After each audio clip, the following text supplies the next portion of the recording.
Hello, it is Steins Gates time. I am so good at words. Not really. I knew I was forgetting something. I didn't pull up chat on my iPad. I'm a genius. There you go. Let's get that fixed.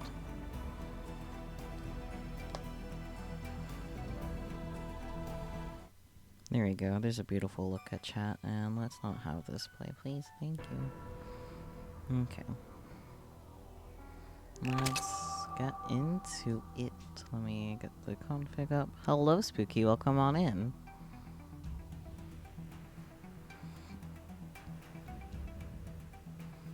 Prettier quality. Okay. So, because I did a goof, we are going to backtrack to Pandora's box, the save that I have here, and I am going to answer, because I didn't answer last time, and we'll see what fucking happens.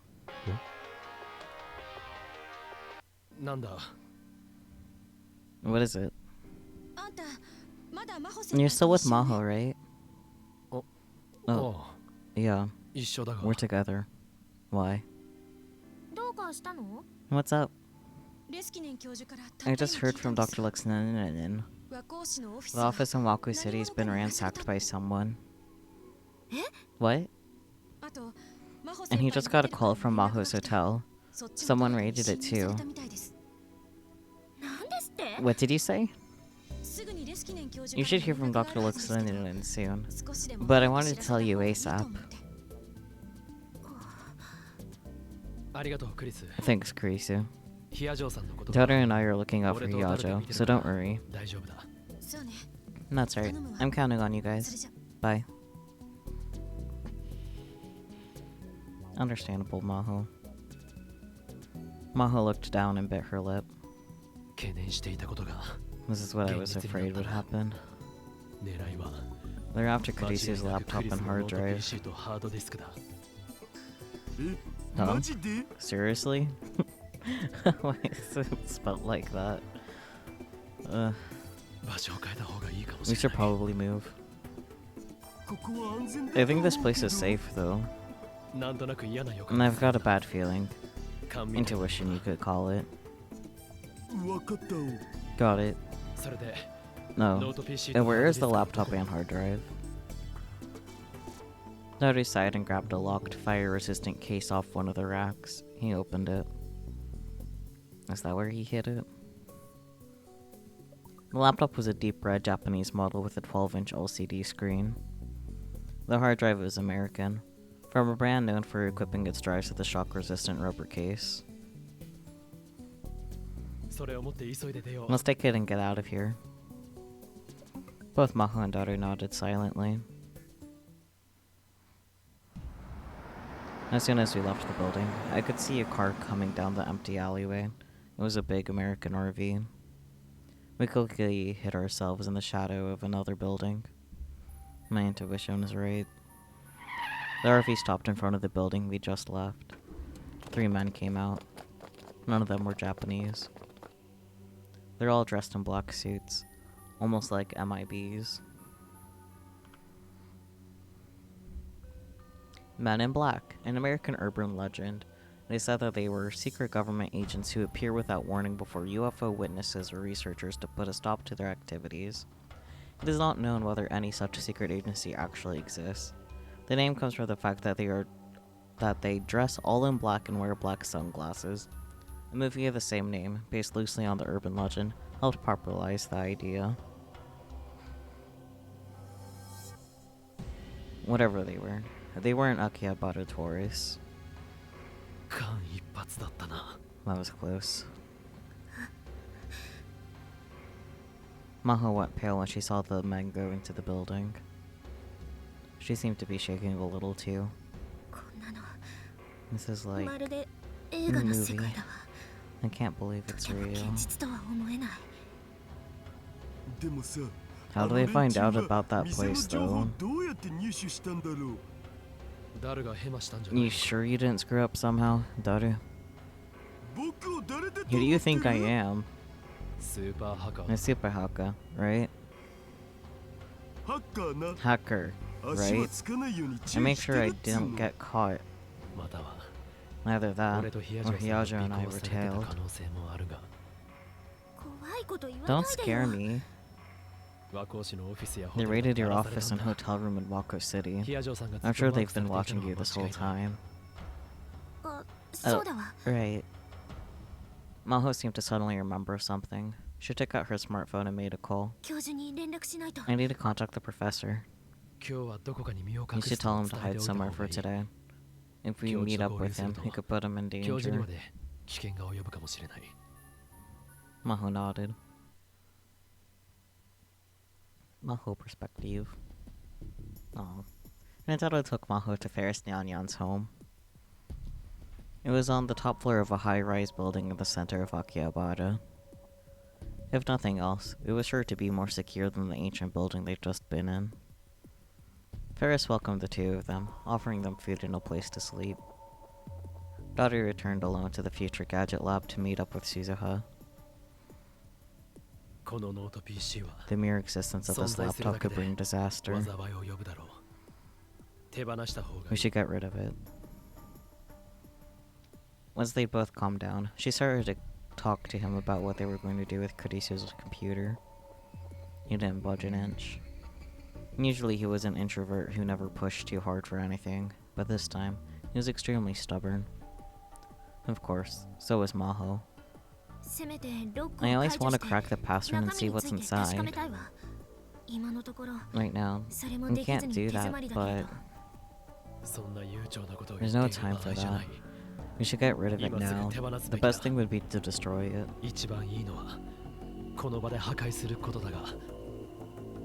Destroy it?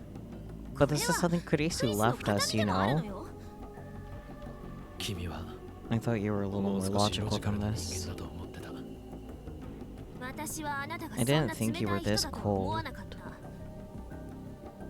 I'm sure by RV he means like a large panel van / minibus, but it's fun imagining like a big, old Winnebago trying to squeeze through the back streets of Tokyo. So true.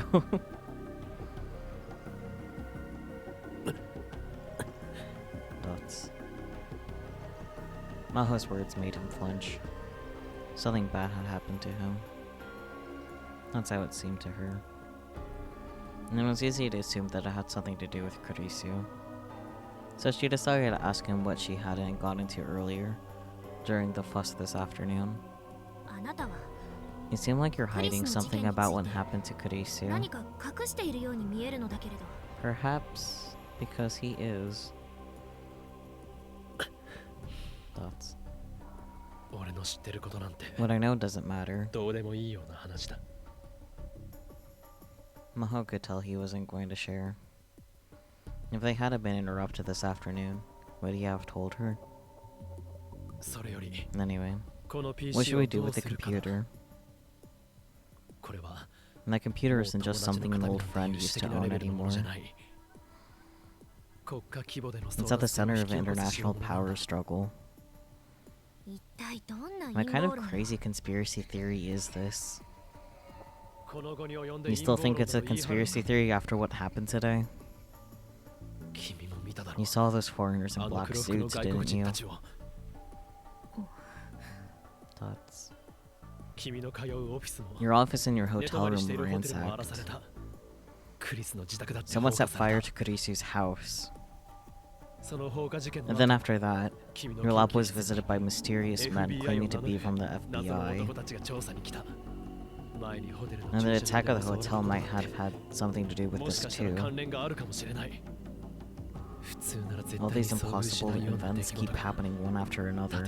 It's not a coincidence. But still, I'm in an international power struggle. The whole thing just seemed like too much of a stretch for her. Trying to connect every single event was a trap that conspiracy theorists often fall into. But in fact, those things that happened didn't really mean anything. When she began to tell him that, what he said next surprised her. John Titter's prophecy is gonna come true now. John Titter? No, I had never heard that name before. A time traveler from the year 2036 who appeared on American message boards 10 years ago. I know for a fact that is real. I've met him myself. John Titter says World War III will occur in 2015. The cause will be a time machine. Are you making fun of me? I'm being very serious. You want to know about Dr. Nakabachi, right? He's Kurisu's father. It's possible that Kurisu may have been involved in the paper hero. But what did you say? Mao had read Dr. Nakabachi's paper out of curiosity. Last summer, he proudly announced his paper on time travel to the entire world just before fleeing to Russia. The paper itself, however, was so poorly written that it was of no value whatsoever. She couldn't believe that Kurisu might have been involved in writing it. But what if his version was an inferior copy of an original that Kurisu wrote herself?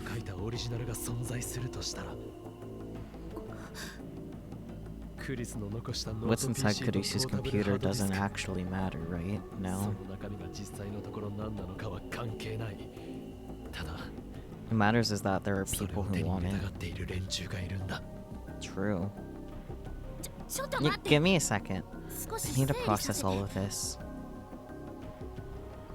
Could what Rentaro was saying be true? She took a moment to think. Normally, she wouldn't give something like this a second thought. But what had been happening around her lately just wasn't normal. She couldn't outright deny it. Besides, she was nursing a conspiracy theory of her own. I also thought that someone might be after this computer. But what you're saying is just so different than what I expected. What did you expect? I thought it might be about using Amadeus for military purposes. Military purposes? Kurisu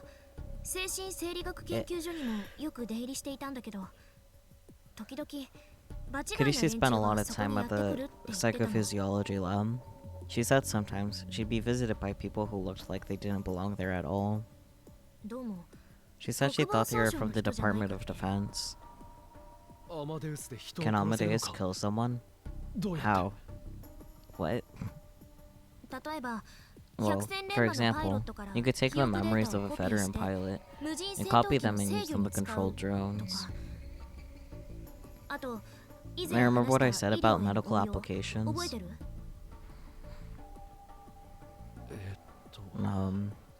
You mean copying memory data back to the brain? Yeah. If you could alter memory data and then send it back to the brain, you could make soldiers who didn't feel fear, or who could carry out any kind of unethical mission without hesitation.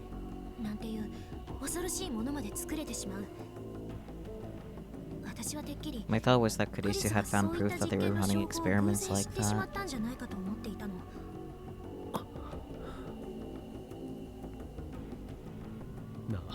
Hey, the US military aren't involved in researching Amadeus, are they?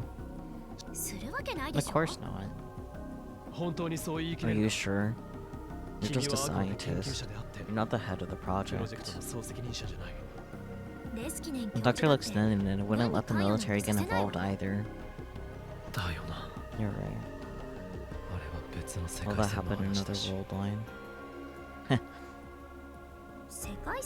World line? What are you talking about? No, forget it. I'm overthinking things. He hadn't seemed like he'd really meant that. And that really bothered her. She wanted to hear more about John Titor, but he didn't tell her anything else. Since she couldn't crack the security on Kurisu's laptop and hard drive, it did Maho no good to carry them. And just like Rinjaro said, those attackers scared her. So she decided she had no choice but to give them to him. He didn't tell her whether he was going to destroy them or not. Maho, I'm so glad you're safe. When she arrived at their office in Wako City, Dr. Luxinen was already there. He came over and gave her a big hug. Very good. Professor, you're hurting me. Oh, sorry. She'd heard that the office had been ransacked, but whatever had happened had already been cleaned up. Did you clean up, Professor? It was ransacked, but only your and my things were here, so there wasn't a lot to begin with. You know what? Good fucking point. It left the rest in the hands of the police. 2 days had passed since the office had been ransacked. Maho had spent both of them at Varys' home, and only today had she gotten in touch with Dr. Luxinen and gone to Wako City to get her things. They were both going back tomorrow just as planned. They meant they were saying goodbye to this office. That meant they were saying goodbye to this office. I can read, I promise. And they still haven't caught the guy who did it, right? Yeah. It's been one thing after another since we came to Japan, hasn't it? Yeah. It sure has. The two of them looked around the empty office. It'd been a busy 2 months. So what did you think, Maho? Japan's your other homeland, right? What did you make of it? I can't wait to get back and start on my research. I feel like I've been doing nothing but putting reports together for the past 2 months. You're so serious, Maho. Hello, Catman. How are you? How was your gungeoning? That and I'm glad I was able to experience the place where Kurisu spent her last days. You sucked today? Oh no. How many times did he die? Did he keep a death counter? Maho. But still, she had figured out why Kurisu had died. Actually, she had even more questions now. You did not, but twist a lot. You need to remember to have a death counter, man. It bothered her to go home with so many questions left unanswered. If only Rintaro had told her everything he knew. Come to think of it, The thought suddenly occurred to Maho. What are we doing with Amadeus's tester? Why would I have a death counter to count the character deaths? That's a little cruel, isn't it? Come on now. Of course, she meant Rintaro Okabe. Both Maho and Lexington were heading back to America. That meant that his time as a tester was over. That's right. For some reason, the professor was taking a moment to think it over. She wondered what there was to think about. Might not have him continue being our tester. Counter that says 5 billion. No. And it stays there until we go back to the Steins Gate world line, right? Oh dear. Huh? Are you serious? It's a fact that speaking with Rintaro has caused Kurisu to react in new ways, correct? And I'm planning on adding additional testers in the future. Not just him. Is that safe from a security standpoint? Japan and America are too far apart. If something happens, we won't be able to deal with it. We'll be fine. And I believe in Rintaro. It's not about whether you believe in him or not. If he stays on as a tester, you'll still be able to talk to him, you know? True. But I don't have anything to do with this. Are you sure about that? I'm sure. Then I'll take over dealing with Rintaro. That doesn't bother me. It still seemed like he wasn't telling her something, but she was too embarrassed to question him further. It surprised her, though, that he was so focused on Rintaro. He seemed to have taken a real liking to him ever since they had first met. Did he simply like the guy? Or was it because he was Kurisu's friend? Or was it something else? She didn't know. The next day, Maho and Dr. Lexington returned to America via Narita Airport, just like they planned. Rintaro had come to see them off, and he was very surprised when Dr. Lexington told him he could continue being a tester. And then half a year passed. That's a skip.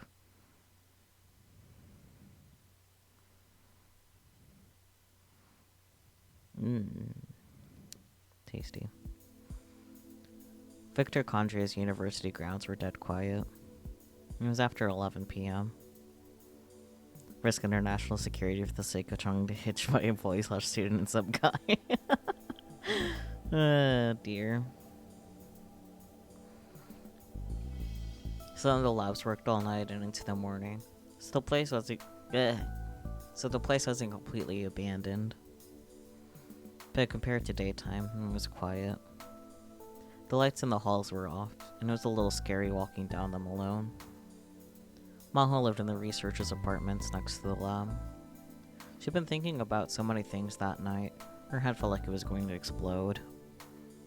Then she looked out the window and realized that the lights were still on in the brain science lab. Dr. Lexington must have been working late. She decided to put some coffee in a thermos and take it to him. No. Why am I doing so much research about time machines anyway? Good question.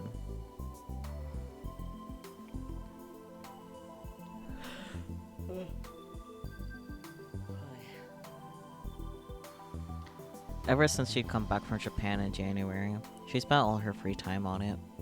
Even she had to admit she was getting obsessed. Of course, since this wasn't something she could research in public, and since she couldn't let it interfere with her real job, she had to do all of it in her own room at night. As a result, she was staying up late battling with physics textbooks, and an unfamiliar subject for her. Exhaustion and lack of sleep were starting to get to her.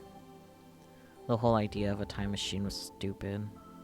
She still thought so, But she was surprised at how desperate she was getting. This is all because of Okabe. What Okabe had said to her in Japan still stuck with her. It's possible that Kurisu may have been involved in the paper he wrote. Nintendo could have been lying, or wrong, or simply delusional. But part of her wanted to believe it was real. Of course, from what she'd seen of Dr. Nakabachi's paper, she didn't want to believe Kurisu was involved. It was just that bad.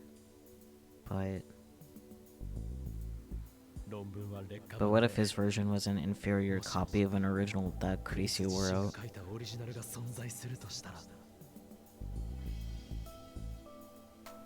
If she could have written it off as a slim possibility, everything would have been so much easier. But it was just like her, she thought, to be unable to do that. I want to find what Kurisu found. That desire was what drove her to action. But the more research she did, the harder it seemed. It was so hard she was starting to lose faith in what she wanted to believe. Her usual complex started weighing down on her. Kurisu. I can't be you after all.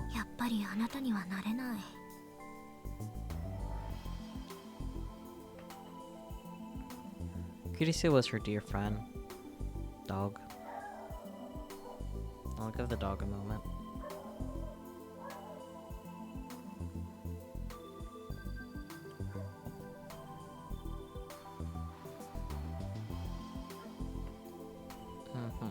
Man is really going at it, huh?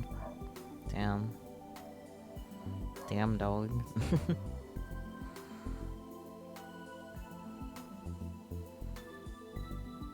Okay, I think it's done for now.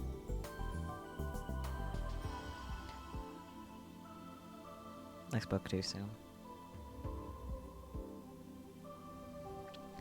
Kurisu was her dear friend, but at the same time, she was starting to feel jealous, frustrated, and hateful. When all those feelings started going around in her mind, there was no way she could focus on work. It was time to chat with Dr. Luxinen for a little, and then go to sleep.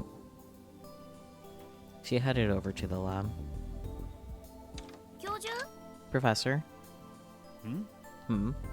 Hey, Maho.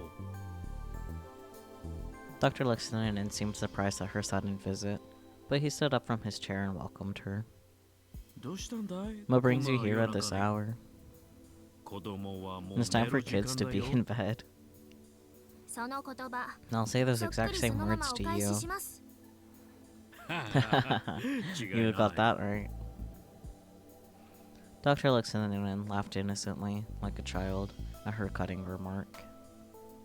I could see the light on from my room here. No, I read that. I delivered that wrong. Hang on. I can see the light on from my room. Here. The cup on Dr. Luxinen's desk was empty. She poured him some coffee from the thermos. Dozo. Hello, Hifimichi. Welcome on in.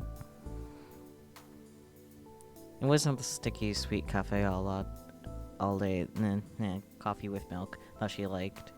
She made it straight black to match the professor's taste. The room was filled with steam and a pleasant smell. This is a surprise. Maho bringing me coffee. I'm not that bad, am I?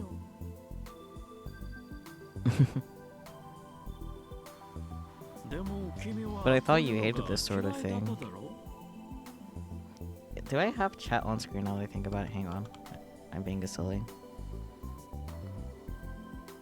Okay, I do not have chat on screen. I do technically have it on, but it's behind the game. Okay. Anyways.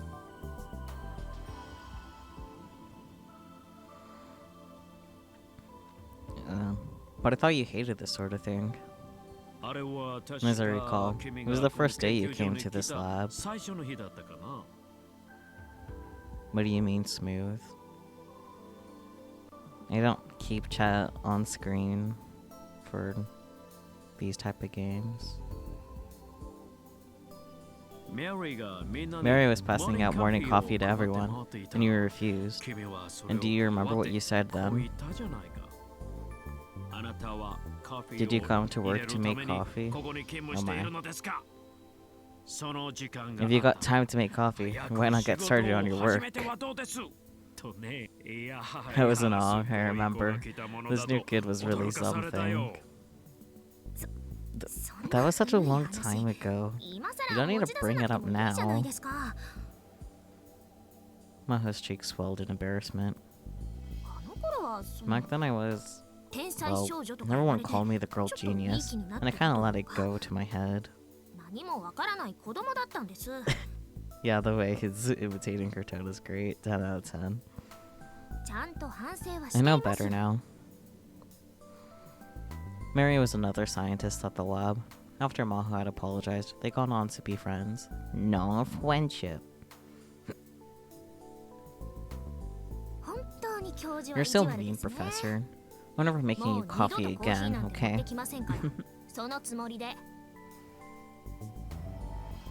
Just as she was thinking of taking the coffee, she poured back. That's right, Professor. Don't be so mean to Maho. She heard a voice from Dr. Luxonen's computer. No, Kurisu. Yes, it's me. I was just examining her program. She moved around to where she could see the monitor, and sure enough, the Kurisu CG model was displayed on it. Welcome back, Catman. I didn't realize you left.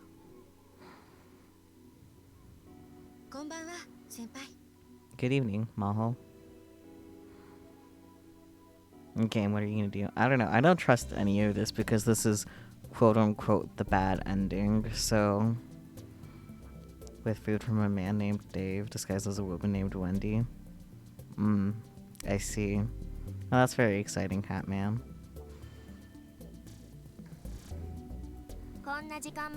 Sorry to see you working so late. Maho chuckled to herself. Kurisu was just a program running on a computer, but she still couldn't stop herself from saying things like that. After all the time they spent together, Kurisu was no different than a human to her. I'm not being mean to Maho. I was actually quite impressed with what she said to Mary. I thought that she was very logical, very cool-headed, and very entertaining.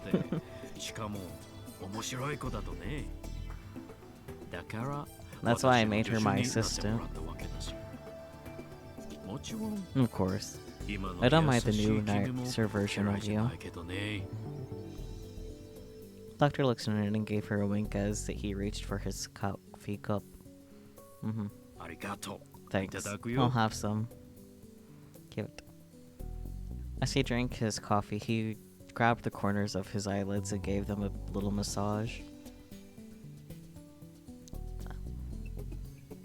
I'm not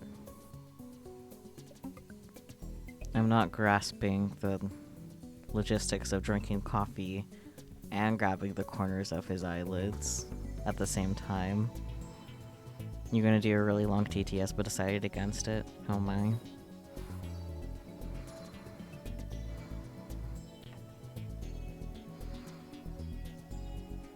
He was acting cheerful, but evidently he was really tired.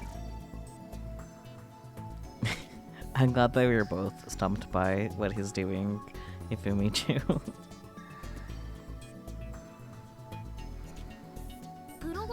And so what were you doing with the program? A really long TTS. Thank you, Hifumichu. I can't say I do massage my eyes, but the point is that he was doing that and drinking coffee at the same time.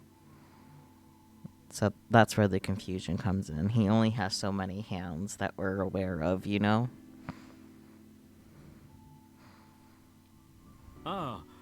No, you know, for the paper I'm writing. Coffee drink hat. You're trying to do what he's doing, you can't wrap your head around it. Hands free. No, we would know if he had a coffee hat. Though I do appreciate that option.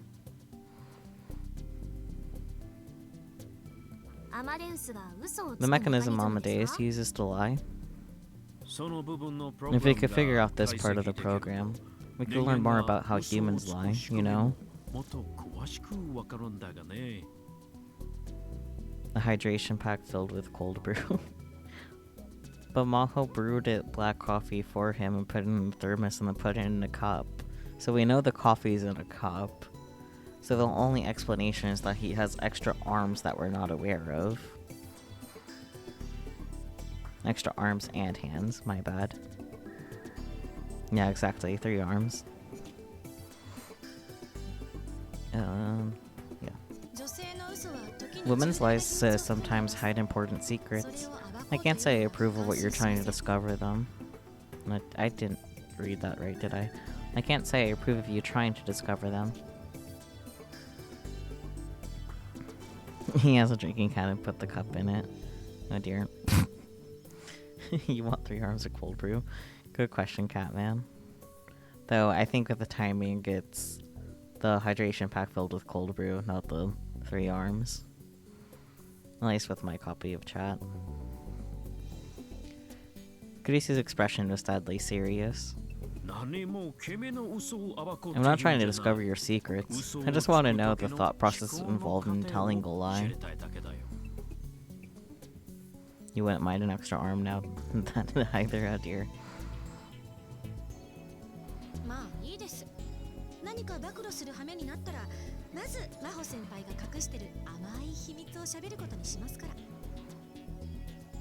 Will you be buying the cold brew hydration pack or the extra arm?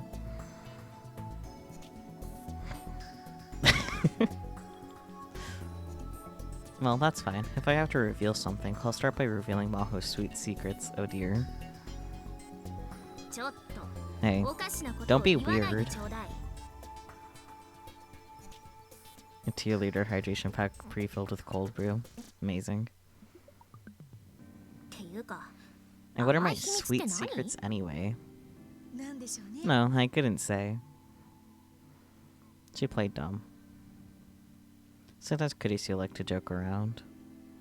It was infuriating, and at the same time, kinda cute. For example, do you think I don't know about the stuffed animal that he got you at the arcade?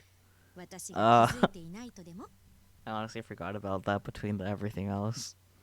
But this wasn't that long ago, luckily, this time. Huh? The first thing she thought of was when she heard the word arcade, was what happened back in Akihabara, Japan. She tried so many times to get the stuffed animal, and failed each time. And Taro had won it easily, and given it to her. What about it? You've got it on your bed, don't you? But what are you talking about? That's a present for your mom. And then what's it doing on your bed? Oh yeah, Kurisu did tell him to get it. I think you're right, Spooky. But because your mom says she's looking for a new house, and she's living in an apartment right now, I don't want to give her more stuff to haul around. That's honestly pretty sound logic. Really? Really? And anyway, the stuffed animal is an important reminder of you. What's wrong with snuggling with it as I sleep? I thought it was gonna be your mom joke. I mean, it almost is. Oh, so it is on your bed after all. And you snuggle with it when you sleep? That's so cute. Tell me more details, please. Ugh. Yeah, Kurisu was playing the long game here. That stupid computer program had tricked her. By the time she realized, it was already too late. Both Kurisu and Dr. Luxinen, who'd been listening the whole time, were smiling at her. Poor Maho. She glared at them, her cheeks flushed. Looks like Kurisu won this round, huh? It doesn't matter who won or lost. I'm going to bed. Good night. She turned to leave Dr. Luxinen's office, fuming. But before she could leave, Kurisu got in one final parting shot. Oh dear. Maho, you haven't talked to Okabe for a whole week. If you keep putting off talking to him because you're busy, you're gonna regret it later, okay? Listen. Are you really that insistent on getting me and Okabe together? Maho stormed over to the monitor, but Kurisu seemed unconcerned. Do you ever think about seeing him in person again? Nope. I see. That's a shame. For some reason, Dr. Luxinen shook his head sadly. I've got another joint project coming up in Japan, and I was thinking of getting in touch with Rintaro while I was there. I was wondering whether I should invite you. I guess not. Huh? She heard nothing about this. Most of the time, whenever the professor had a project coming up, she'd hear about it through the school's network ahead of time. Wait, Kurisu, Luxnenik. Wait. Luxnenik is how you put that. What do you have? Never mind. For now. I spent all my time trying to read what you had wrote, and it's just a disappointing sentence that doesn't ever complete. So rude. Yeah. You're going back to Japan? Yeah. She had to stop herself from immediately saying that she wanted to go too. If she did, Dr. Luxinen and Kurisu would make fun of her again. Before the reveal, you thought Rintaro might have been at the lab as a surprise. But she didn't want to miss this chance. There was still a lot she needed to do in Japan. More than anything, she wanted to talk to Rintaro in person, about the time machine, and about Kurisu. It definitely was not because she just liked talking to him. Baka. Please take me too. Why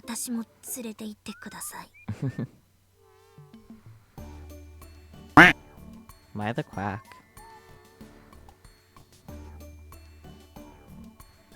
In the end, she gave in. Oh, you finally become honest about your feelings. Let's come up with a plan to tell him how much you love him. Please no. Come on, guys. Maho was starting to get tired of dealing with them. Well, joking aside. I'm honestly not sure if I can take you or not. Oh. What do you mean? A lot happened to you in Japan, right? The brain science lab is very concerned. Those things also happened to you too, though, Luxinen. But that's not... And then there's what happened to Kurisu. The directors don't want to lose any more talented personnel. Then why are you going? I'll be fine. I was fine last time, wasn't I? I mean, relatively, I guess. In other words, you want to go to Japan and see Rintaro that badly, huh?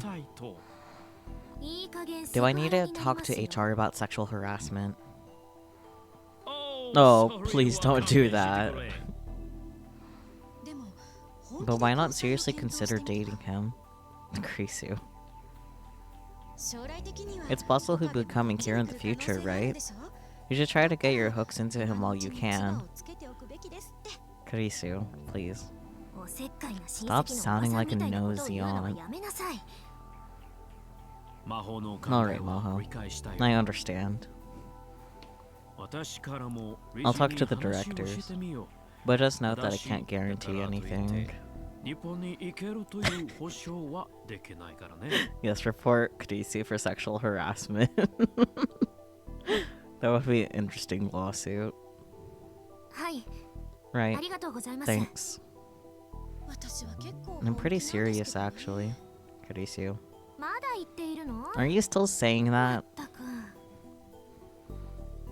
really felt like she was talking to Kurisu. The feeling was much stronger than when they'd first started in Amadeus. And that reminded her of something she'd almost done many times but stopped. Why not tell Kurisu about the time machine? That is a good question. Why not? She didn't know if Kurisu had completed the time machine theory before her death. But if she had, some clues to it might be hidden in Kurisu's memories. Of course, she couldn't ask her in front of Dr. Luxinen, but she couldn't let others hear that she was making the time machine. If the rest of the lab found out, they'd make fun of her for sure. It wasn't even her field of research to begin with. Okay, Professor. I'm going back to my room. Maho took her thermos and was about to leave the lab. No, wait a second. You haven't updated Maho's memory data at all lately, have you? The Amadeus Maho. Oh, the last time was before you went to Japan, wasn't it? Oh, about that. Boy, if I were Maho and this many people had made fun of me and put words in my mouth, I would have already killed someone. Oh dear. Maho didn't know what to say. He was right. Well, I had a lot of scary experiences in Japan. I've been thinking that maybe we shouldn't give Amadeus bad memories. I understand how you feel, but I can't do a comparison trial like this. A comparison trial involved loading memories from both before and after a given experience into Amadeus, and seeing how it changed. These trials allowed them to see what effects experiences and knowledge had on the brain, but after Kurisu's passing, they became solely Maho's okay, let's try this again. They became solely Maho's responsibility. You feel me admitting to murder? No. Goodness.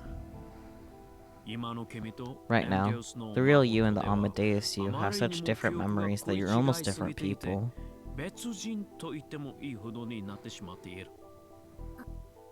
Yes, that's true.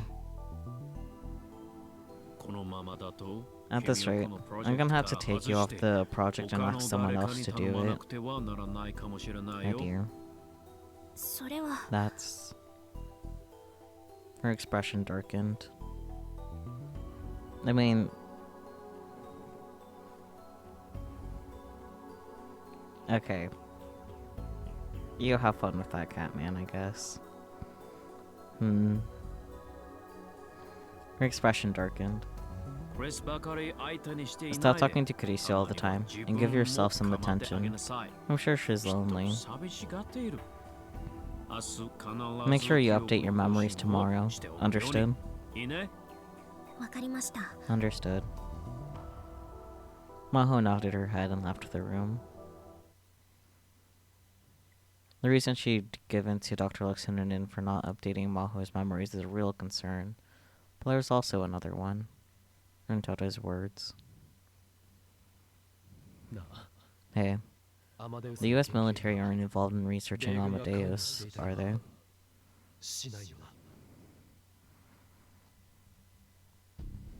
She had no proof, but she couldn't get his words out of her mind. Was some great power involved in the Amadeus research? Something so powerful was outside even Dr. Luxinen's control? If she updated her memory data, Maho would learn about Kurisu's laptop and hard disk. She trusted Amadeus, but that would mean whoever was secretly trying to use the project for their own ends would find out. It seemed silly, almost delusional, to be worried about something like that, but she couldn't get it out of her mind ever since she'd come back to America. I really am overthinking it, though. She whispered to herself. Who's there? Is someone there? Hello?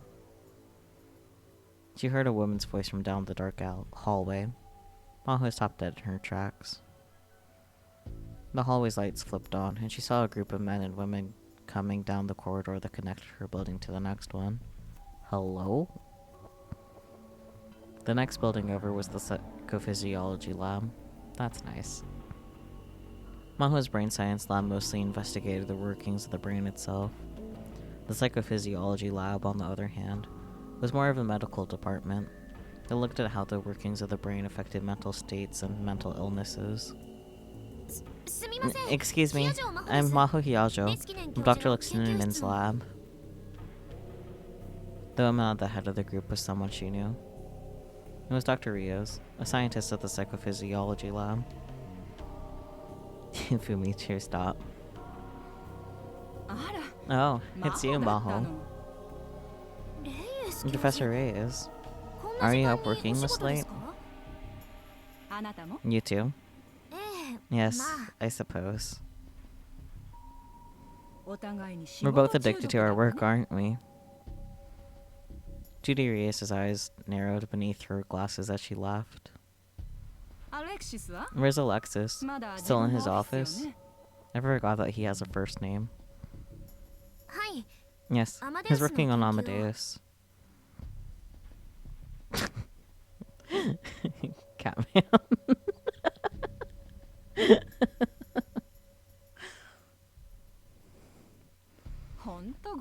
He really is dedicated. Sometimes I wonder if he doesn't think it's his own daughter. Are you gonna see Dr. Luxinen at this hour? If it's an emergency meeting, I'll go too. No need for that. I'm having some trouble with my research. I want his help, and I want it now. Okay. There wouldn't be anything you could do, really. No, don't take that the wrong way, but thanks.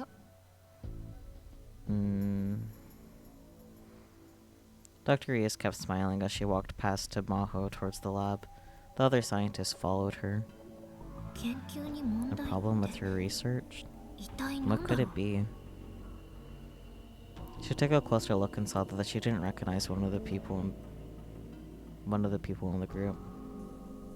It was hard to say why, exactly, she noticed him. He just didn't look like a scientist. When he spent enough time doing research, he started to get a feel for people who are in the same line of work. But he had a totally different air about him, and what was worse, he was behaving extremely rudely towards Dr. Rios.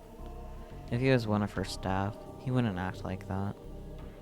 Eavesdrop, eavesdrop, eavesdrop. I don't know. Like, I want to say yes, but also no, because that just sounds dangerous. I'd like Maho to live in this ending. And while everyone else was wearing white lab coats, he was wearing a freshly pressed suit. He just didn't feel right. She was about to head back to her room when... Maho. It bothered her enough that she turned right back around and silently crept back to Dr. Luxinen's lab. The door was slightly ajar. She could hear voices inside. Cat! He go meow. I'm not sure if that picked up on the microphone. It might have. Hello, sir. Okay. I thought he was going to come up to my hand, but not. Not this time. She knew it was wrong, but she decided to push her face up against the door to listen. How long are you going to let him hang on to it? It's a valuable source of information. I hate to tip him off and have him destroy it. Either way, we're leaving for Japan this month. I plan on getting it back then. Can you explain why you've dragged your feet for 6 months over this? I have a feeling that they're still hiding something we don't know about yet. Who's they? I tried to use Amadeus to get it out of him, but... Is Luxinen involved in this world line? I don't like that. He's a very cautious boy. Our Rintaro Okabe. Rintaro. Why not use your special treatment on Maho? Huh? I don't think she knows anything. Maho started to panic when she heard her name. And then she realized she made a big mistake. She was so focused on listening to the conversation that she pressed her shoulder into the door. Oh dear. The door to the lab wasn't very well built. There was a loud creak, and everyone in the lab turned around. Who's there? I don't like this anymore. She knew she should probably run, but her body refused to move. She couldn't understand what she was hearing, and even after they found her, she still couldn't move. She couldn't believe it. She didn't want to believe it. No need to apologize. You're right, Hifimichu. Listening and frowning is very funny. You look so serious. It's abnormal.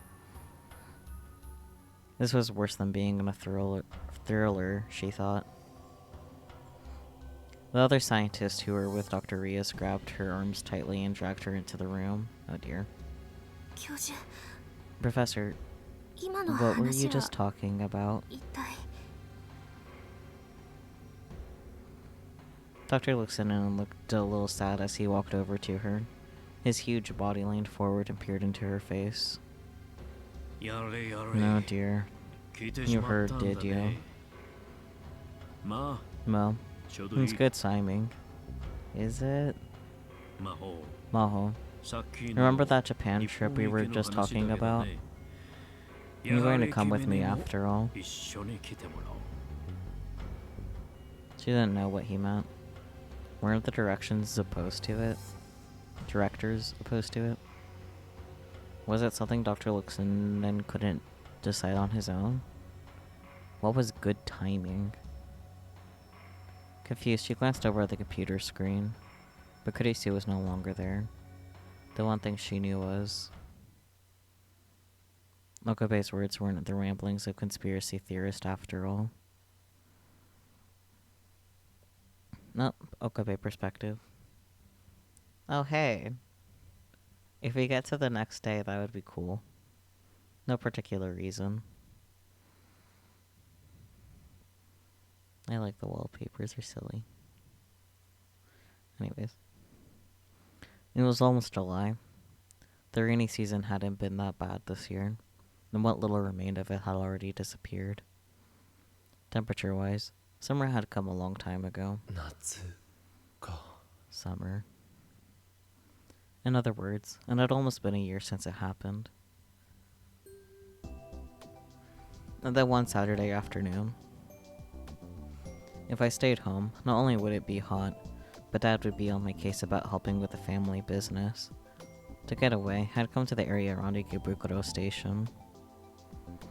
A year ago, I could have gone to the lab, but with Suzuha living there now, I had mostly stopped going.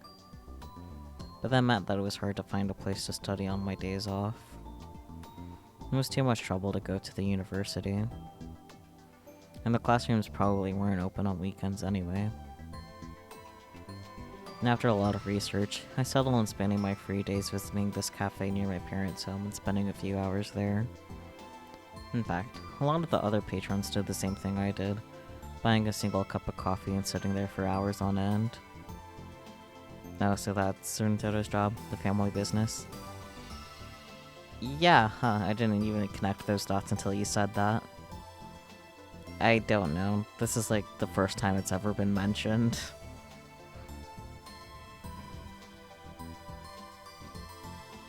Some brought books, some brought computers. I chuckled to myself as I realized I joined the ranks of the other normies.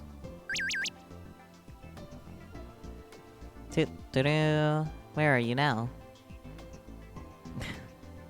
Very appropriate sticker there. Too appropriate. No, the usual cafe, right? I just went to your place and you weren't home. You did? Did my dad make a nuisance of himself again? It's okay. He gave me some barley tea.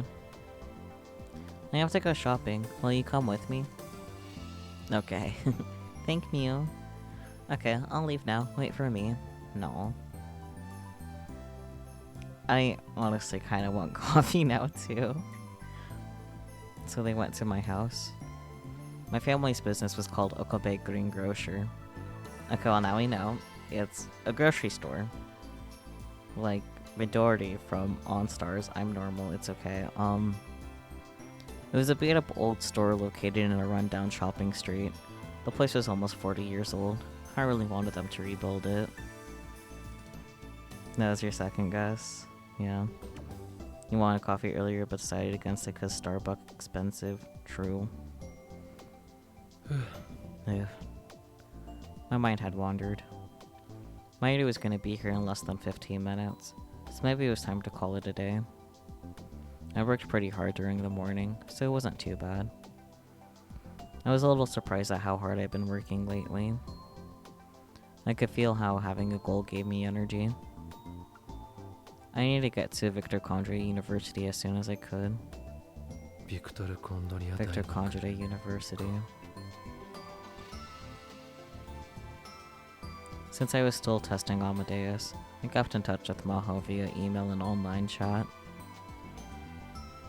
You weren't expecting the bad ending to answer so many questions about Rintaro lore, to be honest. Honestly, same. We're learning a lot about him. She must have been working hard because she was always sleepy.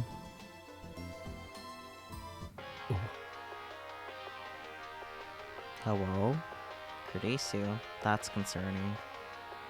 Hi. Hello? What? Why is your voice so low? Shh. I'm in a cafe right now. Please don't call me when I'm busy with stuff. I have no way to know where you are or what you're doing. True. Or do you want me watching you 24 hours a day? Are you saying you want me observing you while you sleep? Or while you're taking a bath? My dear.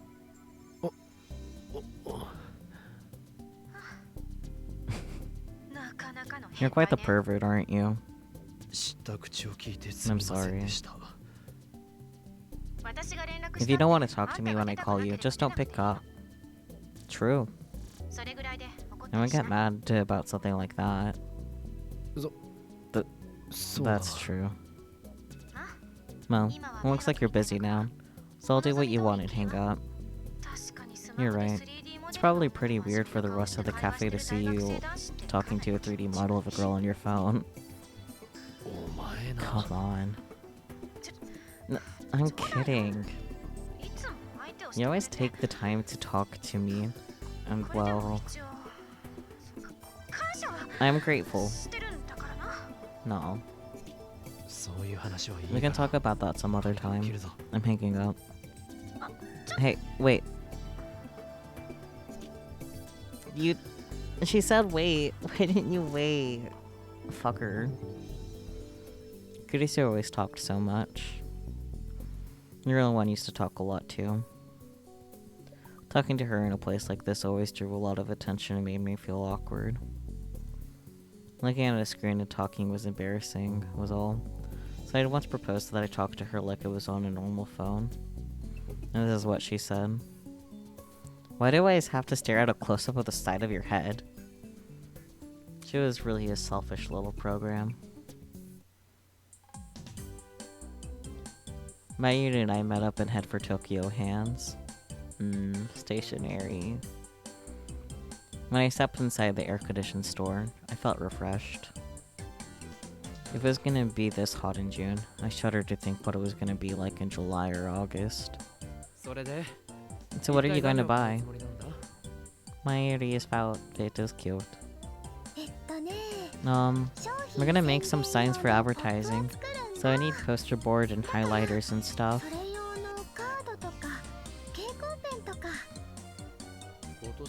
Are you gonna put out a book at this year's Komima? Nope. It's for Okabe Greengrocer. Oh, I see. Huh? Huh? What did you say? My family business. When I went to your house today, I talked to your dad about it. And I said that Mayushi would make them for him.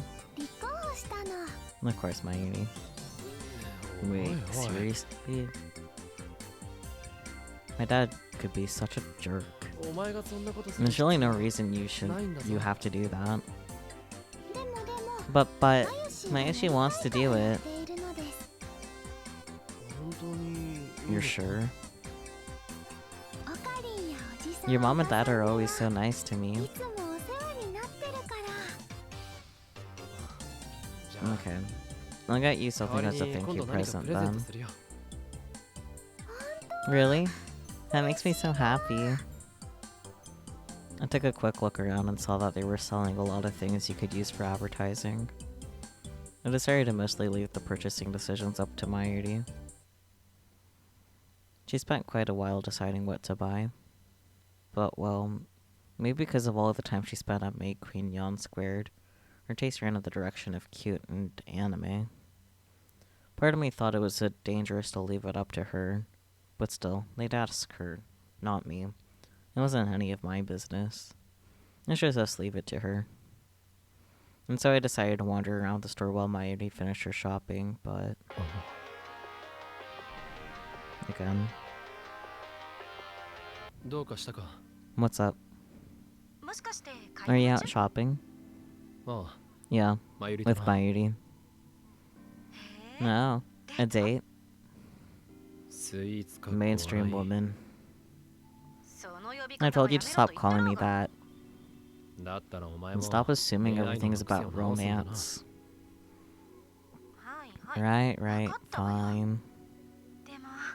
But isn't Mayuri cute? She is, she's adorable. You're lucky to have such a cutie as your childhood friend. You're right. Mahua doesn't stand a chance at this rate. Just not as cute, just not as young, just shorter, and her boobs are just hopeless. Kurisu, please. Aw, I feel so bad for her. If you say that in front of Hyajo, she'll delete your program. You know, you actually haven't introduced me to Mayuri. You got quite a few friends, but you never told any of them about me. It's a secrecy thing. I'm not supposed to tell people about you. Is that really all it is? You actually don't want people seeing me talk to you, do you? That's not true. If you really want me to introduce you, I'll get permission from Hyajo. I'll start by introducing you to Daru, the man I trust the most. He just loves to talk to you. He'll stare at me with his filthy eyes, constantly panting after me 24 hours a day. Right. Perverts scare me. Kurisu went pale and started to shake. I told Kurisu all kinds of things about what kind of person Daru was. She could easily imagine what would happen if she ever fell into his clutches. Never mind. You don't have to introduce me to anyone. I'll just keep telling myself that I'm lucky to have you to talk to. Okari! Mayuri walked over carrying a shopping basket. Huh? Who were you talking to? No. I looked down at my phone. Kurisu had disappeared and my smartphone was back at its home screen. Evidently, Kurisu had hung up. Another student from school. I see. I know I didn't have to hide Kurisu, but... At the same time, Mayuri was the one person I didn't want finding out. She knew that I failed to save Kurisu Makise last summer. So do you decide what you're going to buy? Oh, yeah. What do you think about this?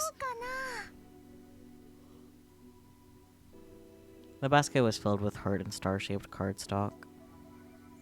This didn't really go with our store's look, but I decided when I started, I was gonna let Mayuri make the decisions. Dad might complain later, but I didn't care. He was the one who asked Mayuri for help, not me. And so I went over to the register. Since it was a Saturday, the checkout area was overflowing with shopping carts. Since it was gonna take a while, I sent Mayuri to browse the toy section on another floor. I knew they'd have some stuff from one of her favorite shows, Rainet Kakeru. Mayuri looked apologetic, but did what I told her to. In the end, I waited a whole 15 minutes at the register. As an apology, I decided to get the present I promised her. She seemed really happy as she stared at the keychain. It was Upa, the mascot character from the Rainet Kakeru series. Yeah, Mayuri would totally drag Rintaro to the time machine if she found out about Kurisu without much else context. Honestly, yeah, I would see it. Yeah, have Suzuha do the dragging. They would gang up on him for sure and get him in that time machine and do the shit. But yes, good Upa.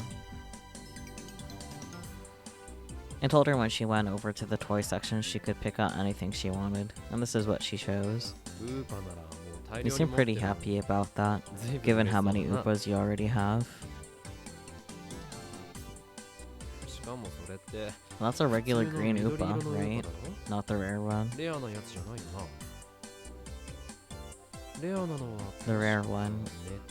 Do you mean the metal Upa? The most popular and rarest of the Upas was the shiny silver metal Upa. For example, whenever there was a lottery for rare Rainet Kakeru stuff at the convenience stores, the top prize was always a metal Upa. Mayuri had told me once that they sold for tens of thousands of yen at an auction. Tisk tisk tisk. For some reason Mayuri was wagging her finger at me. Nope. This is a green Upa, but it's not a regular one.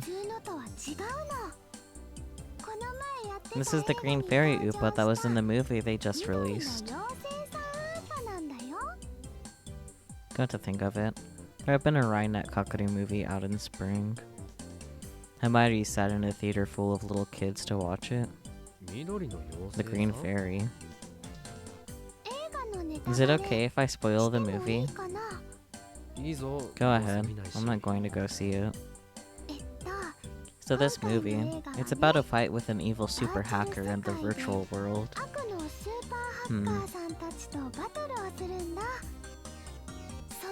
The virtual world is a forest where the fairies live. Mr. Super Hacker is really strong, and Kakeru and Upa are in big trouble, but just when they're about to lose, the fairies come to save them. That's cute.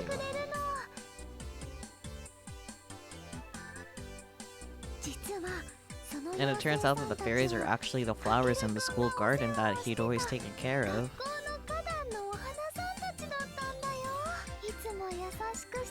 They came all the way to the virtual world to save Kakeru. And then there was this big shiny light, and then they combined with Upa. And that's Green Fairy Upa. He's really cute and really strong. I'm not familiar with Digimon lore, but it wouldn't surprise me if this wasn't the plot to a season or a special or, well, movie. Yeah, I wouldn't be surprised either. Mayushi thought it was so great. I love stories like that. The director's a genius.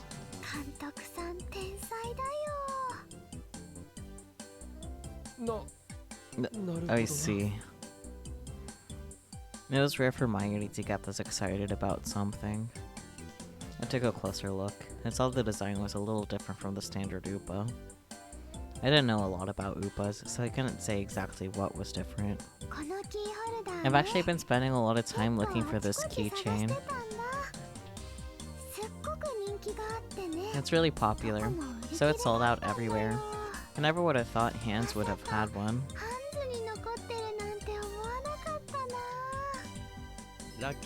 You were pretty lucky, huh? Yep. And it was the last one. And I'm glad I came today. I need to thank you and your dad.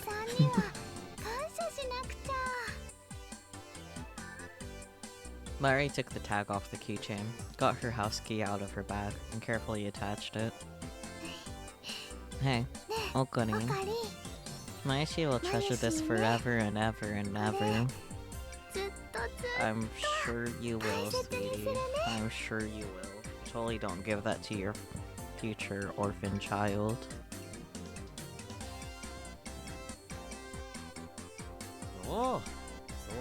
Yeah, please do. Make sure you don't lose it 5 minutes after you get it. It happened before, after all. Like the metal Oopa I'd won for her at the radio building. Myri had lost it no more than 5 minutes after I gave it to her. I wonder if she had ever found it. I didn't really want to remember that time in my life, so my memory of what happened to the metal Oopa was vague. I remember. Yep, I'm never gonna lose it again.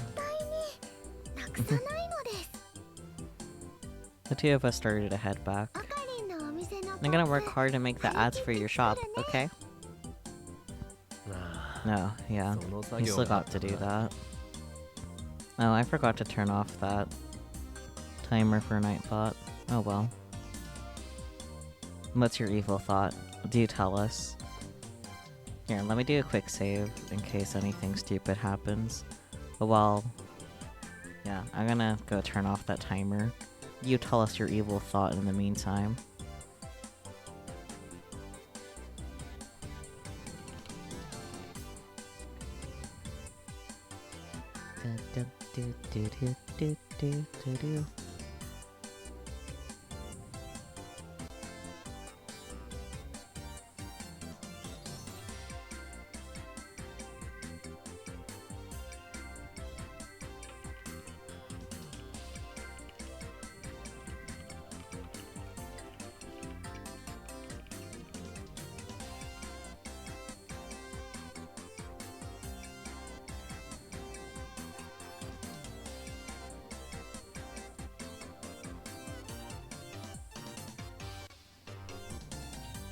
Man, you're taking forever to type your evil thought.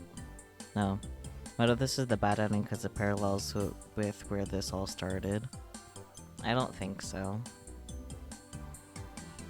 I don't trust Steins enough for that to be that simple.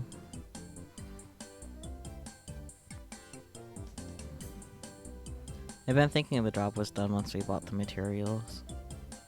The real work actually began now. Should I help too? No, I'm fine. Believe in Mayashi.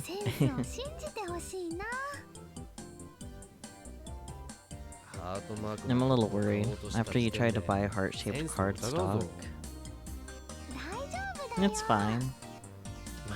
Well, it's nice of you to make them at all, so I won't complain. Oh, I need to call Mom. I'll tell her that I'll be home for dinner. Why not eat at my place? I'm sure either Mom or Dad will try to get you to stay anyway. True. I don't know. Are you going to stay at home for the rest of today? You won't go any singles parties? Go to any singles parties? I can read. I haven't been to any lately. Last fall, when I've been trying to become a normal college kid, I forced myself to go to as many as possible. But lately I've been so busy with my studies that I hadn't had a chance. I see. Then maybe I will. I already took out her phone and started to type something when... Since when did Rintaro go to singles parties? Never mind. Yeah. Good job, buddy. My expression suddenly darkened. She stopped moving. What's wrong?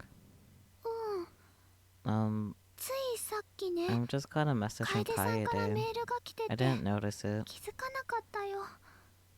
どうしよ What should I do? Okarin. Okarin. What does it say? Mayuri seemed like she was on the verge of tears. 何かあったのか? Did something happen? う。ねえ、オカリン。 Hey, Okarin. 前に言ってたよ You ね。 told me before that 吹雪 Fubuki's ちゃんは not 病 sick, 気なんかじゃない right? って。 What's happening? 吹雪ちゃん? Fubuki. 中 You 瀬 mean さんのことか? Nakase? 来 Not 島さんの方じゃ Kurishima, なくて right? うん。 Yeah. あれって Is that true? 本当に She's 病気 really じゃ not ないんだよ sick? ね。おお Yeah, 違う I は don't ずだ think so. でも But Mayuri showed me her phone. Fubuki's back in the hospital. I'm on my way. Here's the location. また入 She's 院した back in the hospital. だって I couldn't believe what I was seeing on the screen.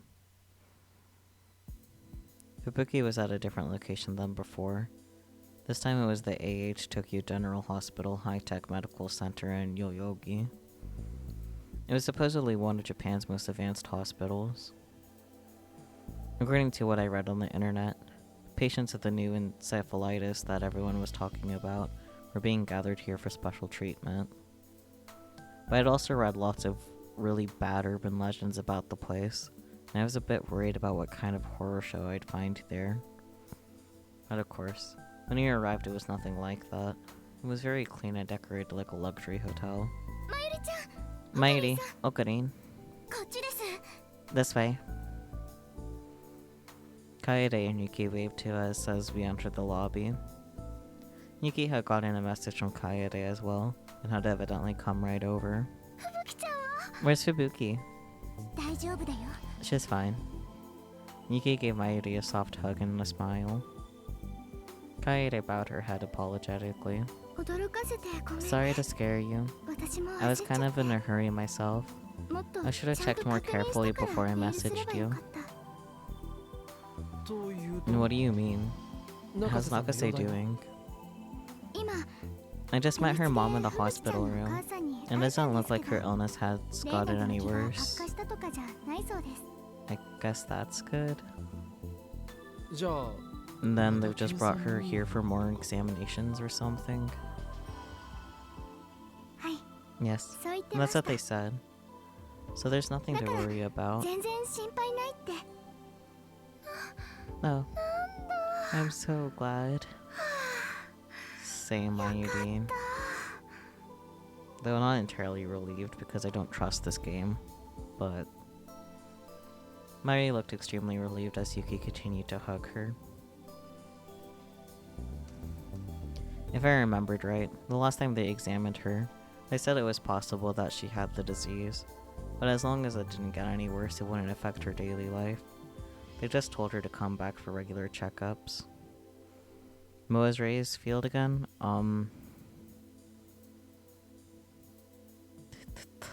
Psychophysiology or something like that? I think that's the order of the Psycho and Phys. Yeah, okay, yeah, psychophysiology.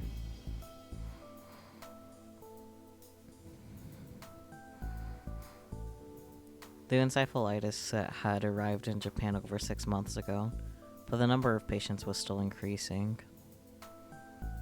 Fortunately, there hadn't been a single casualty yet. あれは I'm pretty 病気 sure なんか that's じゃ no ないと思う illness けど though. I was certain that what they were calling encephalitis was actually something similar to reading Steiner. One time when I went to visit Fubuki in the hospital, I had secretly investigated the other patients. Of course. So she studies brain diseases, at least in part? I mean, if you want to call mental illnesses brain diseases, sure.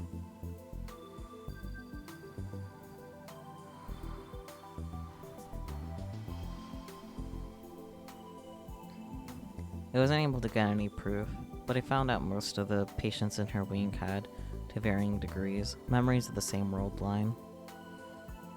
Many people had memories of Japan at war. Oops. Can I see Fubuki? They say they're doing an MRI to look at her brain right now, so she's not in her room. I see. But it'll be done soon. Fubuki's mom told us to wait here. Kaede motioned to Mayuri, indicating she should sit down at a nearby sofa. I don't know what I was about to say. Once the exam is done, she's going to come get us. I let the girls sit down on the sofa and stood next to them while I surveyed the lobby. This is an amazing hospital, isn't it? Yeah. Is Nakase's family really rich or something? Just staying in a place like this? No, that's not it. Fubuki's mom says that the Japanese and American governments are paying for a new treatment project. I see. It's gonna be centered around this lab, in a dedicated hospital in America, supposedly. I see. I wasn't sure how I felt about that. If I was right about what this disease really was, it was hard to imagine a bigger waste of money. Please give all the patients private rooms, and try to keep the rooms as far apart from one another as possible, to ensure the patients don't come into contact. And that sounds like a little Luxnin. But there aren't that many open rooms. You need to do it anyway. If the patients talk to each other, they'll start to share the dreams, right? Sure, that's true, but once a person hears about someone else's dream, their brain can trick them into thinking they had that dream as well. I'm not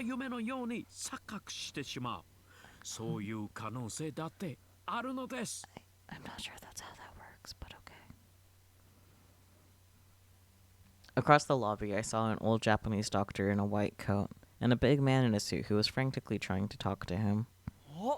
No. I'd seen the man in the suit before. So have we all. And actually, it was a man I knew well. Professor. Professor Luxinen. Yeah, memories are super pliable, but yeah, like, it's a bit of a stretch. I hurried over. Dr. Luxinen, it's me, Okabe. He must have been wearing his translator, because he was communicating with the old doctor in Japanese. Dr. Luxinen's face quickly broke into a smile when he saw me. Oh, Rintaro! His voice was so loud that everyone in the lobby, doctors, nurses, staff, and even the patients turned to look at me. But Dr. Luxinen didn't seem to notice them as he ran over. He was a giant American football player. He was like a giant American football player racing for a touchdown. Oh dear. Well, wait, Professor! Stop! My cries went unheard as Dr. Luxinen tackled me and then pulled me up. And then he switched from football player to pro wrestler, and he swung me up and down. I felt like I was a little child. There was nothing I could do to resist him as he flung me around. A moment later, he noticed the cold stares of the people around us and finally released me. Oh my, I'm sorry. I was so surprised, I got a little too excited. Like a little golden retriever. Dr. Luxinen bowed to the people around him in apology. Dr. Luxinen, who is this young man? The doctor that Professor Luxinen had been talking to was staring at me suspiciously. Understandable.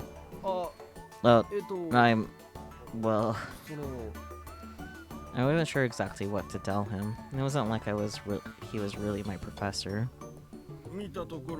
He seemed to be a student. Which school are you with? If you're studying brain science like the professor... No, I'm... He'll be a student at Victor this September. I'm planning on having him come to my lab. Huh? I see. Victor University, yeah? That's a surprise. I looked over at Dr. Lixenden questioningly, but he just gave me a mischievous smile. This guy. He really was such a kid. It's very rare for a Japanese student to be able to go there. I'm impressed. Thanks.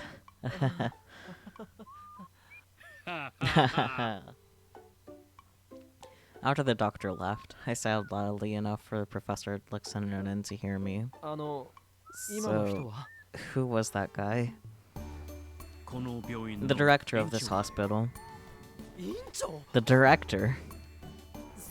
You just told a lie to someone that important? No. Did I lie? I said you'd be a student starting in September, but I didn't say this September. So true. Or what? Do you think you don't have what it takes to make it to my school in the end? That's a little unfortunate, but... He really was like a little kid, completely shameless. But still, it was hard to hate him. And I'm surprised though. I had no idea you were in Japan. It had been 5 months since I had seen him off at Narita. Maho's here too. Really? She didn't say a word about it. I talked to her often via email and video chat, mostly about Amadeus' testing, but she hadn't said a word about coming to Japan. I hadn't heard anything about it from Chrisio either. We're back in the same office at Wako City. Come by anytime you'd like and bring Chrisio. I told them to find us a different place after we got robbed last time, but... Dr. Lixenden looked up toward the ceiling and shrugged. It did feel like that place had security issues. Are you not feeling well, Rintaro? Did you come here for treatment? No. I'm here to visit a friend. No, I see. That's good. Well, it's not good for your friend. I'm sorry. No. So, what are you doing at a Japanese hospital? Dr. Lixenden brought his face close to mine and whispered so that the people around us couldn't hear him. You've heard about the new encephalitis cases, right? The American government asked our psychophysiology lab to look into it. They hit a roadblock. The university ordered me to help with the investigation. Someone's car alarm's going off. I hope that's not getting caught on the mic. No, it just stopped, so that's cool.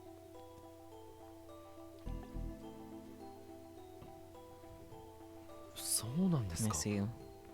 So you're helping with the new encephalitis cases. You can hear it? Cool. Now there's a word I didn't expect to hear. I explained that my friend was here because they thought she might have the disease. Is your friend named Katsumi Nakase, perhaps? Why do you know her name? Yeah. You met her- oh right. You met her at the Christmas party, didn't you? That's right. My interest in this new disease started with that party, you see. Right, because she collapsed. So did Okabe. Both you and Katsumi collapsed, right?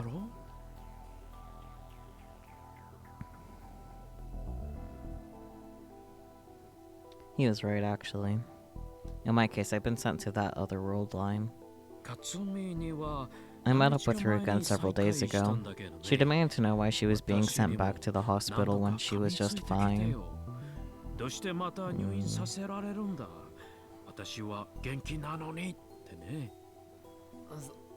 I see. Would you tell her it would make me happy if she was a bit more cooperative? Oh dear. Huh. I actually feel really bad for both her and all the other patients. We and the Japanese team are doing what we can, but we just don't understand the results we're getting.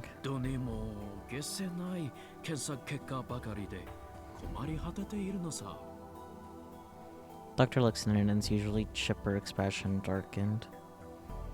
The man was such a ball of vitality that I hadn't noticed until then, but when his smile disappeared, I could see the wrinkles that had formed on his face from exhaustion. He must have been working hard, like he said. To be honest, none of the doctors thought we'd have this much trouble explaining it at the start.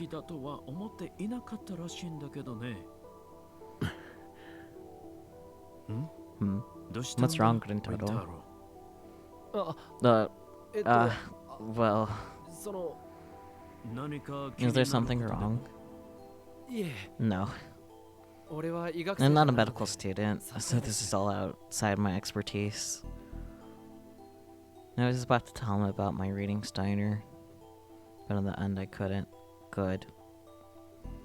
If my uninformed opinion was wrong, it could cost the encephalitis patients their lives. I couldn't just tell him when I didn't have any proof. And then his face drew close to mine again. By the way, Katsumi was saying something very interesting. What was she saying? She said something about not being sick, about how she was actually experiencing another world in her dreams. Katsumi. Look, I told her not to say anything about it. Could she not help it? This is bad. They might start to doubt her sanity. Well, Nagase's got a very vivid imagination, maybe. She loves sci-fi and anime.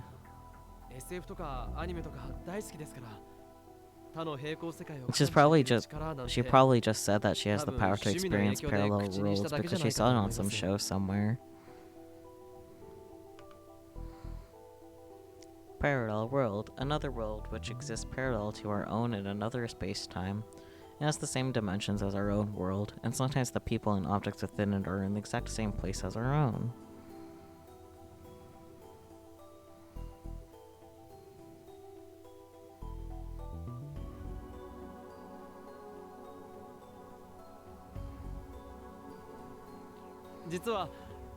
I remember that I used to say stuff like that. I tried my best to come up with excuses, but Dr. Lixinen still seemed concerned.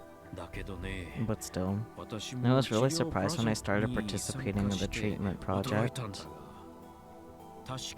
One of the strange things about this illness is that many patients share the same dreams.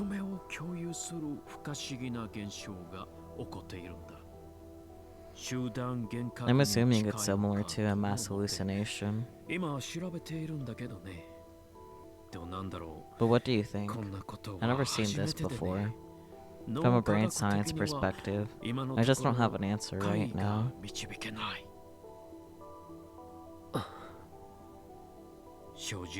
To be honest, unscientific is the word that seems to best fit, like parallel worlds, or memories of a past life, you know? I see.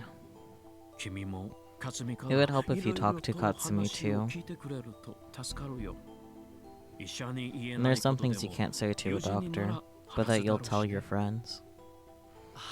Sure, I'll ask her, I guess. So Rintaro, that aside, I have a question for you. I'm concerned. Dr. Lixinen was looking over my shoulder. I got a sense of this at the Christmas party, But your girlfriends really are cute, aren't they? Girlfriends? Huh? I turned around and saw that Mayuri, Kaede, and Yuki had all stood up from the sofa and were looking at me. When they saw Dr. Lixonen and was looking at them, they waved. So are any of those girls involved with you right now? Yuki, Kaede, Mayuri, Luka, or maybe Katsumi. I like that Luka's on this list, thank you. What? His words are so surprising, I couldn't think of anything to say. Maho would often call this middle-aged man a mischievous boy, and that was exactly the look he had on his face. No, I won't force you to tell me. I don't want to pry into your private life.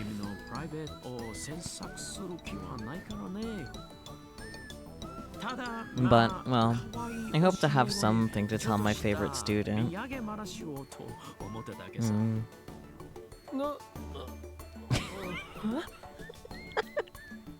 I love the sound he made, accompanied by those 3 question marks.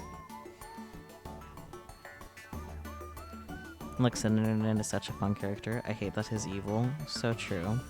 I mean, I guess it's not necessarily... Like, we don't fully understand what the fuck's going on between him and Riaz. We just know for a fact Riaz is definitely evil. Truly the epitome of America right now.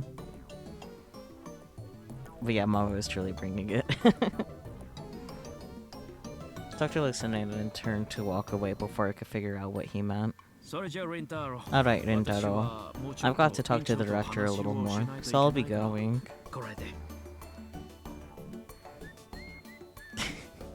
It seems like Kifumi's access to the brain cells a little faster than yours.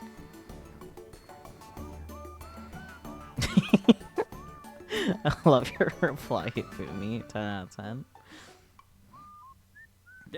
I love to go around to all those girls and give them a hug too, but I'll save that for next time. Tell them I said hello. High-speed brain cell access, yes, accurate.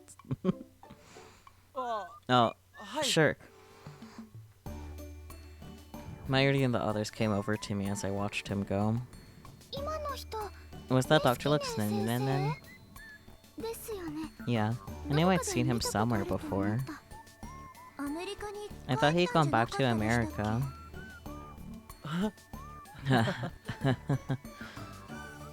Okarin. There was no way I could tell the girls what Dr. Lixonen and I were just talking about.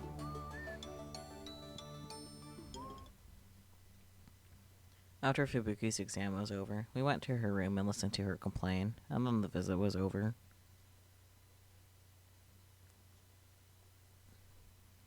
Just like Dr. Lixonen had said, she looked just fine. She told us she was ready to leave the hospital and jog all the way home. Mayuri and the others were relieved, but I felt worried. Did I need to talk to Dr. Lixonen about reading Steiner after all? But how would I explain it? It might be a better idea to talk to Maho and have her explain it to him. I couldn't come to an answer right away. Suzuha! Oh. It was a very hot day in 1998 when Suzuha said goodbye to Kagari Shino. She'd gone to get food and water from a local store, and when she'd come back and opened the hatch, Kagari was inside, screaming. Oh, come on! How does this stupid thing work? She looked inside and saw that Kagari was slamming her tiny hands down on the control console. What are you doing? Kagari shrank back when she saw Suzuha. No, I'm not... This isn't what it looks like. Answer me. But... I woke up and you were gone, and it was dark and the lights wouldn't turn on, and it's so cramped and scary in here. So I tried to open the door. Yeah, I can tell you got gifted in a Yumi sub. それであち And こ then I ち was いじって fiddling る with うち it. に This happened. こんなことに Kagori started to cry. ごめんなさい I'm sorry, 鈴葉 big お姉 sis ちゃん Suzuha. I'm ごめん sorry. なさい But I was really scared. 本当に怖かったんだだから そうか I see. Suzuha relaxed her guard. Kagori had PTSD from her time as a war orphan. She hadn't fully recovered yet. No shit. I'm not surprised it was Hades, I'll be honest.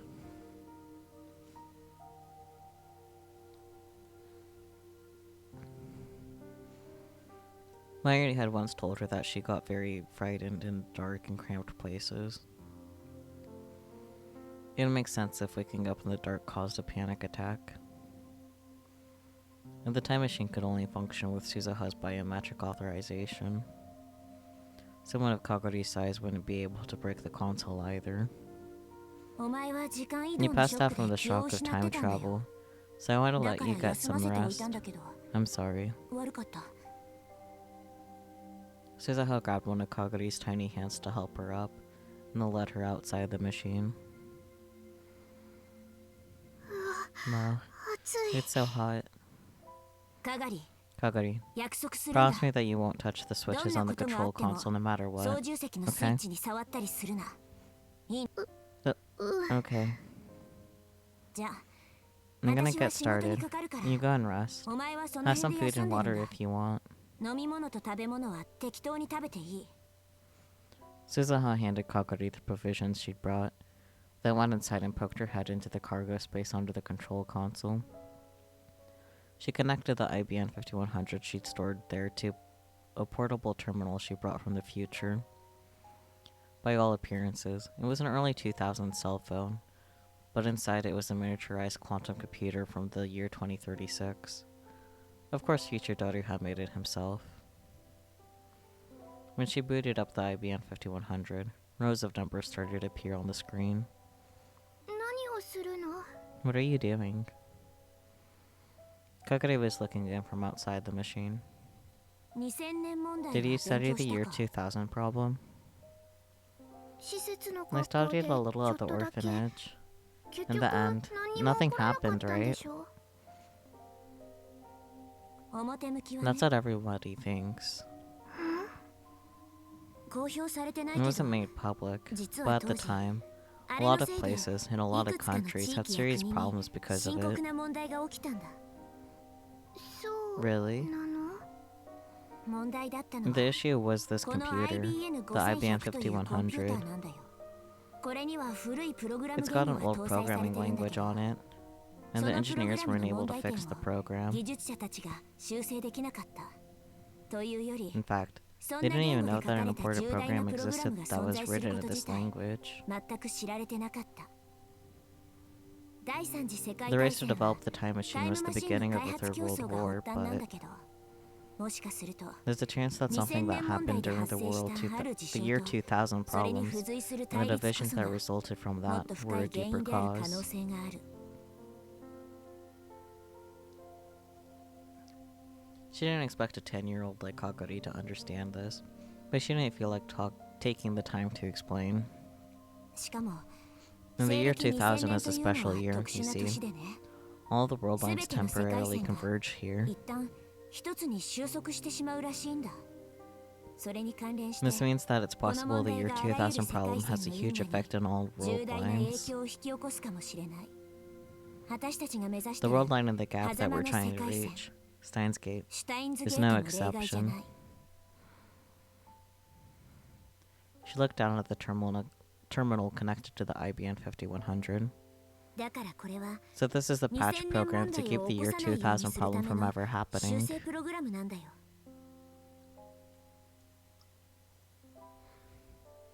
Right now, the terminal is converting the patch into the language used by the IBM 5100. The next step was to spread the program all around the world in the form of a virus. In the year 2000, problems that this era's engineers missed would completely disappear. The word connect appeared on the terminal subscreen. OK Okay, つながっ it's た connected. She'd been told that in Japan of this era, ADSL was still in the test phase, and most normal users connected to the internet by low-speed dial-up using ISDN. But in major city areas like Akihabara, universities, labs, and some big computer companies were starting to use fiber optic broadband. Some of them were even using wireless LANs. Wireless LAN, a method of connecting to the internet and sending/receiving data without the use of a cable. Fiber optic broadband, a high-speed, high-capacity internet connection that uses optical fiber, also called HTTH, fiber to the home. Instead of relying on existing telephone lines, it requires the construction of a new communications network. For this reason, adoption has taken longer than ADSL. As of 2010, 35% of Japan uses HTTH. Ugh. Yes, we jargon you already understand. Congratulations. Suzuha cracked her way into one of those. Dad had left when he said that with year 20 okay, I can read. Dad had left when he'd said that with the 2036 technology, cracking late 20th century network security was a joke, but he'd been right. But if you change the future, will that change the world we were in? Surprisingly, Kagari had gotten the gist of what Suzuha had just told her. そういうことだ And that's right. もうあの世界 I は refuse 存 to 在 let さ that せない world exist any longer. 私たちは So I've come here to reach スタイン Steins ズゲートを Gate. 目指すためにここへ来たんだから Suddenly, the uneasy look on Kagari's face vanished. It was as if her soul had left its body. Suddenly her face was expressionless, and her eyes were wide. 声 Voice. 神様の I can 声 hear God's 聞こえる。 voice. カガリ Kagari, ダメだよ you can't do よ that. くないよ It's not right. ダメなんだよ You can't do that, big ちゃん sis Suzuha. そんなこと You しちゃ can't. いけないんだ おい Huh? Kagari was acting strangely. Suspiciously, Suzuha reached her hand out towards her. But she slipped past Suzuha's hand, and quicker than any child should be able to move, she slammed her shoulder straight into Suzuha's body.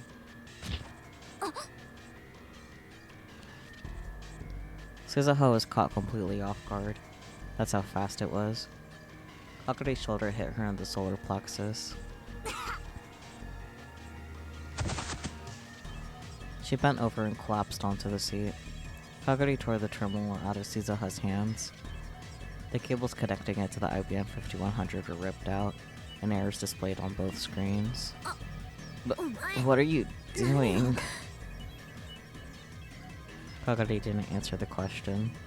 Instead, she grabbed the backpack that Suzuha had placed on the seat and spilled its contents onto the floor. They were MREs, spare parts, clothes, and a semi-automatic pistol.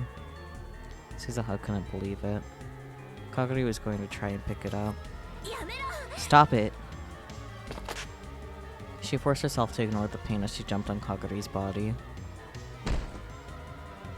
But another unbelievably powerful body slam knocked her back.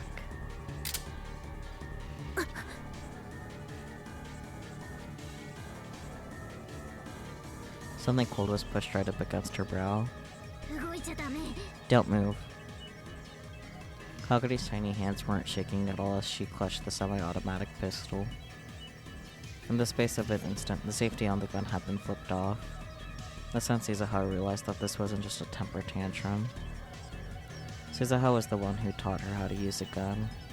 That's why she knew that Kagari was perfectly calm. 正気か Are you insane? 今すぐ銃を Put the 下ろ gun せ down now. こんな真似 Stop はやめ doing ろ this. やめるのはお You're the 姉ちゃ one ん who の needs 方 to だよ stop. 何 What? 世界を変え You ちゃい can't けない change the world. お姉ち You're ゃ not んの making ことだと言っ sense. てる There was no hesitation in her eyes. Instead, Suzuha saw only resolve. じゃ Do you あ want こ the のまま war to 戦争 happen が起きて then? もいいっていうのか。 そんなのわか I ら don't ない know よ。 anything about that. 係は I 元 just の want 世 to go 界に back to my 戻り old たいだけだもん。 world. なら Then もう無 that's 理だ。 never going to happen. 私たちはタイ We've ムマ already シンで used the time machine す to でに過 interfere 去に with the 干渉して past. る。 The world lines 回線 changed. が削れてし There's まって almost るは no ずだ。 chance we can go back. あそこに戻れる可能性は低く。 Shut up! Shut up! I'm gonna save Mama. この世界を消 You can't erase this world. I won't let you. Kaguri turned the gun towards the IBM 5100. やめろ。 Stop!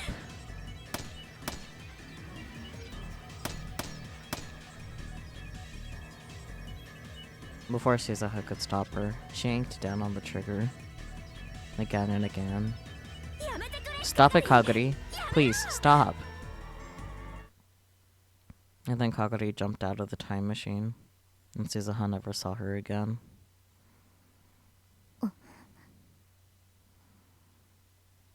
On every night that passed, she remembered Kaguri. Suzuha spent some time looking for Kaguri when she'd first come to this era, but in the end, she never found anything. But Kaguri Shino, who was now 22 years old, was Hironaki Abada. Suzuha was sure of it. But it did no good to keep thinking about it. So Suzuha decided to stop thinking and look around the room. Itaru, her dad, was playing yet another game popularized entirely with female characters. His jaw was slack, and he was scratching the belly fat that stuck out from under his shirt as he played. There wasn't much to respect in him right now, either as a father or as a person. そういえば、 Come to think of it, how are things with Mom? Hmm? 大丈夫？ Is everything okay? 私が生まれてこ I'm な still くな going る to よ be うな事 born, 態にな right? らないよね。 Oh, well, is that more important than the time machine? ちょっと。 Hey. Suzuha stormed over to Itaru. 困るよ。 You can't screw this up, Dad. Yeah. Dad is gonna do his best, okay? いっつも口ばっかり。 All you ever do is 結 talk. 局、例 You の even 映画の wasted チケッ those トも無 movie 駄にしちゃ tickets っ we たんで gave し you, ょ？ didn't you? She meant the pair of movie tickets that Mayuri and Ferris had conspired to give them at the Christmas party. That was because Okurine and Miss Fubuki collapsed, you know? We were so busy with hospital visits and stuff that the movie left the theater. It's not like it's my fault. でもその後、 But I heard that when they tried to give you new tickets, you turned them down. 断ったって聞いたけど、 Wow. Who told you that? マユ姉さんと Bixus ルミネ Mayu さん and が Bixus 決まってる Rumi, じゃないか。 obviously. That's because, you know, it's not very manly to make those two do all the work, is it? で、 So, 自分で did you 何 go か and do 行動に移 something したわ yourself? け？This isn't going to ダメ work. だこれ。 Maybe this was a more important problem than the time machine. Suzuha brought her hands up to her head. いい父さん。 Listen, Dad. 私 I'm not gonna be around to いつ lecture ま you でも like こ this うやってお forever, 説教 okay? できないんだからね。 I'm leaving soon. もうすぐ行っちゃうんだよ。 Oh. Suddenly there was a sad look in Itaru's eyes. そういう顔しな Don't い。 make that face. 約束したはずだよ。 I promised I'd stop worrying もう about 迷 it. うのはやめにしようって。 For the past 6 months, Suzuha had been thinking about whether it was really right to erase this world. But in the end, it was none other than Itaru who pushed her to go ahead. I'm sorry. She couldn't bear to see her father so depressed, so she patted his broad back. I can read. しょぼくれてない Don't で。 just sit there and be 母さん glum. にメールして。 Send Mom a message 予 and 定 see が if 空い she's てる free 日がないか聞 sometime. いて。で、 And if she is, invite her to a movie. ゲ Yeah? That's way too sudden. 高すぎでも I なん don't で care もい if い it's から sudden 誘 or いな not. さい。 Do it anyway, いい？ okay? これは This is 命 in 令だから order. ね。 In order. 返事は？ What's your answer? Sir, yes, sir. Satisfied, she headed off to take a shower. Oh, but before that, I'm gonna hit the convenience store. Ah, don't glare at me like that. I'll eat as healthy as I can, so please forgive me. Vanilla. Huh? I want ice cream when I'm done with my shower. Vanilla ice cream. Okay, I'll go buy you a lot of really top shelf stuff. It doesn't have to be a lot. Just one thing is fine. Sir, yes, sir. That was enough to cheer Daru up. He took his wallet and ran out of the lab. He's such a handful. She was just about taking off her jacket so she could take that shower. But... Suzuha. Itaru had come back into the lab. What is it? I found this on the stairs. I don't like the sounds of that. Oh. Itaru showed her a keychain that he was holding. It was a round anime character whose color had faded to smoky green. It was an Upa. Do you know whose this is? Yep. Vix is Mayu's, probably? I mean, not entirely wrong. She leaned forward to take a closer look. And then she felt like she was experiencing deja vu. I've seen this Upa somewhere before. She'd seen it before. She couldn't really remember when. But her internal alarms were going off. This keychain was extremely important. Upas were common enough that you could find them anywhere. The plastic edges had worn down. The paint was faded and coming off in places. But there was no dust, and there were no stains. Instead, it shone brightly, as if its owner had put a lot of effort into taking good care of it. And the chain was so old that part of it had snapped off. That was probably how it got dropped. Where was it? I've seen this before. Did Mayushi show it to you? I don't know. She stared at the green Upa in Itaru's hands. And then in her mind, she heard a young girl scream. This is Mama's Upa keychain. I'm giving it to you. Take good care of it, okay?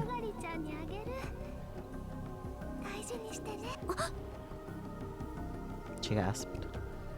A feeling of indescribable terror raced down her spine. This can't be. Kagari's? That is when she'd last seen it. August 13th, 2036. The day she got into the time machine. That's when she'd seen the Upa.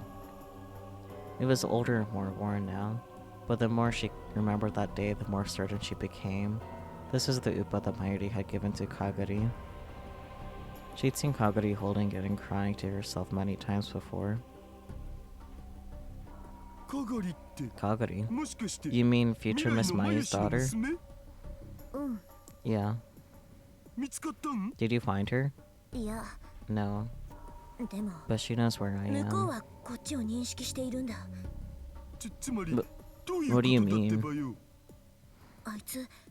She's watching this lab. Satisfied, she headed off to take a shower. Ever since then, her careful efforts to defend the time machine had paid off, and she hadn't seen any sign of Kagari, but she never thought she'd be watching the lab. No. It would have been obvious if I've given it any thought. She's trying to stop us from reaching Steins Gate. She doesn't want this world to end. Which means she's watching not just me, but you too? Huh? Me? Well, I don't think your life is in danger. Probably.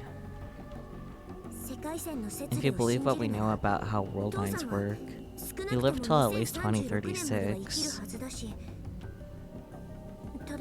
But she might come to interfere with your research, so we can't reach Steins Gate. A lot of bad things had been happening around Shizuha, Itaru, and Rintaro Okabe. There was some possibility that the final target was Itaru. From now on, just be safe, just to be safe. Lock the door whenever I'm not around. Okay, got it. Even if Uncle Okarin, Mom, or Big Sis Maya are here, don't leave it open. It might not help much, but make sure you use the door chain too. You know, Okarin and Mayushi are one thing, but if I did that when I was alone with Amaneshi, don't you think that'd give her the wrong idea? Just explain? That's true. If that makes her not like me, my whole family could be in trouble.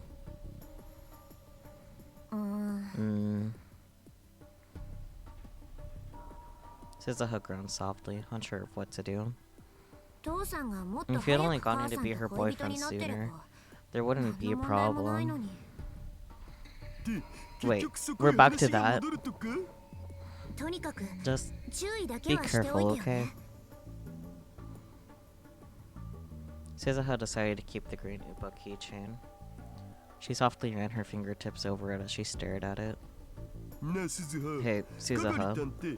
Kagari-tan's not related to Mayushi, but she's still her daughter, right? That's right.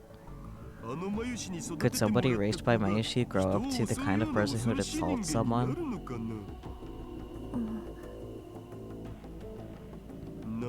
I just can't imagine it, from what you've told me. I'd expect her to be a kind, easygoing, and cute little girl.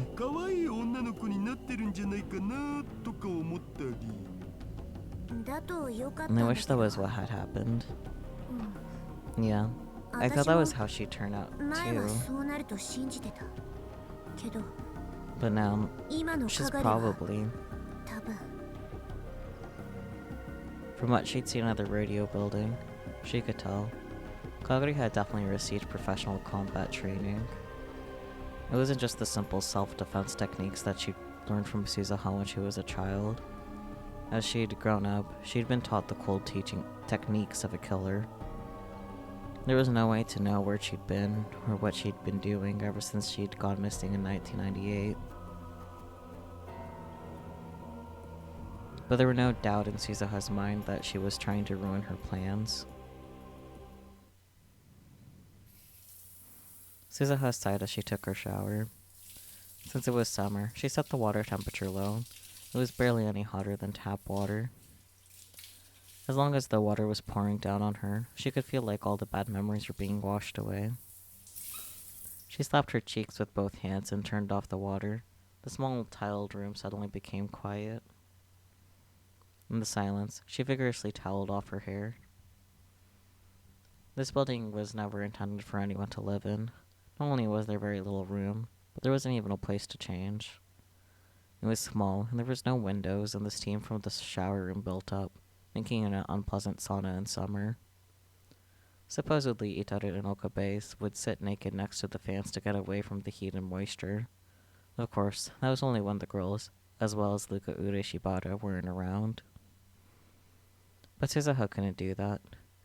There were those huge scars on her chest. If she was careless and Yuki saw them, she'd have a big problem. So she always forced herself to change within this small space.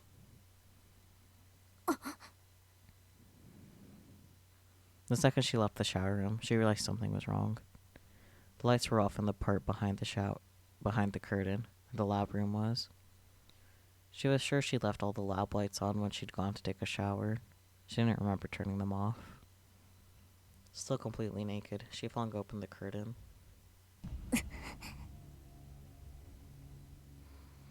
She dropped to the floor, ready to move.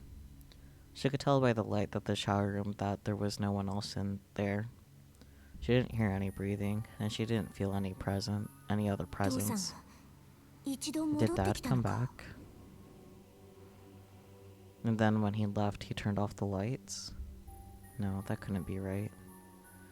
She looked around the room and saw that things had been moved in a way that an amateur wouldn't be able to notice. Itaru's computer desk, the sofa area, the bookshelves, even the mini kitchen, someone had gone through them all. From the look of it, the same was probably true of the development room. Suzuha glanced over the areas where she kept her guns. The closest was the sofa that she used as a bed. She wanted to have one easily available if she was attacked while she slept, so she had cut out the back of one of the sofa cushions and hidden a suppressed semi-automatic pistol in it. It was just a .32 caliber for self-defense, so it wouldn't do much damage unless you had good aim. But it was small and relatively quiet, which made it the best choice for a place like this. Suzuha tensed all of her muscles, coiling like a spring, and slowly moved towards the sofa without making a sound. As she did, she tried to notice any changes in the surrounding area. There was a small sound in the development room. It was a tiny, tiny creaking of the floor, to which she'd usually pay no mind. But that was more than enough for Suzuha. In an instant, she moved from quiet to action. She cleared the distance to the sofa in an instant and quickly drew her gun. She held it ready and slipped into the shadow of the refrigerator. From this position, she could barely see into the development room.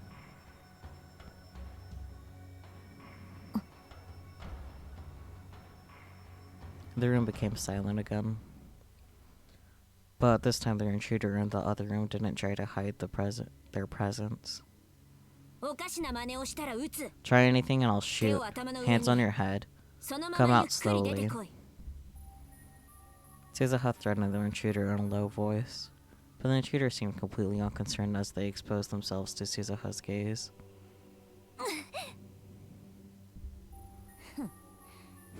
You must be pretty hot, wearing that in this weather. Why not at least take off your helmet? The intruder was wearing a motorcycle suit, just like before. Even the helmet was the same. The leather suit clung tight to their skin, revealing a voluptuous and perfectly proportioned body. It was clearly a woman. What you're looking for is in there. It's in my pocket.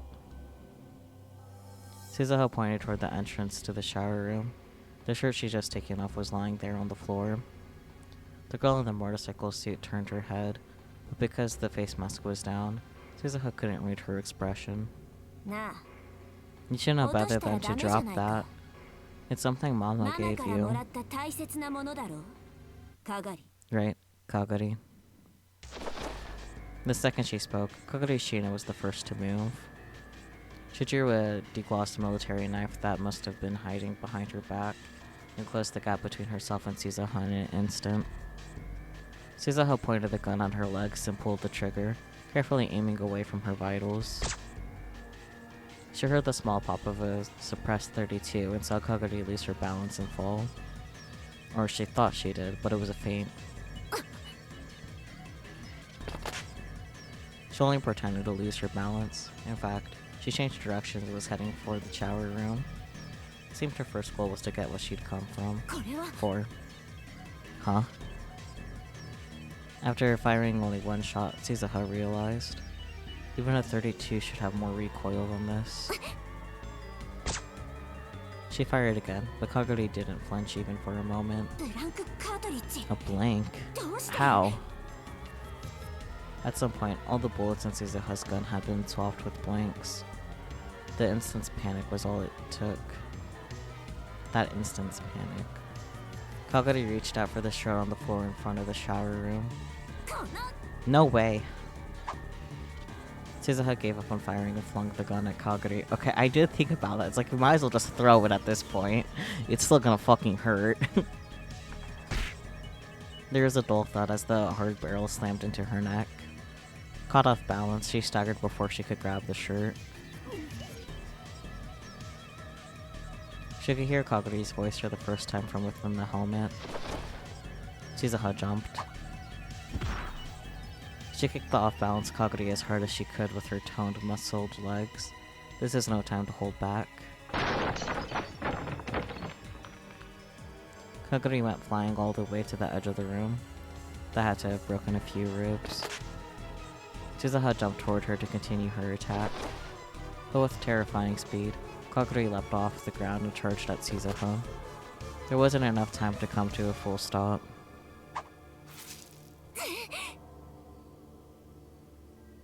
A sharp blade swept by, mere centimeters from her exposed abdomen. If she pulled back even a few tenths of a second later, the knife would have fatally sliced open her gut. You bitch! The blood rushed to Suzuha's head. Kaguri was serious. She was planning to kill her. There was no hesitation in her movements. Suzuha leapt back and searched for something she could use as a weapon, but other guns were probably no different. There was a good chance they'd all had their ammo swapped with blanks too. It was even possible that all her self-defense knives had been taken too. Which left? There were several knives carefully stored in the kitchen. Yuki had brought them over to use in teaching the other girls how to cook. But Kaguri had evidently noticed them as well, and she was moving to keep Suzuha from reaching them. Huh? Looks like you had a lot of practice. It's hard to believe you're the same girl who spent all her time sobbing inside the time machine. I'm surprised. Suzuha kept her distance from Kaguri as she slowly moved along the wall. Her competitive drive burned even brighter as she tried to come up with a way to overcome her disadvantage. Here, Kaguri. This is what you're after, right? She picked up the shirt from in front of the shower room and took the green keychain out of its pockets. What's wrong? Come get it. Her fingers moved as if to crush it. She could see Kaguri twitch. For the first time, she could detect a hint of emotion beyond the helmet. In an instant, she threw it at Kaguri's stomach. The keychain flew in a slow arc, like she was tossing it to her friend. If something they loved was thrown like that, even the fiercest warrior would instinctively reach out both hands to grab it. Kaguri was no exception. She carefully held out her mother's memento in both her empty left hand, and to the right hand that still clutched the knife. Using the slow arc of the keychain as camouflage, Suzuha ran at her in a straight line.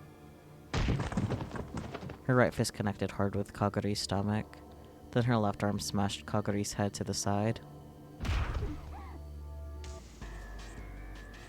Kaguri's body fell to the ground, her right shoulder taking the brunt of the fall. Suzuha could hear the sound of her joint dislocating. The knife slipped from her grasp. Suzuha got behind her and mounted her, twisting her right arm mercilessly. At the same time, she slipped her own left to arm around Kaguri's neck and squeezed hard.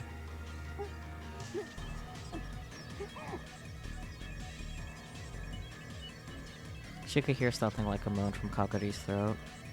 She could both hear and feel the bones in her arm and neck creaking. Stay put. I'm not going to kill you. But Kaguri picked up the knife on the floor with her left hand, and once again tried to use it on Suzuha. Suzuha was forced to squeeze her arm and neck even harder.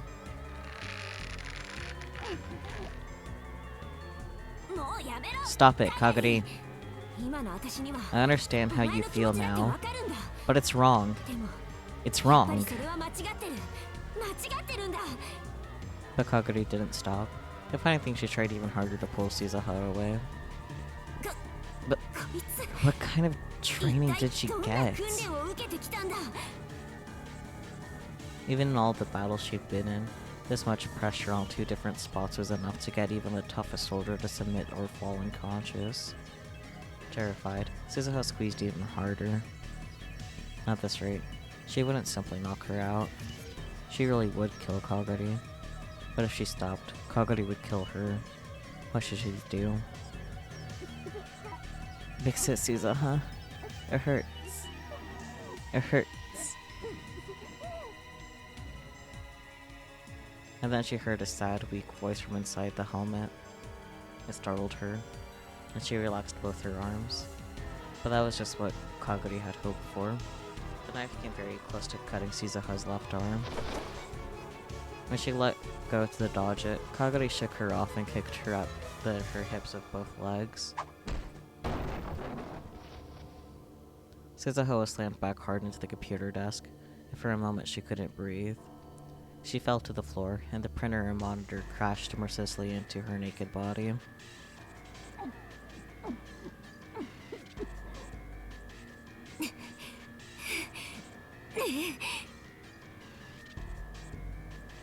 She forced herself to stand up, gasping hard as she did so. Kaguri's breathing was heavy too. Her right arm was pointed at an impossible direction and hanging limp. She wouldn't be able to use it for a while, probably, but her left arm was still holding the knife. You've learned some dirty tricks, haven't you? Suzuha glared at Kaguri's face, not that she could see what it looked like behind that helmet.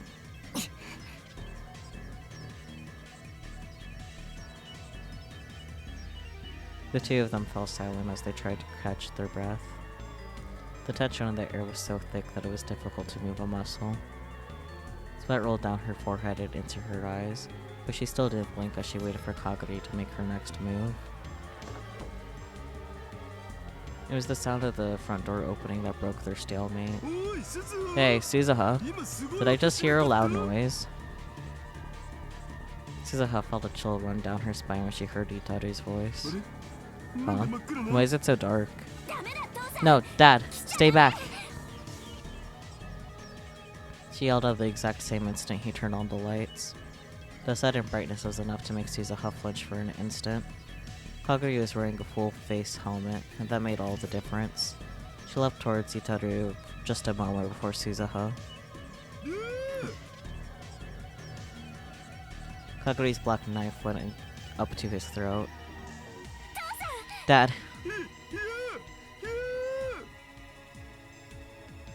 Kaguri spun around behind him, using Itaru's huge body as a shield. Suzuha staggered toward him, gritting her teeth. Let go, Kaguri. Lay one finger on Dad, and I don't care who you are, Kaguri. I'll kill you.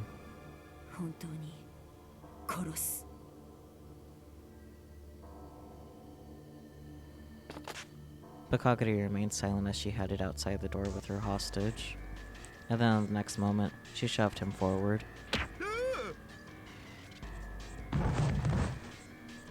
Itaru lost his balance and fell towards Suzuha. Suzuha fell to the ground underneath his weight. Itaru just barely managed to support himself with his arms and legs to keep from crushing her. Move! Suzuha tried to shove him off, using a little more force than she may have intended. But Itaru was so huge it would take him a moment to get up. This is why I told you to lose weight. What? She was getting away. She somehow managed to crawl out from under him and quickly tried to follow after Kaguri. Suzuha, wear this! Itaru was still lying on the ground as he tossed the naked Suzuha her shirt. She grabbed it and quickly put it on, then ran outside. But when she looked around to the street, the girl in the motorcycle leathers wasn't there. There's no way she even knew where she'd gone. She got away. It would be dangerous to run around trying to find her now. There's a chance Itaru would be attacked while she wasn't at the lab. Was that Kaguri-tan? Itaru came outside as well. Yeah, I'm almost certain. I see. So this is how it's gonna be with the two of us in the end. The bruises and wounds were bad enough, but the pain that ached in her heart was the worst of all. You know, I really did like her. Yeah. She was small, but so brave, and she always did her best to protect Big Sis Mayu.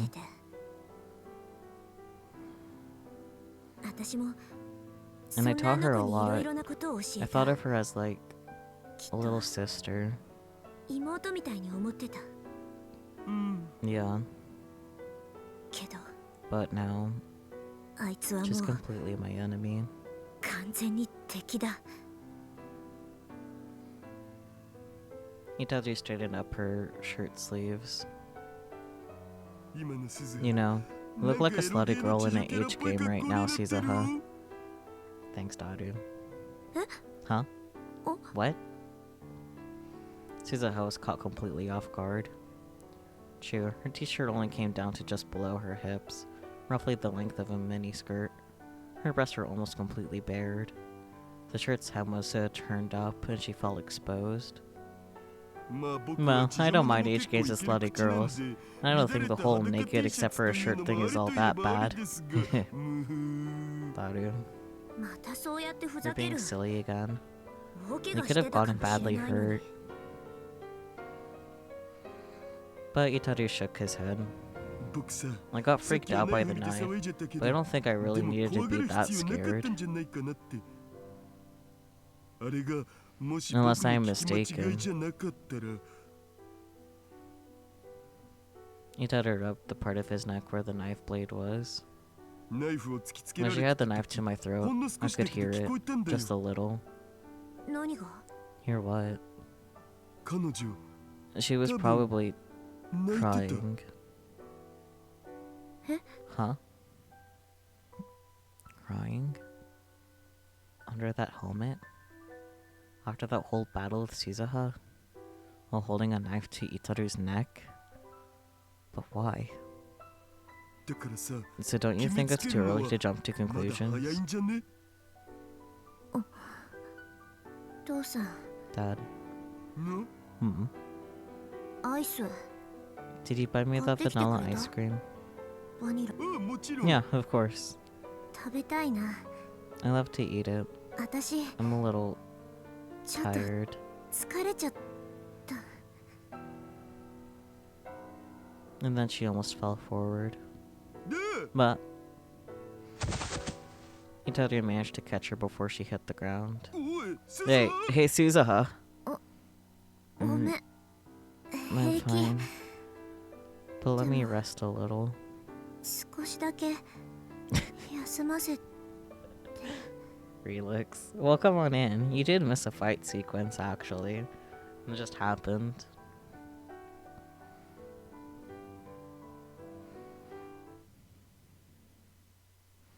And that was all she had the energy to say. She closed her eyes in her dad's arms, and her consciousness melted away. Nope, back to Okabe's perspective. No, we time skipped over my birthday. Sad days. I'm gonna take a minute to go pee, though, actually. So, I'll be right back. Enjoy the Steins Gate music in the meantime.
Okay, hello, I am back. I hope you guys didn't miss me too much.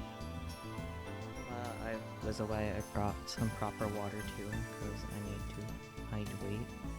Totally wasn't up to anything else. Anyways. When July came, the sun shone down even harder on eastern Japan. Summer was truly here. The news had been saying for days that the heat island effect, okay, might make this the hottest summer in years. Thank you for the head pats.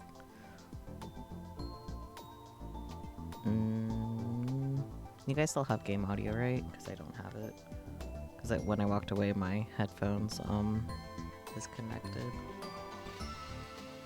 Let me see if I can get them to reconnect. Yeah, it sounds fine. Okay, let's see if I can get sound back in my ear. Okay, I did. I have the audio back in my ears.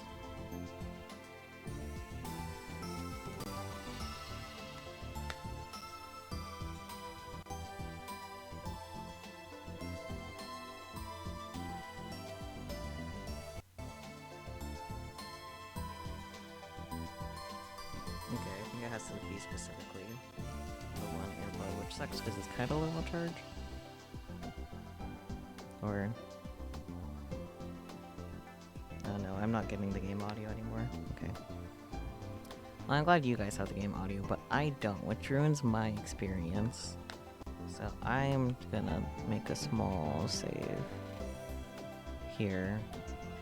I'll overwrite this one. And then I'll go ahead and restart the game. The thing's finicky. Obviously. But it's okay, we'll fix this. I'm not gonna bother her. Yeah, I'll bother with headphones.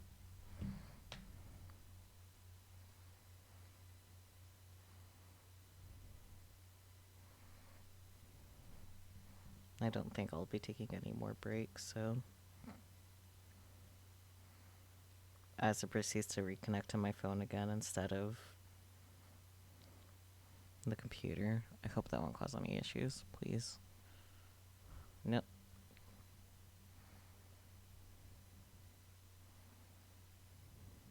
I think it's gonna be full screen and it'll be fine. Hopefully.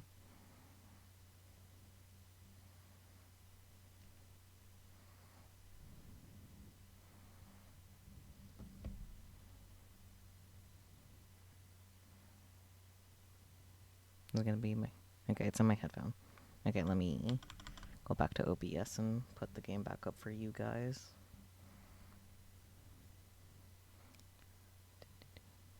There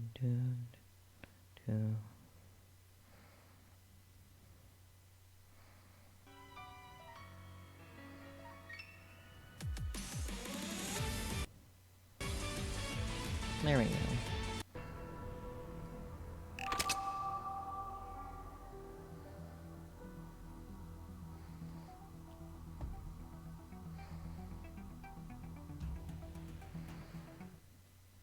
Alright.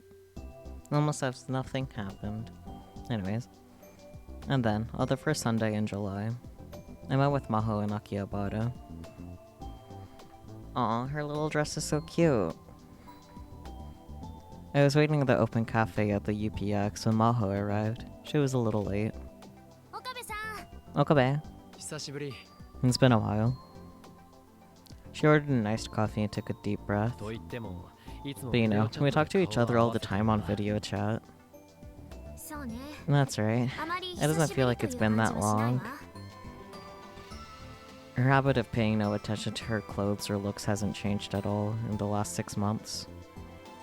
People were going to think she was an elementary school kid who decided to go play at a friend's house. But it would upset her if I said that, so I never would. I had no idea you were here.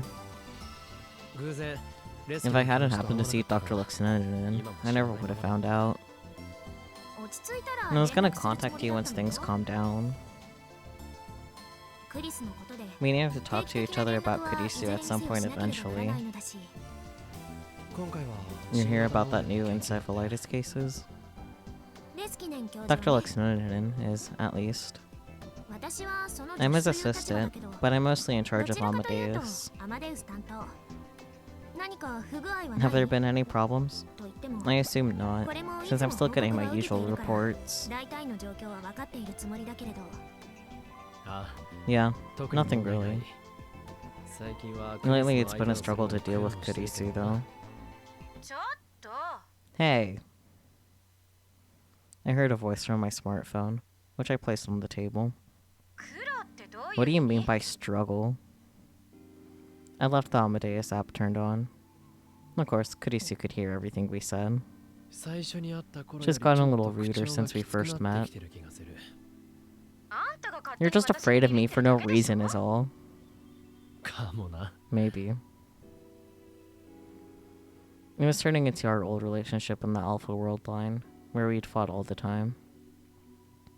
I was starting to lose track of whether that was a good or bad thing for me.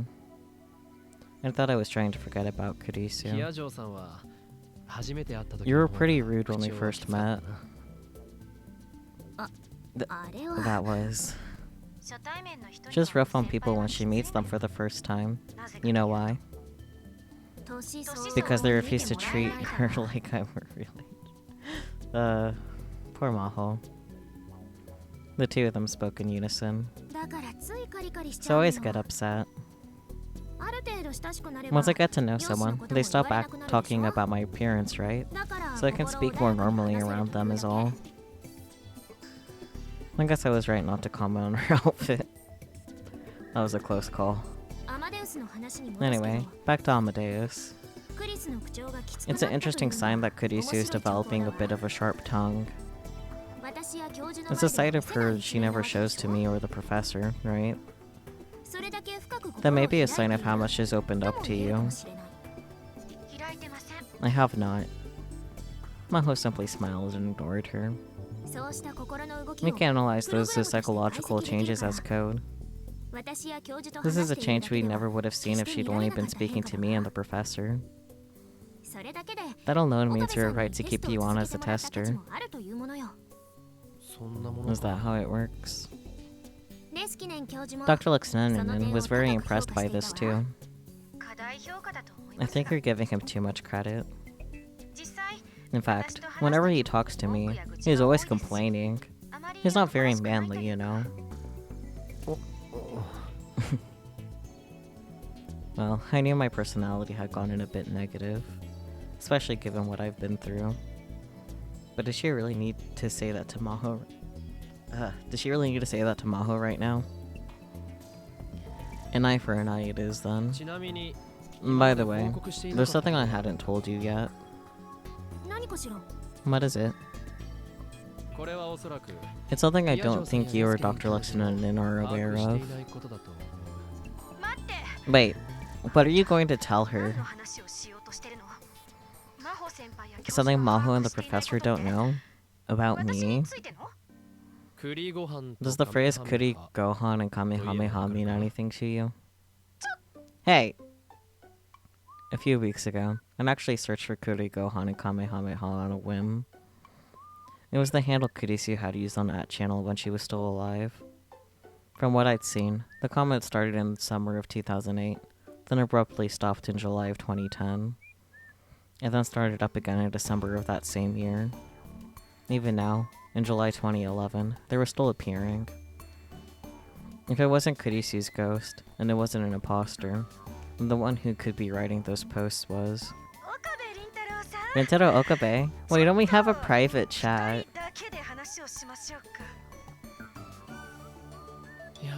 So it was you after all. Don't you think it's a bad idea not to tell them? It's an even worse idea to tell Maho. Why? Because I haven't breathed a word to her about me going on that channel. Why hide it? It's not a crime to read or comment on that channel. Isn't that right? At channeler Kurisu. Listen, call me that one more time and I'll start making up gossip about you on that channel. That's practically a crime though.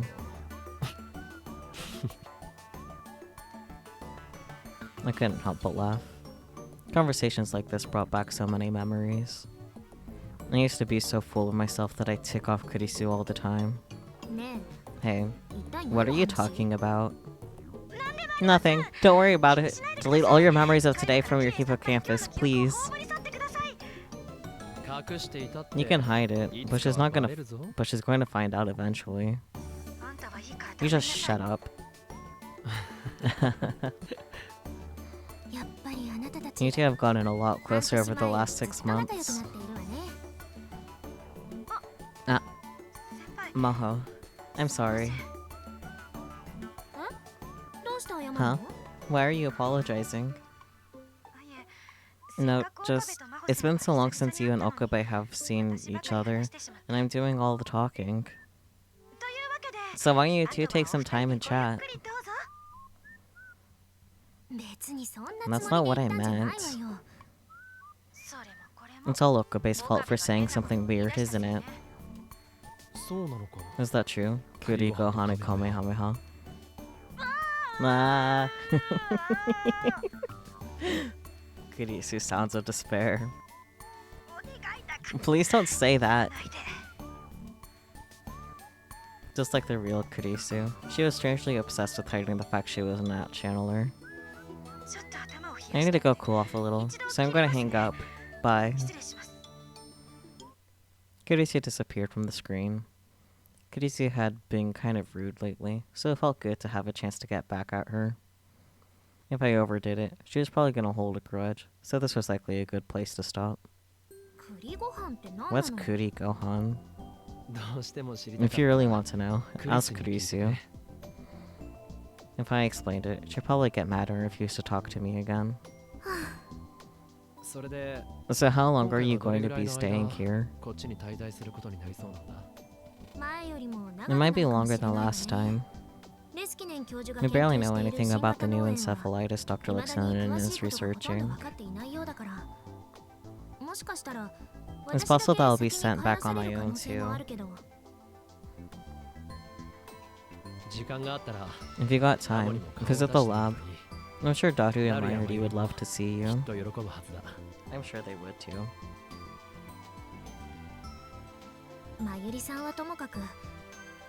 Mayuri sure, but I don't know about Hashida. Maho is finally starting to understand Daru's true nature. Speaking of Daru, you should be on a date with Yuki Amane right now. Oh? By the way, what happened to Kurisu's laptop? Good question. I destroyed it. It was the best thing to do.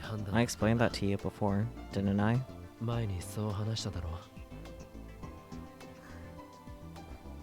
Yeah, you're right. She looked down, a sad expression on her face. I told her I was going to do it ahead of time, but it still must have upset her to see one of the last things she had to remember Kurisu by destroyed. No, sees a her perspective. About half the seats at Gogo Kuri were full. It was Sunday, but it was also after 2 p.m., and so the lunchtime rush was over. Suzuha was sitting at the restaurant's far edge, a baseball cap pulled down over her face. She was hiding her face with the cap, and carefully watching a couple sitting nearby. Here you are, your major curry. I want fucking curry.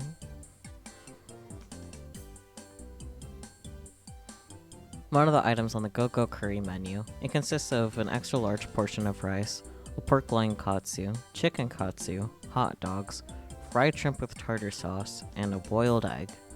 Okay, that sounds like way too much.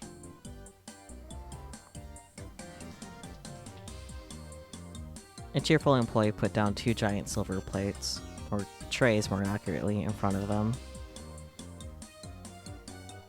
Suzuha could see the other customers looking at them and whispering. The couple really stood out after all. The man was a giant who looked like he ate major curry all the time, but the woman was slim, pretty, and looked very kind. The combination of huge man and slim woman was as unbalanced as the combination of pretty girl and major curry. The major curry was big. It was huge. The major curry... Oh, wait. Suzuha knew from experience. The massive silver trays were loaded with rice and curry, and topped with 2 fried cutlets, fried shrimp, sausage, a boiled egg, and a mountain of cabbage. There was 2 or 3 times as much curry as you'd find in a normal dish, and the toppings were just as big. Even a growing young boy would find it hard to eat them all. Suzuha was irritated. Why are you ordering major curry on your first date with your dad? The Beauty and the Beast couple that Suzuha was watching, of course, was Itaru and Yuki. In the morning they gone to see a movie in Yurakucho, then they come to Akihabara, and gone straight to Go-Go Curry. Suzuha followed them the whole time. That's why she couldn't believe Itaru's choice of date spots. I don't mind Go-Go Curry at all. In fact, I like it, but... This is your first date. There are other places you could have gone. She clutched her spoon tight and gritted her teeth.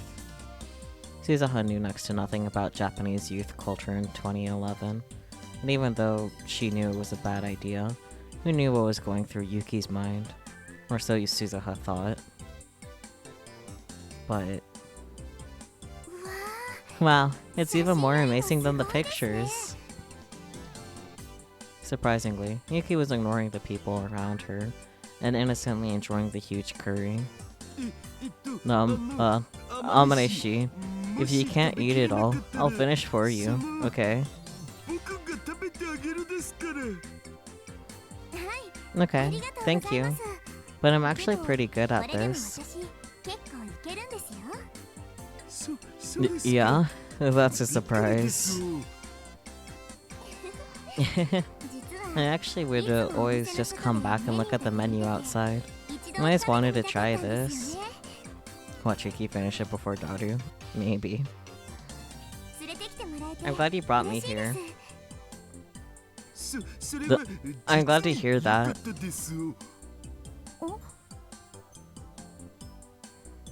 Suzuha had evidently worried over nothing, but she still realized that Itaru was acting strangely. Ever since he'd come out of the movie theater, he was walking and talking strangely. Instead of his usual hunched posture, he was forcing himself to stand up straight. His every movement seemed oddly forced, as if he were a broken robot. And he downed glass after glass of water. Oh, I'm sorry. May I have some more water too? Huh? Oh sure, sure. Thank you. Itaru poured water into Yuki's cup. Suzuha had a bad feeling. And she was right. Itaru was moving so awkwardly that he almost spilled water on her hand. Are you okay? Are you okay? He just got a little wet. Anyway, let's eat it before it gets cold, okay? Yuki quickly wiped down the table with her handkerchief and grabbed her fork and spoon. There were stars in her eyes. Okay, let's eat. Something thinner bodies have more room for their stomachs to expand and therefore eat relatively more food at once than someone who's fat. It's like competitive eaters are frequently thin. Huh. Interesting. Like, I'm not entirely surprised, but it's not something I've thought about before. At least in regards to competitive eaters, if nothing else. No, let's eat. Yuki seemed to be really enjoying her meal, but Itaru was very formal and quiet. He was taking little nibbles out of a piece of fried cutlet, like a squirrel eating a nut. The whole time, they weren't saying a word. What are you doing, Dad? Mom's not gonna want to be around you if you're like that. She decided to send him a message on Ryan to tell him to get his act together, and she just taken out her phone when... Here's your major curry with extra roux. A huge plate was laid on the table in front of her. The other customers started murmuring again. Come to think of it. When she followed them into the store, she ordered her usual, major curry with extra roux, and then forgotten about it. And everybody was going to focus on her. In a small shop like this, it was suicide. Huh? Just as expected, her eyes met with Yuki's. Suzuha? I didn't realize you were here. Oh, yeah, what a coincidence seeing you here, Yuki. Brother. You should have said something. No, I didn't notice you, really. She realized that she should probably leave, but she couldn't go without at least taking a bite of the major curry in front of her. Her experiences in the war had left her completely unable to waste food. She felt Yuki and Itaru staring at her as she reluctantly picked up her spoon. Anyway, yeah, you two enjoy yourselves. Her only choice was to finish her extra large curry as soon as possible. She couldn't let herself be in the way. But instead, Yuki came over and picked up Suzuha's plate. Huh? Excuse me. Can my friend sit with us? No. Sure, go ahead. He says it's okay. Let's all eat together. But wait, why? Why? Because he ordered major curry too. I think we need to have a race. Ah, I see. Huh? Hashida can be the judge. And before Suzuha could respond, Yukiya moved her plate over to their table. No, wait! She had no choice but to follow, but before she sat down, she whispered in Yuki's ear. You're on a date, right? Huh? Oh, yeah. I'm on a date. It makes me blush when I say it out loud. Itaru didn't react at all, even though she was sure he'd overheard that. I've never been on a date, so I don't know how they work, but... Is it normal to have a curry speed eating contest with another girl in the middle of a date? I don't really know. But you see it a lot in anime and manga, don't you? A little sister who doesn't want to lose her big brother runs up to the girlfriend and says, "Let's have a competition." For some reason, Yuki seemed incredibly enthused. Suzuha was overwhelmed by her energy. I don't know anything about that. Is that how it works, brother? But even when she turned to Itaru for help, he just awkwardly sat there, eating his curry like a robot. Brother? He awkwardly turned his head to face her. The rest of him stayed completely still. Did you say something? What's wrong? You're acting weird. I am not acting weird. I am not acting weird at all.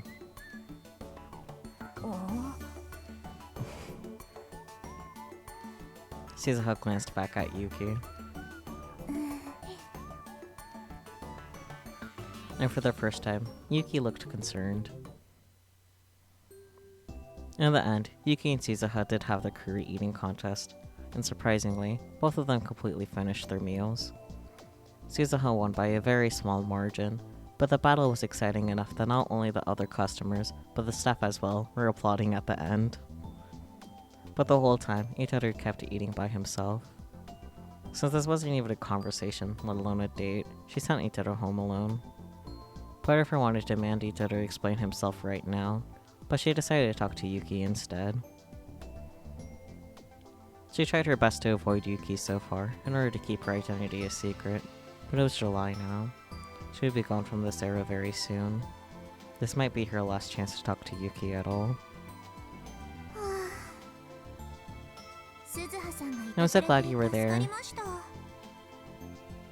Yuki sighed a little after Itaru left. Maybe I did something to offend 気に障る him. ようなことをしちゃったのかもしれません。橋田さん、 Nashida doesn't seem to enjoy being あん around まり me. 楽しくないみたいだったから、 I think you're misunderstanding.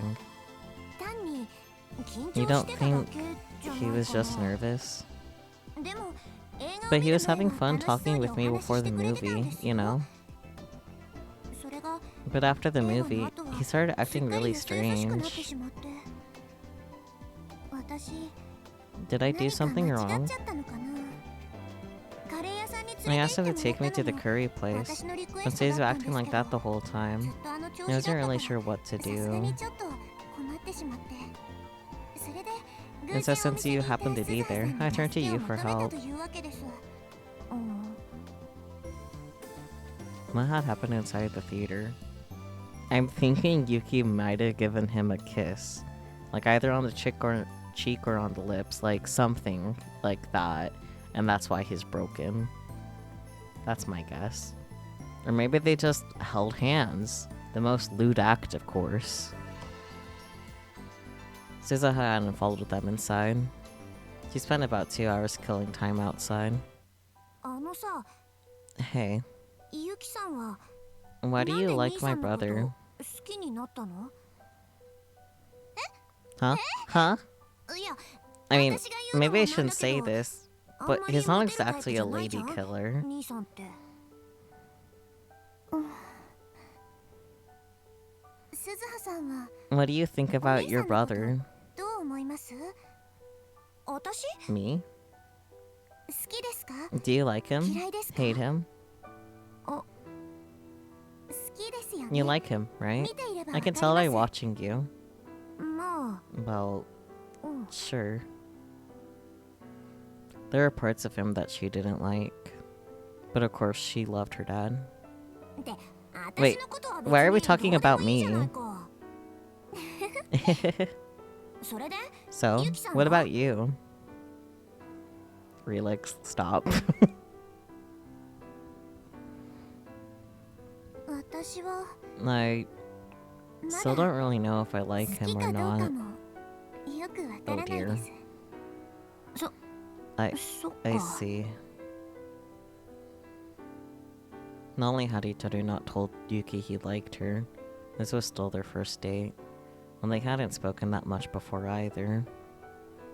She hadn't even reached the point where she saw him as a member of the opposite sex. For almost a year, Suzuha had stayed with him, and she, Mayuri, and Ferris had done everything they could to get the two of them together, but there hadn't been any real progress. Suzuha felt uneasy when she thought about the future. Maybe her dad wouldn't be her dad anymore. Maybe her mom wouldn't be her mom anymore. Dad and mom wouldn't be together. She imagined that future. そんなの I 嫌 don't だ。 want that. She looked straight into Yuki's eyes. 私さ、 I'm going to be もうすぐ leaving soon. ここからいなくなるんだ。 What? ちょっと遠いとこ I'm ろに引 moving っ越すん someplace だ far よ away. ね。R- そうなんです really? か？多分 I don't 戻 think っ I'll て be こない back. と思う。心配なんだ。 And I'm worried about that. 父さん、 I mean, my brother. 兄さんのこと。 Mm-hmm. だからさ、 So, ゆ Yuki, きさん、こんなこと I know this is a weird 私が thing for 頼 me む to のもおかしな ask. 話なんだけど、 And then she bowed deeply. 橋田至を Please take care of よ Itaru ろしくお願いし Hiyashida. ます。あ、お、 There was no answer from Yuki. Suzuha looked up, afraid, and tried to gauge the expression on her face. She looked kind of lonely and kind of sad. 私は I don't know what I want ど to うしたいん do, でしょうね。 Yuki whispered, and then Suzuha. ああ、もう Oh, jeez. どうす What る are ん we だ going よ。 to do? これじゃ Everything's 破局の almost 危機だよ。 finished, even though it's まだ never 始 even まってもないけ started. ど。 As soon as she got back to the lab, she yelled at her useless father. うお What? Suzuha, I'm sorry. The Hashida family is doomed. Stop sitting there feeling sorry for yourself. This isn't funny. Start by explaining why you were acting that way today. You looked so excited when you left this morning. Your mom said you were normal until halfway through the movie. Yeah. So what the hell happened? Well, you see, listen to this. You know how movie theater seats are cramped, right? So I tried to sit as far to the edge as I could so I wouldn't get in Amaneshi's way. And then I heard this crack, and the seat almost broke. What? And then I tried to support myself, so I grabbed the armrest. But it wasn't the armrest. It was Amaneshi's, hand. So lewd. How dare he? Yeah? Mom didn't say anything about that. I'm telling the truth. It was so soft. It couldn't have been an armrest. It was a girl's hand. It had to have been. I see. But you see, I felt a lot of 2D girls' hands, but never a real girl's. And what happened then? Amaneshi's so nice. I guess she didn't try to shake it off because she didn't want to hurt me. But you know how fat I am, right? I sweat a lot. She must have gotten soaked. But she didn't say a word.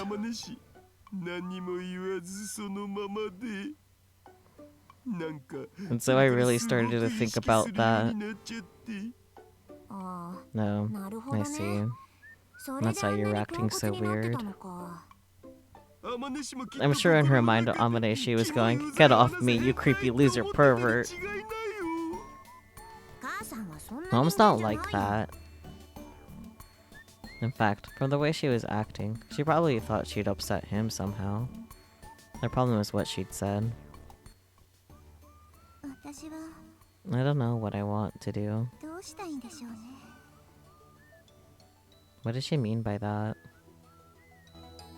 I don't know what Mom's thinking. Suzuha, let's give up on Mom and you can live with me. That's not how that works. You're not making any sense. How am I even supposed to be born? But it's impossible. How come you're not even trying? Even if things look bad, you have to keep going. She grabbed her father by the collar and shook him. If you don't... She remembered how sad Yuki had looked when she'd said goodbye. They'd said goodbye. Otherwise, something awful will happen. Yeah. Suzuha was starting to wonder about leaving. Especially now that she had even more to worry about. Maybe I shouldn't have talked to Yuki after all. She realized again how powerless she was, being from the future. Oh, back to Okabe. The Global Brain Science Comprehensive Research Organization Japanese office prep room in Wako City hadn't changed a bit in 6 months. It was still far from being what it needed to be, and still almost completely empty. There were rows and rows of empty desks. The amount of dust on the tables had perhaps increased. After Dr. Luxnanen had left, it had probably remained unused. Sorry to call you out here like this, Rentaro. Oh, it's fine. Dr. Luxnanen had told me he wanted to update the Amadeus app to the latest version, so I had come to his office after class. Mo had connected my phone to her PC to begin the process. He said it would only take 10 minutes, so I was sitting around and waiting. By the way, Rentaro, I know we discussed this before, but would you seriously consider being an exchange student? Huh? If it doesn't bother you, I'd be willing to write a recommendation letter. Of course, you need to pass the test and the interviews. I frantically straightened my posture. That's very tempting after, but I don't think I've got the academic talent for it yet. My goal is to go to Victochondria, and so I really don't want to screw it up.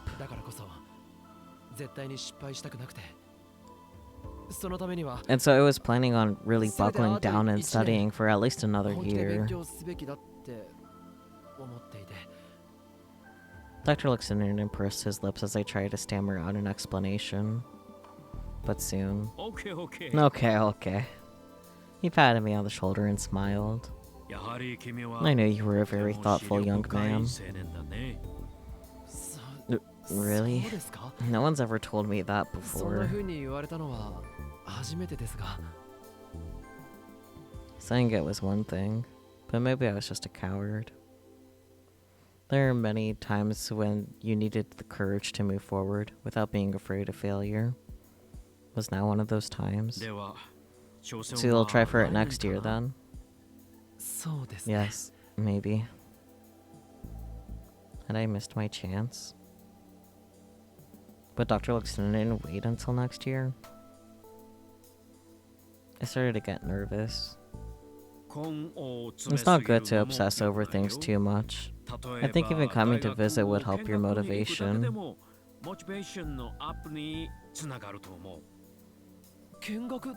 Visit? If the timing works out for you, we'd be willing to pay to have you visit. How about it? I can't believe you do that for me. Thank you. Of course. I don't know when I'll be heading back to America next, so I can't say exactly as to when it will be. Right. I bowed my head in gratitude. Meeting Dr. Luxton was a really lucky break for me. By chance, my eyes met Maho's. For some reason, her smile was a little sad. She quickly looked away and went back to her work. Maho was staying in a business hotel a few stops down from Wako City. She said she deliberately avoided staying in the same hotel as last time. It's not quite as convenient though. You know, why not clean up a little? She hadn't spent that much time in Japan, and it was already messy. Clean up? I've got everything laid out in the most efficient manner for my use. Which meant she was refusing the hotel's cleaning service. You know that's why you're never getting a boyfriend, right? I could hear Kurisu from my phone. She was annoyed. After the app updated, I left Amadeus running. Nobody asked you. Any normal person would be embarrassed to invite someone over to a room like this.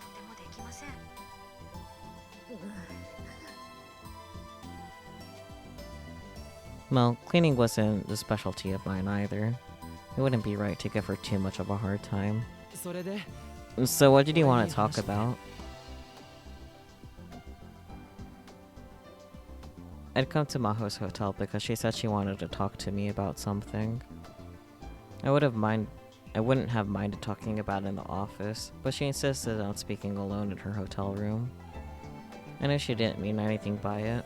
After knowing her for half a year, I knew she wasn't the type.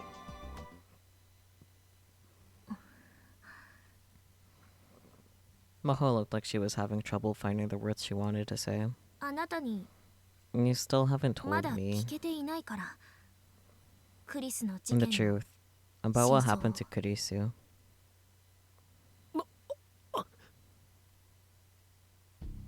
I quickly shut down the Amadeus app. And I wanted to ask you about the time machine too.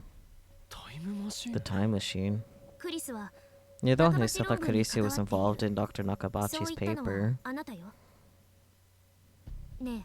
Was she あの子は really working on a 本当 time にタイ machine? ムマシンを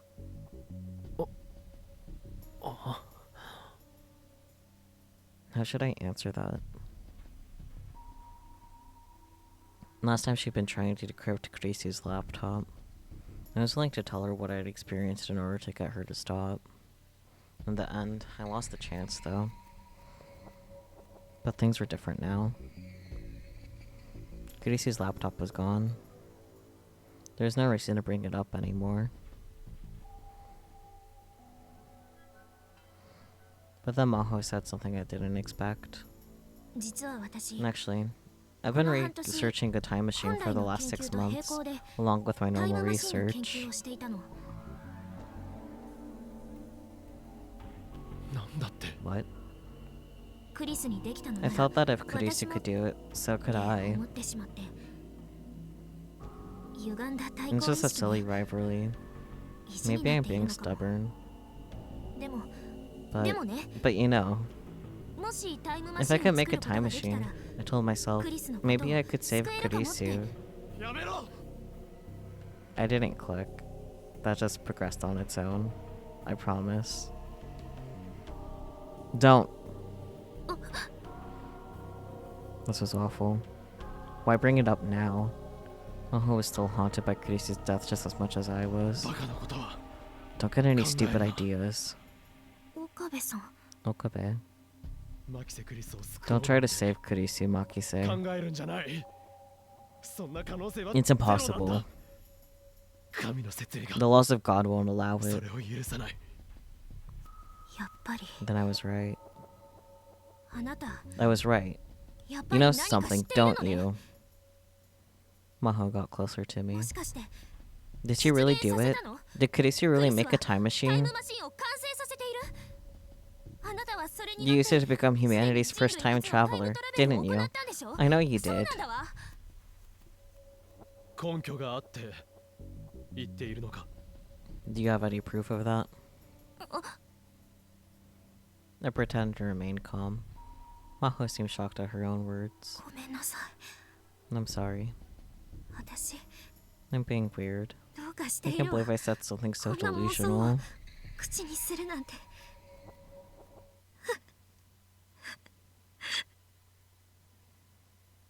ヒヤジョさん Hyajo. Maho started to cry. I didn't know what to do when she started crying right in front of me.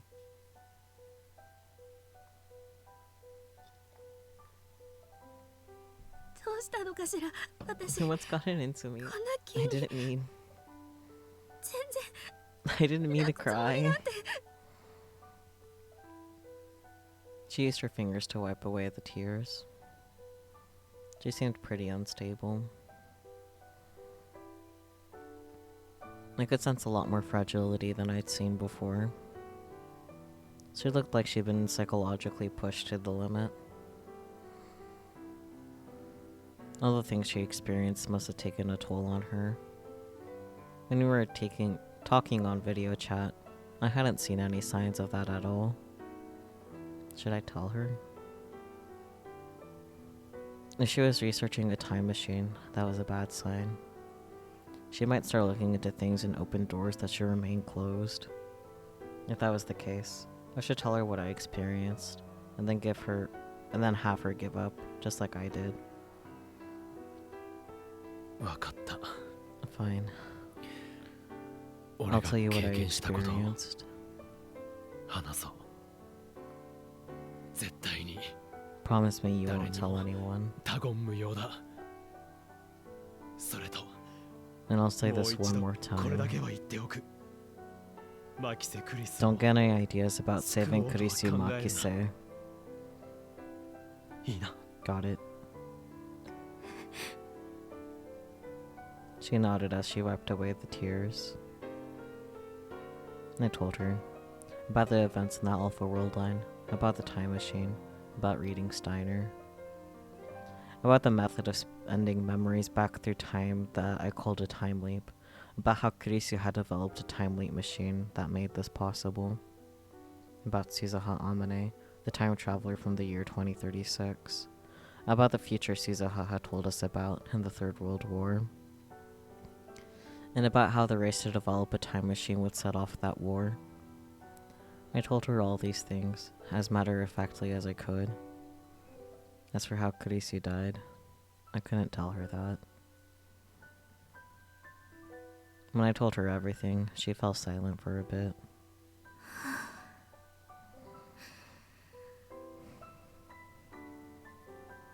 She took a deep breath, frowned, and rubbed her temples.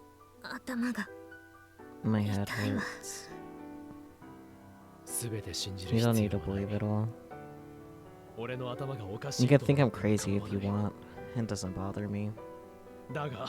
But if you insist on continuing to research a time machine and save Kurisu Makise, I'll do whatever I have in order to stop you.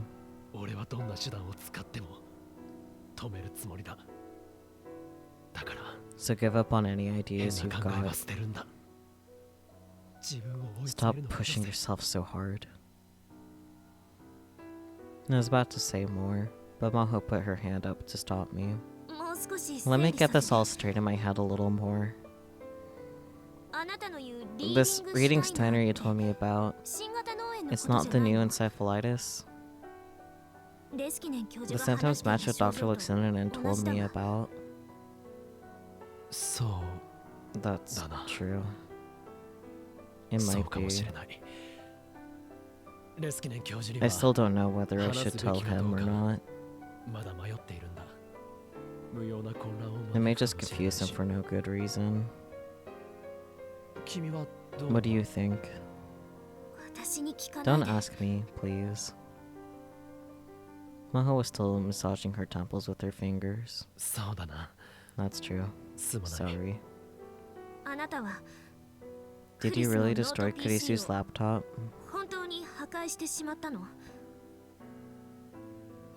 Yeah, I did. Did you see what was on it? I didn't know how to crack the password. There's no way I could.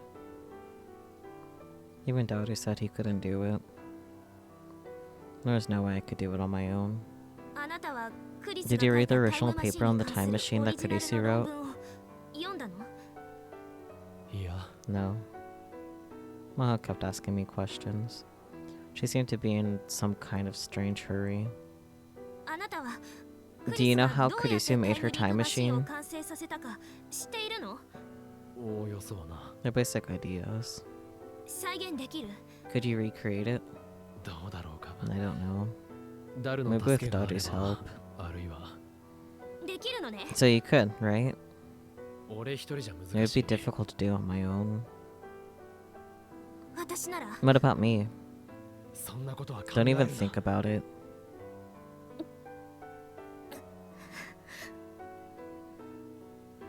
Maho suddenly grimaced as if she was in pain. I realized how pale she was. Hyojo, are you okay? Does she really have a headache or something? You want to lie down? But she shook her head and kept asking questions. Where is the time machine now? The one that Suzuha used. Where is it?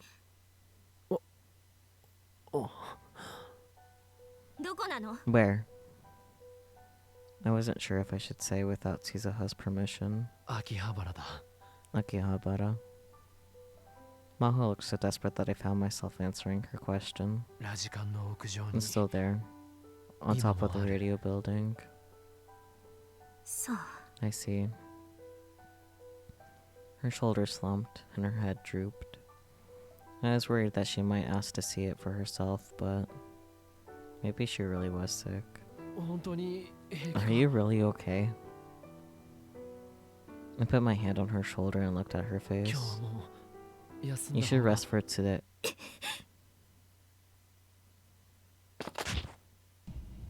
There was no warning at all. Maho's tiny body slammed into me. The force was enough to push me back to the wall. What are you? Before I knew what was happening, her arm was against my throat. She was using the bone in her arm to put pressure on my windpipe.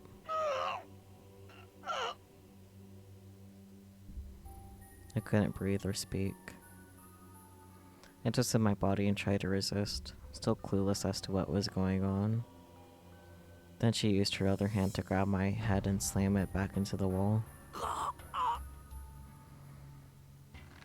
Her strength was incredible. I was a lot bigger than she was, but still I couldn't escape her grasp. 残念だわ I'm sorry, Okabe. 岡部さん Her voice was very dark and very cold. And suddenly she moaned again, and her face twisted in pain.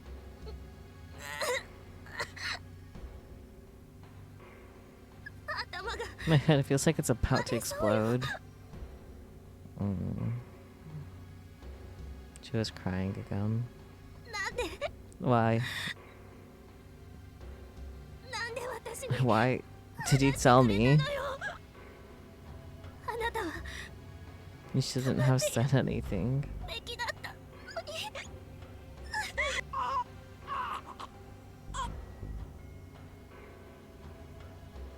I couldn't escape. I grabbed onto her long hair and tried to pull her away, but she didn't move at all.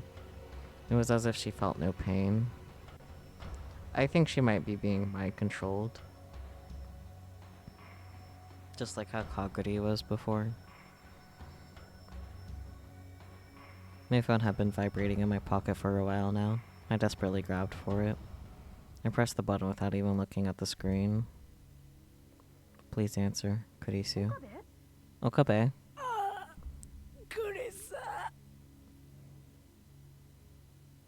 I was blacking out.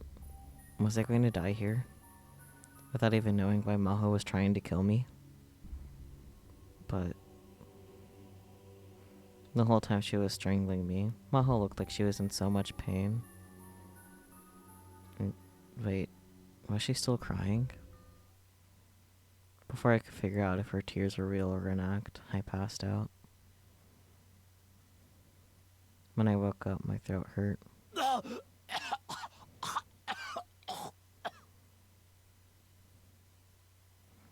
I tried to cover my mouth with my hands, but something was keeping them from moving.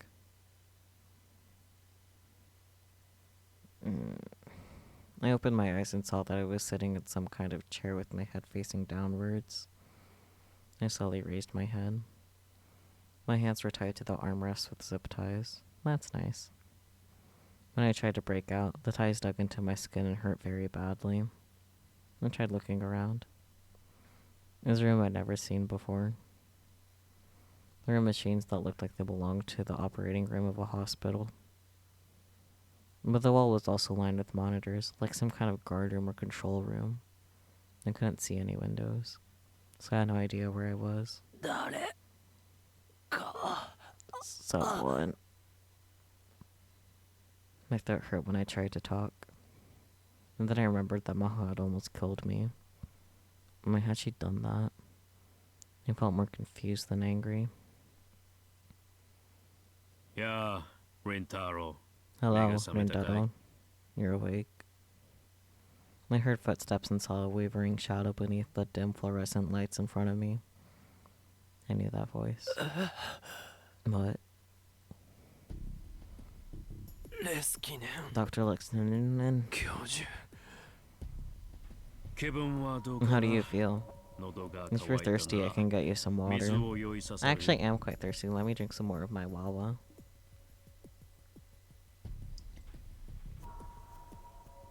When I looked again, I saw that he wasn't alone.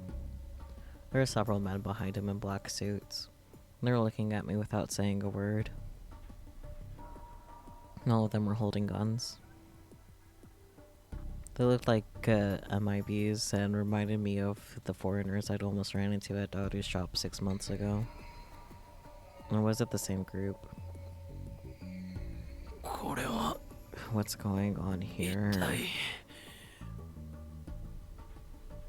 There's a lot of things I wanted to ask, but more than anything, I want to know why Dr. Lexington wasn't helping me. And of course, the first thing that came to mind was the obvious answer. It was Dr. Lexington who had put me here, and Maho had captured me under his orders. But I didn't want to think about that. Where are we? どこですか? So all I could ask was a stupid question like that. 私の目に And I was right. You truly are a treasure trove of information. Right now, you're as valuable as the President of the United States. Alright.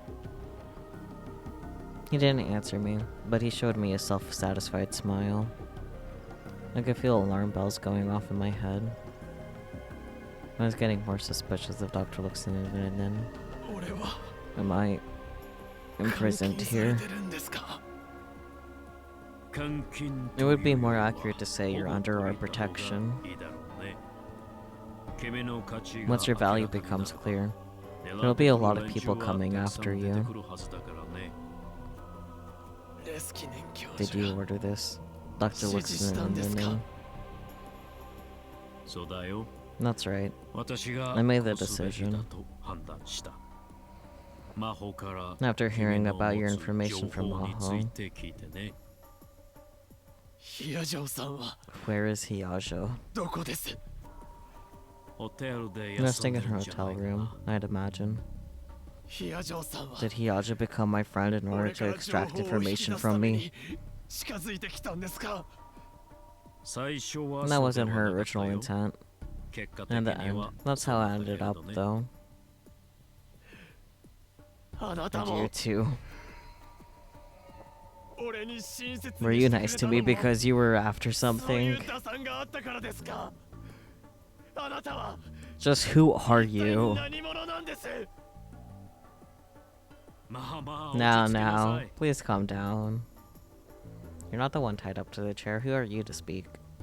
I told you before, haven't I? A scientist must remain calm at all times. Excitement is only allowed when the experiment is a success. That's fucked up.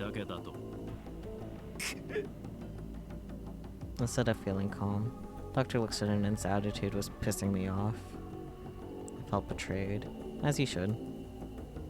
There was rage, frustration, sorrow, and a lot of other feelings all mixed together as it gritted my teeth. Dr. Unedited ignored me and gave a brief order in English to the other men. They left the room. Only Dr. Unedited and I remained. Now then, Rintaro, I'll tell you about my other job. Your other job? It was then that I remembered the other world line that I'd been sent to. Shimayama had told me that an American organization had demanded that I be turned over. Are you with the CIA? The NSC? But Dr. Unedited only chuckled. Don't compare me to those idiots. They're just a bunch of useless government employees. Are you aware of an American civilian intelligence company called Strategic Focus? Strategic Focus. I heard of them before, on a conspiracy theory site that the old me used to read all the time. Stratfor. I remembered reading that they'd acquired top secret information on Russian ballistic missiles that even the CIA couldn't get, and then sold it. The result was the destruction of the CIA's reputation. And at the same time, the total reorganization of Russia's military strategy. I'd even heard rumors that during the Gulf and Iraq wars, they'd obtained information about the warring countries faster than anyone, and spread it as needed. The world's government supposedly called them the Shadow CIA. You work for Stratfor? But I thought you were the chief researcher at the Brain Science Institute. And that's my real job, of course. By the way, I often run into people who will tell me the exact same things. They tell me that humans are just monkeys that murder each other. The human brain and the development of the neocortex are what give rise to crazy religions and crazy ambitions. And that's why there are wars.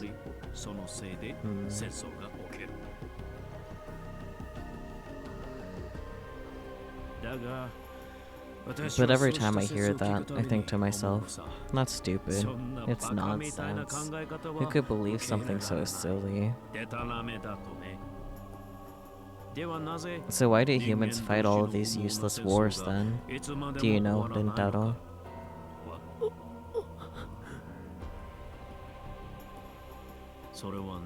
It's because of information. All human beings are part of a certain community, a certain colony, if you will. Oh, have good sleep, Relix. Thanks so much for popping in. Each individual thinks he's acting on his own, but in fact, all our brains are connected by the information distributed by our community.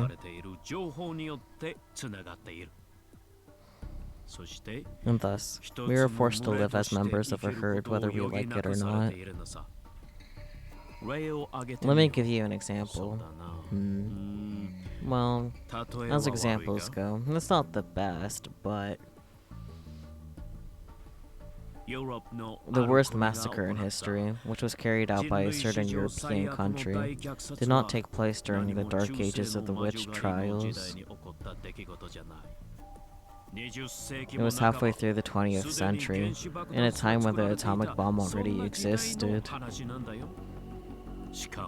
And the country that carried it out was one of the most civilized on Earth. We leave the question of the leader's sanity to the historians, but what about the people who were actually on the ground doing the killing? Were they simply murderous monkeys? No. They were people like any others you might find. Speaking as a brain scientist, I'm certain that if I were to examine one of their brains, I'd find nothing wrong with them at all. But once they received the wrong information,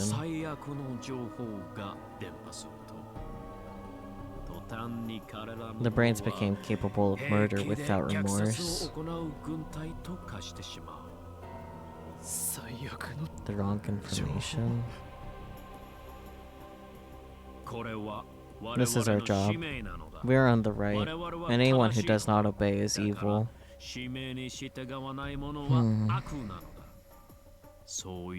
That information. What are you trying to say? There needs to be someone who can control the information given to these fragile things we call brains.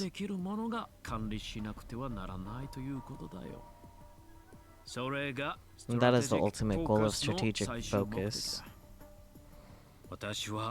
As I am in complete agreement with that goal, I work as an agent for them in addition to being a brain scientist.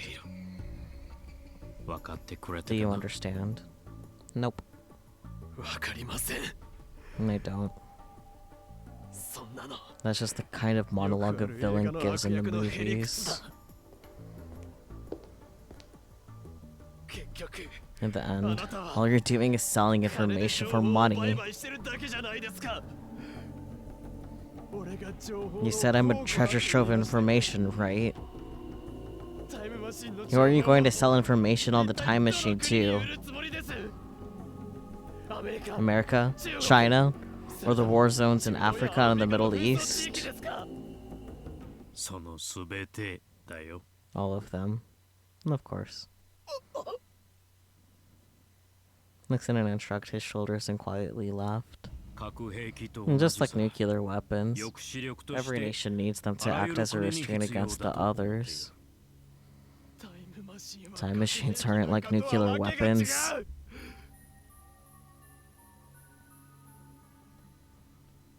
I'll pause that thought and continue reading.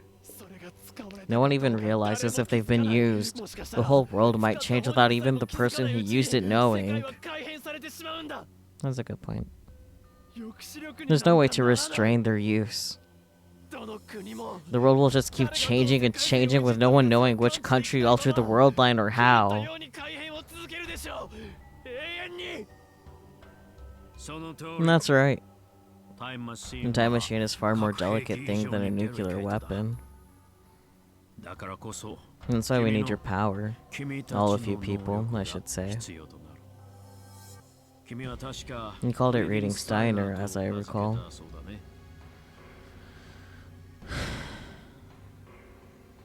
It seems to have the same symptoms as the new encephalitis.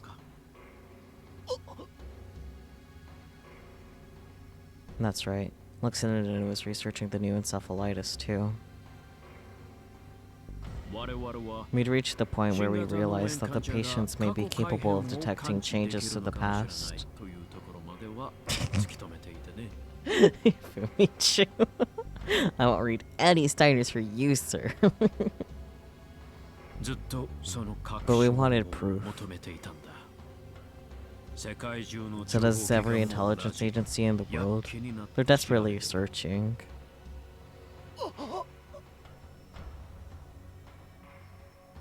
I hated myself for not realizing the possibility sooner. I've always had the wrong idea.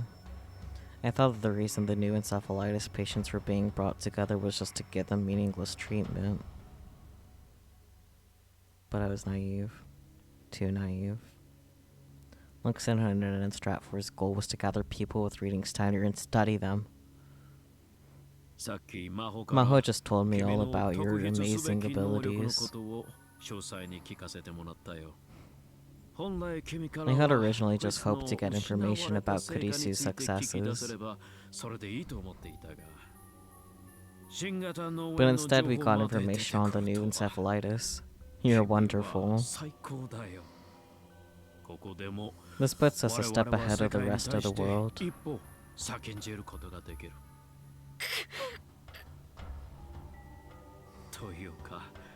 And why didn't you tell me about this sooner? If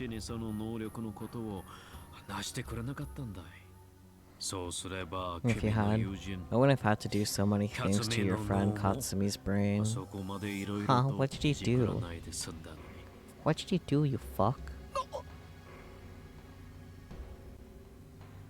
Katsumi Nakase. Did he meet Fubuki?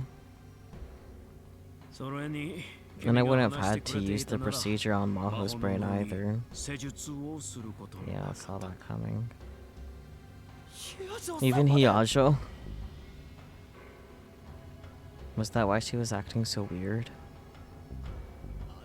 She's your assistant, right? She respected you. She looked up to you. How could you use her in a human experiment? It was necessary to acquire information that will benefit all of humanity. I'm not sure about that, dude. And there's no need to panic. Both Maho and Katsumi will survive with only minor impairments to their brain functionality. They'll survive, they'll live, they'll just be disabled. I don't think he took an ethics class. Yeah. You're insane. Typical white man. For the first time, I felt hatred for and fear of the man in front of me. Wait, how did this man get into a healthcare profession without taking ethics? I don't think he's in a healthcare profession, he's just a brain scientist. Like, he happens to be working with a hospital for research purposes, but he's not a doctor himself.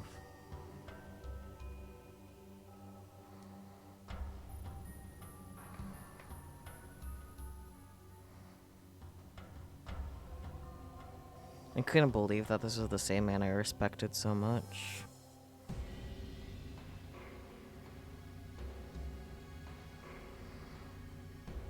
If we investigate the brains of patients who contracted reading Steiner, I'm sure we'll learn more. If we can sell that in a set along with the time machines, we can maintain the military balance of power across the world. We can avoid war. Optimistic thinking. I want your cooperation too. Unedited's mannerisms hadn't changed a bit. Even as he spoke of these horrifying things. He spoke of these insane things in the same manner that Maho once described as like a mischievous child. You tricked me, didn't you? You approached me just because I was friends with Kurisu. You tried to get information about Kurisu from me.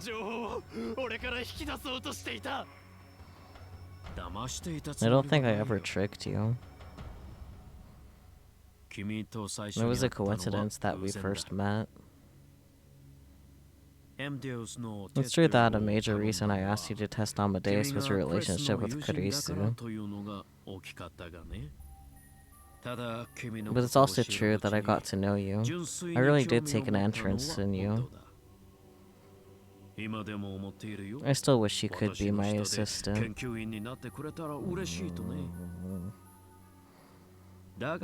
But that's a separate matter. No, it's not. Remember what I said? You're as valuable as the President of the United States himself right now.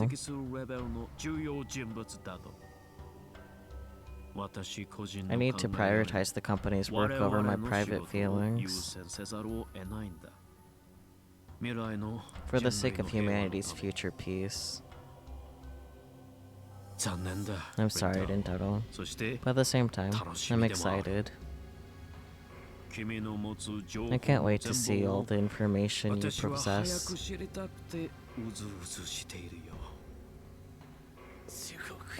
Go to hell. I'm gonna take a copy of your memory data. Your memories are going to be used in the Amadeus system. Interesting idea, right? That way, even if you die in an unfortunate accident, your memories will remain.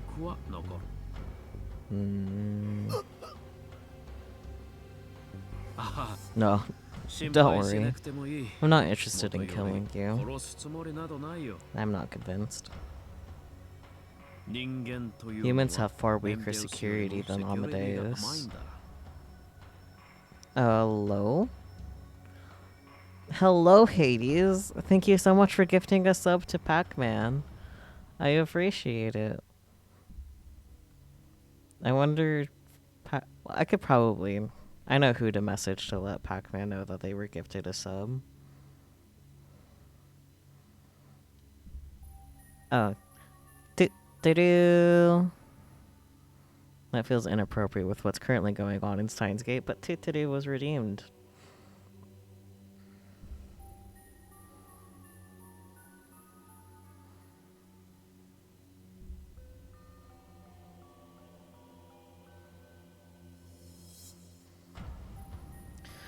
Okay.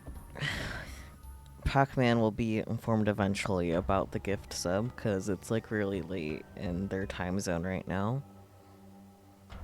But anyways, yeah, I read this line. Once they taste pain, they'll gladly share information to escape it. Their security, when it comes to keeping secrets, is practically non-existent. Torture doesn't work on Amadeus, which means it'll be far more difficult to deal with than you. Yeah, it's late in our time zone too, but like Pac-Man and the person I messaged are 3 hours ahead of us, so it's like even later for them. The only reason I'm taking the memory data is to have a backup. Even if, for example, you're unable to endure the torture and went insane. In the near future, we'll be able to download your memories back into your brain. This definitely is a bad ending. You attended my lecture, so you know this, right?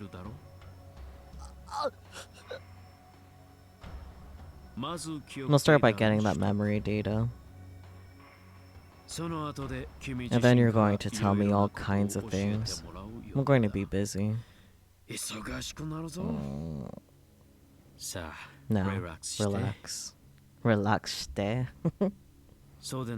Otherwise, I can't extract the data correctly. Lexington. You. Don't make that face. No one is coming to help you. This place is under Stratfor's control.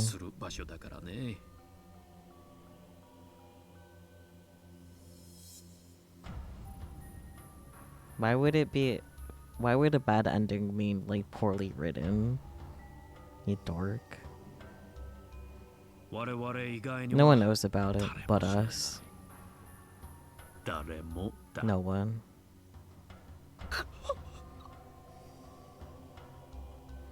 I was too stunned to think. There's nowhere to run. My knees shook in terror as I imagined what was about to happen to me. Maybe it would have been better to die. And then I felt sick as I remembered that I was fated not to die until 2025. Yeah, that's fair.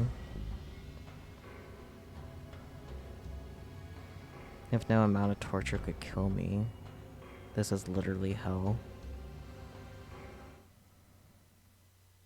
Oh, back to Maho's perspective. Her head hurt. Maho knelt down, closed her eyes, and bit her lips to shut out the pain. There was an annoying noise in her head that wouldn't go away. It made the headache worse. No matter how much she covered her ears, she couldn't block it out.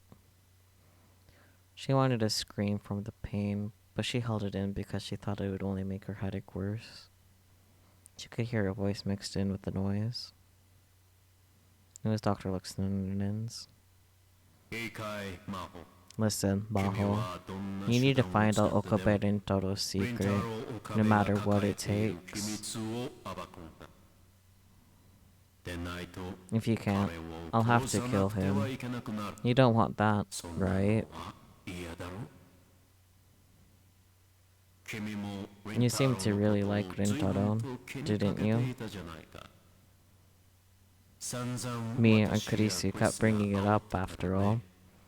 Even if you weren't interested in him originally, you can't help but think about him. That's how the human mind works. And to save him, I want you to find out what he knows. Oh yeah, Motorcycle Kaguri definitely was crying, 100%.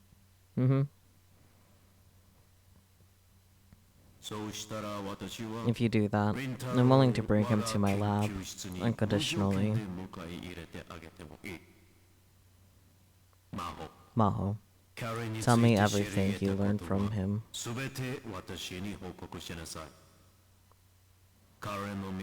You could say his future is in your hands. The voice and the noise were extremely unpleasant. She couldn't really understand what the voice was saying. She could hear him speaking, but her brain refused to understand the meaning of the words. But it didn't matter either way. Maho had done something terrible to Okabe Rintaro. She sold him out to Dr. Luxinen and Stratfor. And the fact that she knew it just made her guilt worse. She wanted to disappear from the world altogether. Maho-san? Mayuri, why are you here?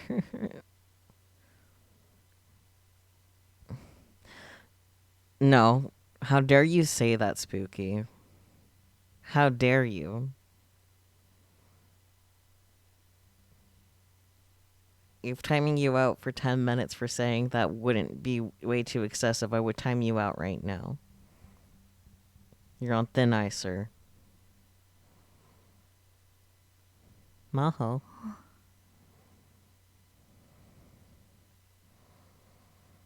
She was on a busy street in Akihabara in early summer.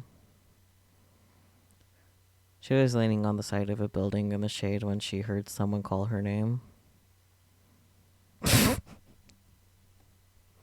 You're not wrong. You're not wrong, Spooky. But at what cost?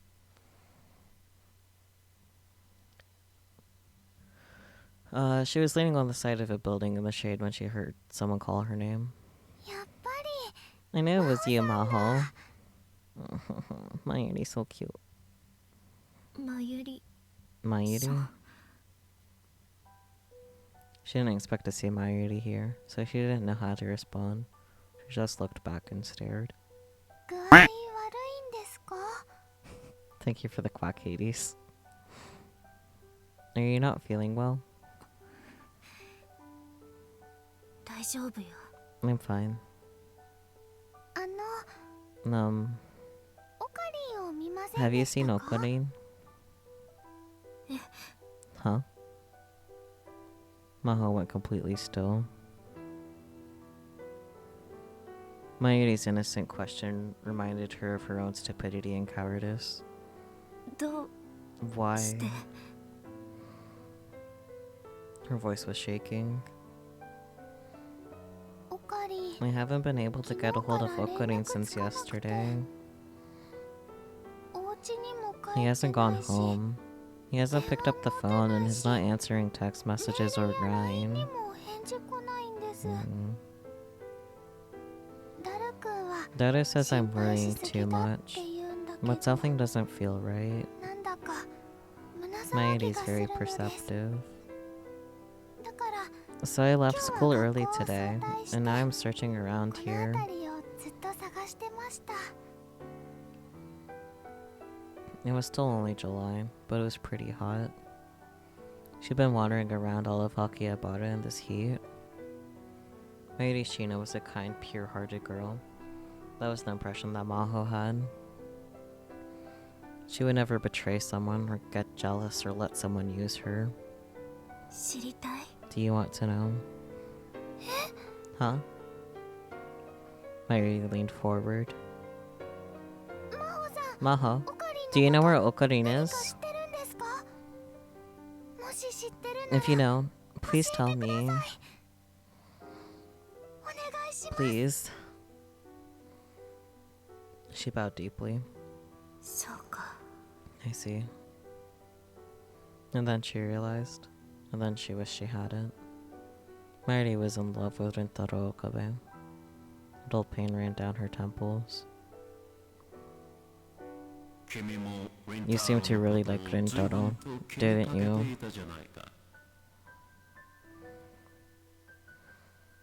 She could hear the noise in her head.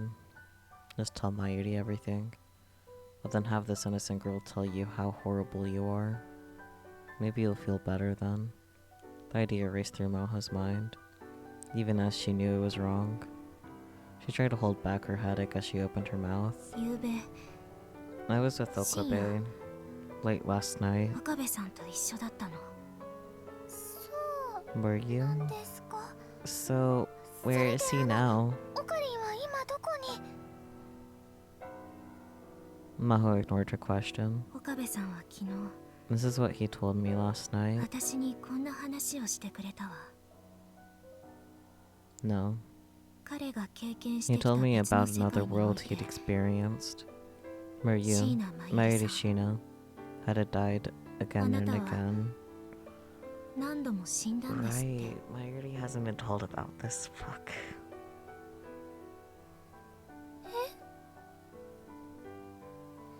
Don't tell her. 何度やっても助 No けられ matter ず what he did, he couldn't あな save た you. は死に続けた You can't tell her this. その悪夢のような To escape ルー that プから抜け出すため nightmarish にあなたを To save you. 救うために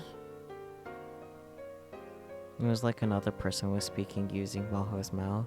岡部さんは Mokobe sacrificed クリス Kurisu. のことを犠牲に He した let んだ her die. そんな話を That's what he told me. してくれた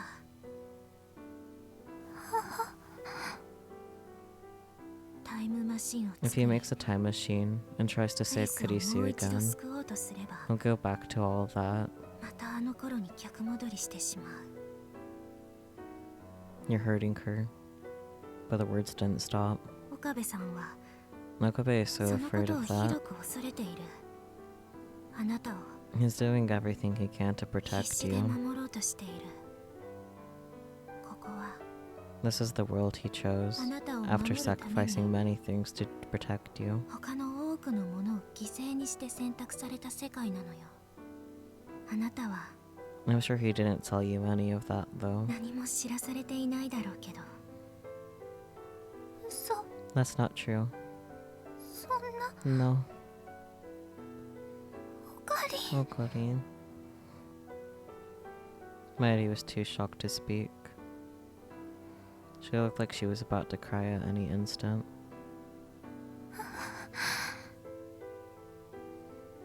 Suddenly, Mayuri turned around and started to walk away with slumped shoulders. Even from behind her, Maho could tell she was having trouble walking straight. Truth was so cruel that confronting it threatened her very identity. That's how it seemed to Maho.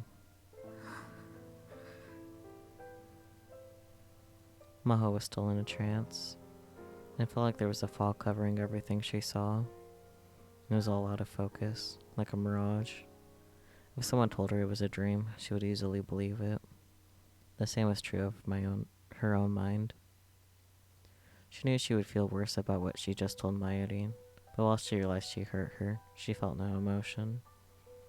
And that's probably why she was able to say something so awful. And then the phone in her pocket began to vibrate. She looked and saw it was from Amadeus, from Kurisu. She felt a small, thin needle prick her paralyzed heart. She couldn't answer it. How could she? She stared at the LCD screen, unable to move her fingers. 出られるわけ。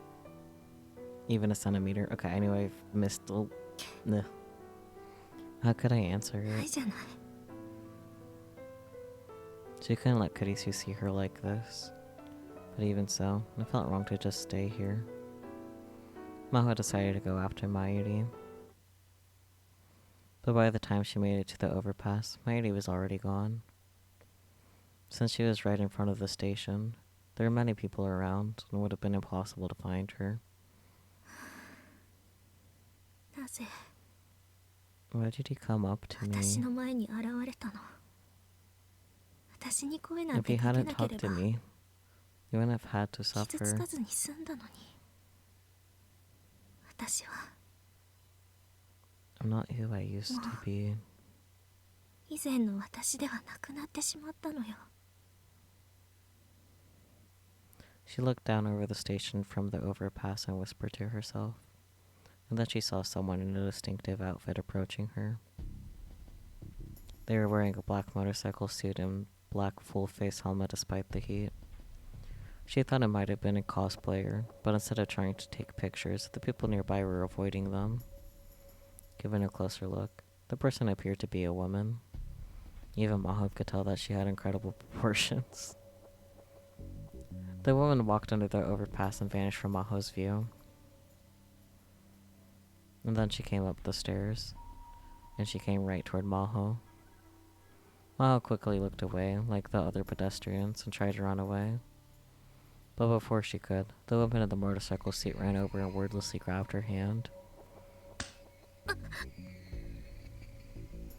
There was a pain in her cheek. She was caught off guard and staggered to the ground. At first she didn't know what had happened. She rubbed her aching cheek, and only then did she realize that the woman in the motorcycle suit had slapped her. You hurt Mama, didn't you? She could hear a muffled female voice from within the helmet. I'll kill you. Her voice was very calm, which only terrified Maho more. The professor told me about you, but it doesn't matter. あなた Who are you? Because she was wearing a helmet, Maho couldn't read her facial expressions. Since the visor was lowered, she couldn't even see her eyes.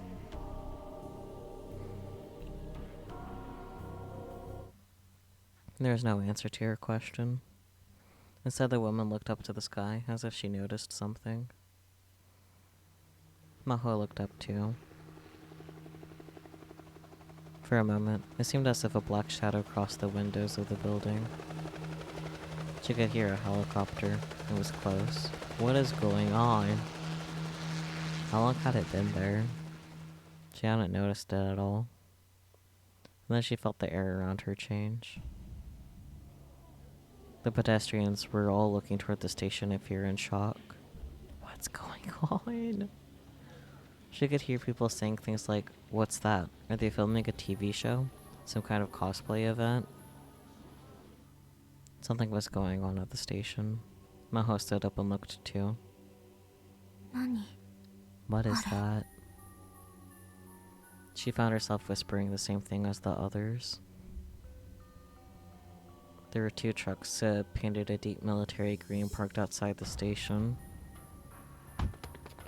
Men were coming out of them, dressed in camo and carrying weapons. At first, she thought it might have been the self-defense force, but the men weren't Japanese. It was hard to believe that It was hard to believe that what she was seeing was taking place in Japan. The men in camo disappeared into the alleyways as everyone watched from a safe distance. They were heading toward the radio building.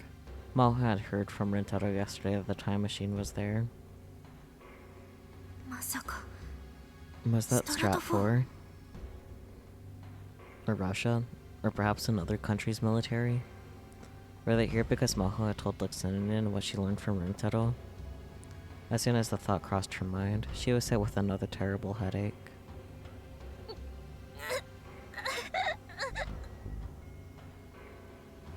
It was all her fault. Everything was her fault. Until a moment ago, everything had seemed so hazy. But now she felt crushed by overwhelming guilt. If Okabe was right, and the Third World War was going to begin here in Akihabara, it would be because she gave the information he shared with her to Strat 4. She suddenly realized that the girl who threatened to kill her had run down the stairs and toward to the station. Maho never did figure out who she was.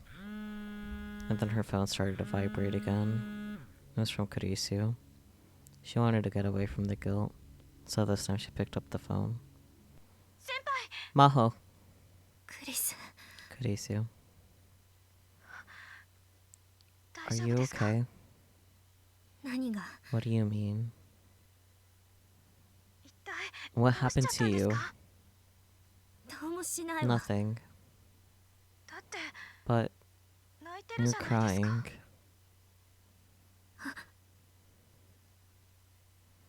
Only then did she realize that her eyes were overflowing with tears. The fog over her mind was now totally gone, and all that was left was the guilt, the regret, and the headaches. My head hurts.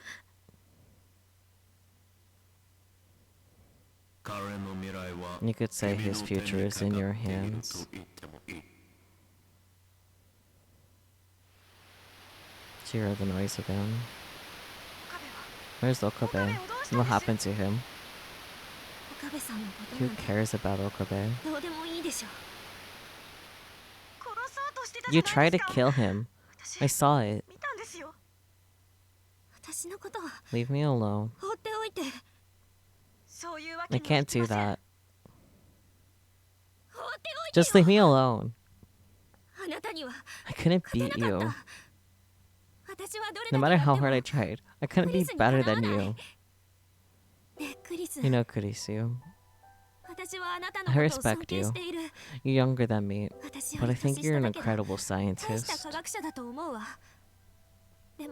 But at the bottom of my heart, this is what I used to think. Why did you have to show up? Why didn't you come 10 years before? Why didn't you come 10 years later? If it weren't for you, I would have had a more peaceful life.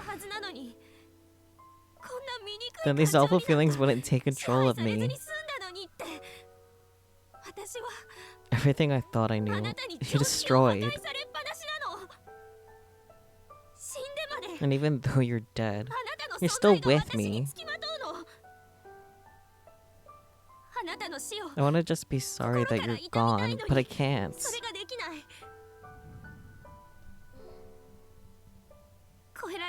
There's still this wall that I can't overcome. And my pride and stubbornness get in the way. And the man I trusted the most took advantage of that to betray me.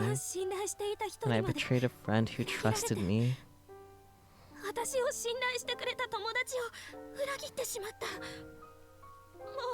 I can't even think straight anymore. So leave me alone. Maho. She was getting far too emotional. Normally she'd never behave like this, but she couldn't stop herself.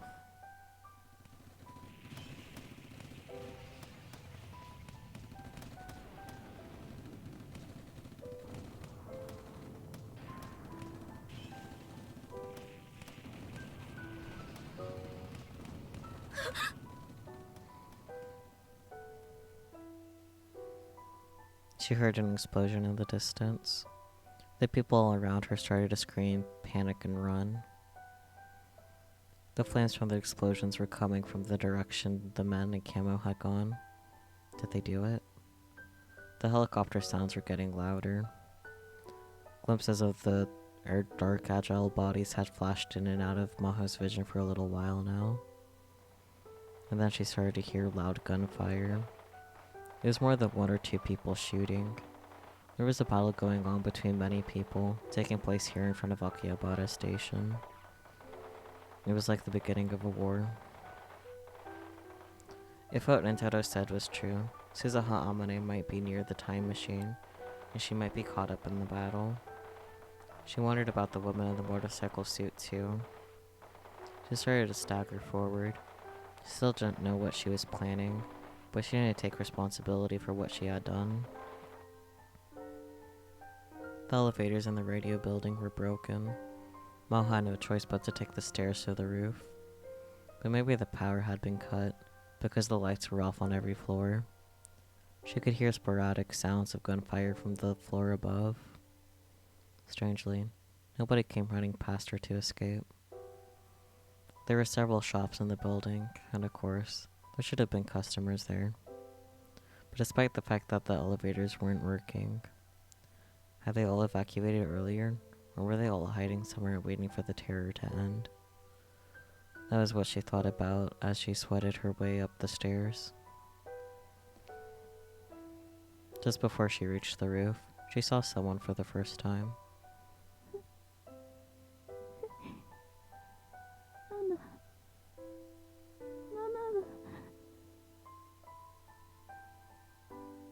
She was sitting on the stairs, cradling her knees. For some reason, her voice was muffled, but it did seem to be a woman's voice. Her head seemed big and round in the darkness, but it was a moment before she realized that it was a full-face helmet. And that was when she realized it was the woman in the motorcycle seat from before.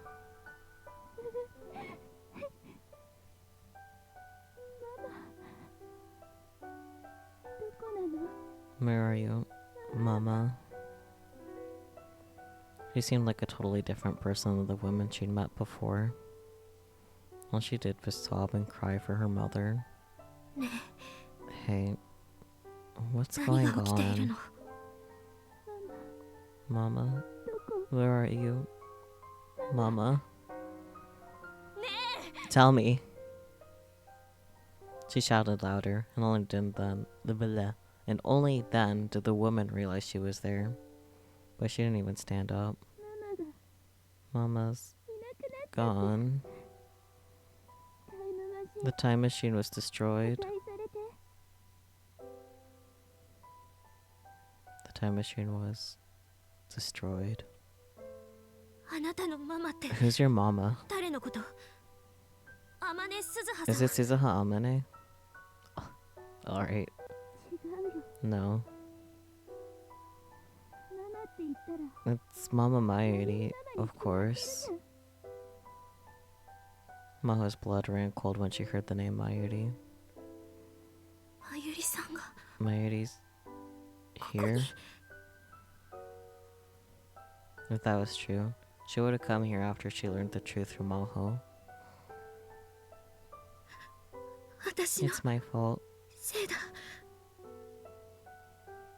Maho put her hands to her head. If I hadn't said that, Mayuri wouldn't have.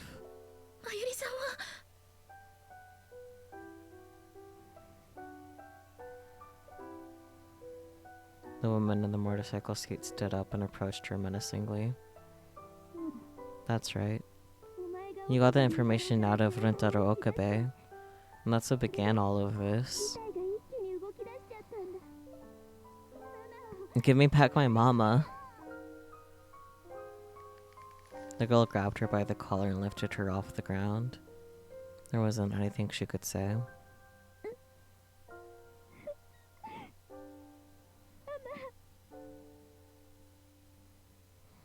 When she didn't answer, the woman let go and fell to the ground crying. Things would be so much easier if she just killed me here. Her mind was in such chaos that she couldn't stop herself from thinking it. She couldn't stay calm at all. And the last thing she clung to was...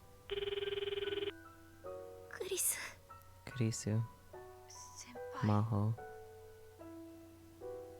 The AI made from Kurisu Makise's memory data.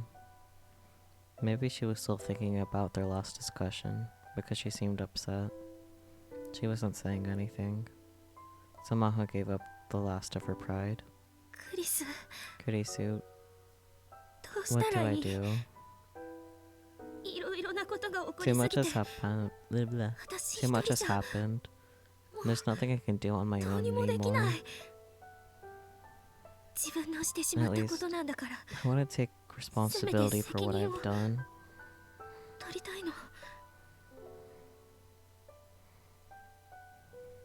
And then she realized that she was still being proud and corrected herself.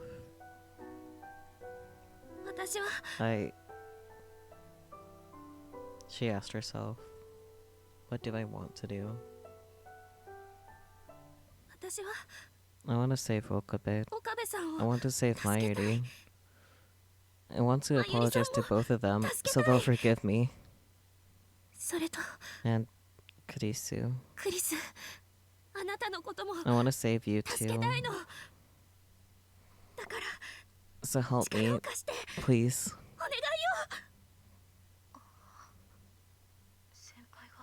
You're asking me for help? Kurisu's eyes were wide.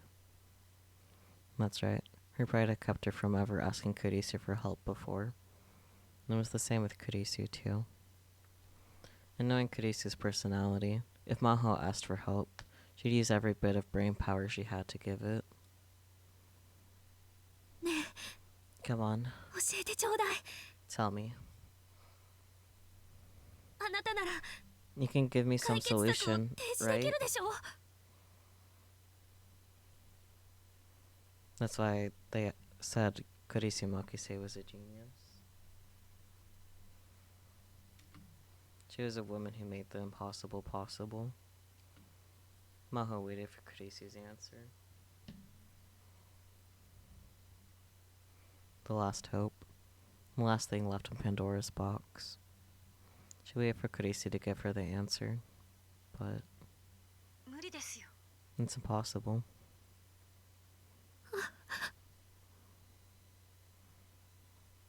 Maho was struck dumb for a moment.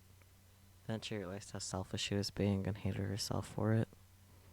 She expected too much of Kurisu and tried to put all the burden on her. And just a few moments ago, she'd been the one who rejected Kurisu. Yeah, you're right. Of course that's what you'd say. I'm sorry. I'm sorry, Kurisu. I was so horrible to you. And then I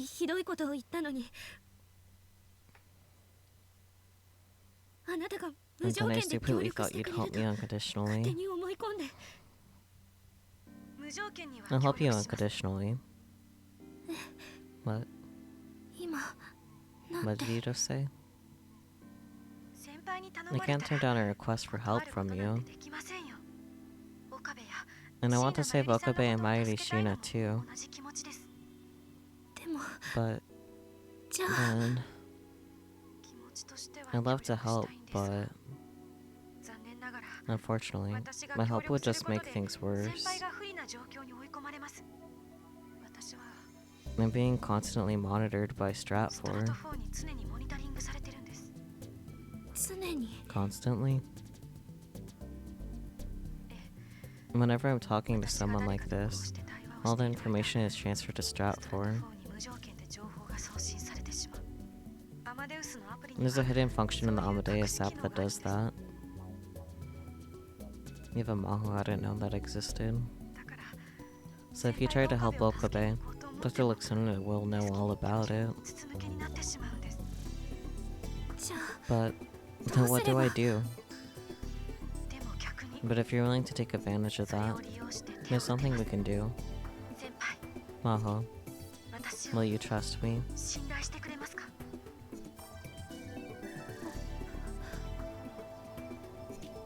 Maho?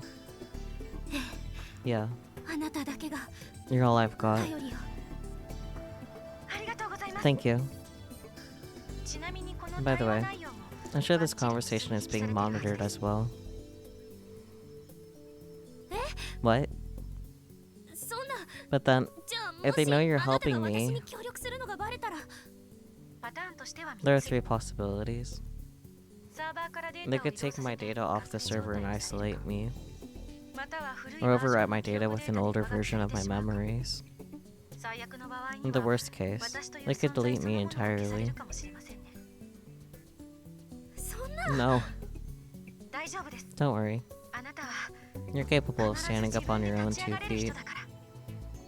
私のことなんか I'm not worried about me. I'm worried about あなたの you. 心配をしているのよ I'm nothing but data. But thank you. The Kurisu on the screen bowed and smiled. I'm proud that I was able to work with you, Maho. But 何よ what? Don't talk like it's the last time we're ever going to see each other. やめなさいよ Well, it might be. 私は I hate you. あなたのことが嫌いよそうやっていつだって You always do this. 私を You 置い always て go and leave me 先に行ってしまう behind. のだから That's who Kurisu Makise was. Mamaho asked her for help. Both she and Kurisu should have been prepared.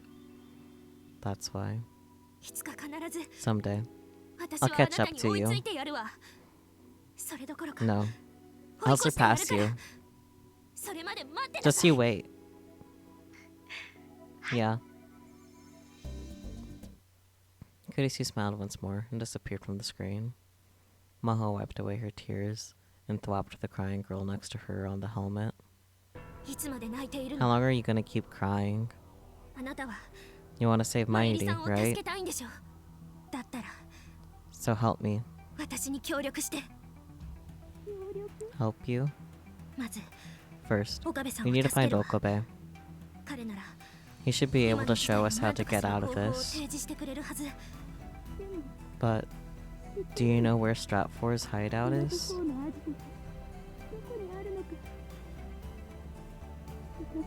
They don't. 私だって知ら Neither ない do わ I. But Maho grabbed the girl by the hand and helped her up, then raced down the stairs. 知らないけど I don't know, すぐに but my friend is gonna 私 find の me 可 the 愛い answer 後輩が soon. 調べて教えてくれる She told me to believe in her. Kurisu Makise wouldn't betray me. As soon as she left the radio building, she got a message on her 9. The gunfire was continuing. As she hurried away, she looked down at her phone. Okabe is in the basement of Tokyo Donkey. I knew it. I just learned this now. I followed their monitoring to find their location. Take care of Okabe for me. Teach that damn pervert of a professor what happens to peeping toms who watch me all the time. When she read it, she smiled despite everything that was going on. ありがとう Thank you, クリス Kurisu. ありがとう Thank you. She clutched the phone tightly to her chest, but then quickly changed gears. ストラト4のアジ I ト found の the どこか分か Stratfor った hideout. Tell me where it is. I'll go there and kill everyone inside. Maho shivered at the ice in her words. She felt a bottomless madness coming from the woman in the motorcycle suit. But for now she had to cooperate with her. There was no way she could get Nintendo back from Maho on her own. Huh? But you are Maho. Maho, hello? 行きましょう。 Let's go. She needed to take responsibility for the future she'd created, to avoid that cruel future. Maho ran through the streets of Akihabara, where a war was already beginning. Well, back to Okabe's perspective. Well, that was cursed.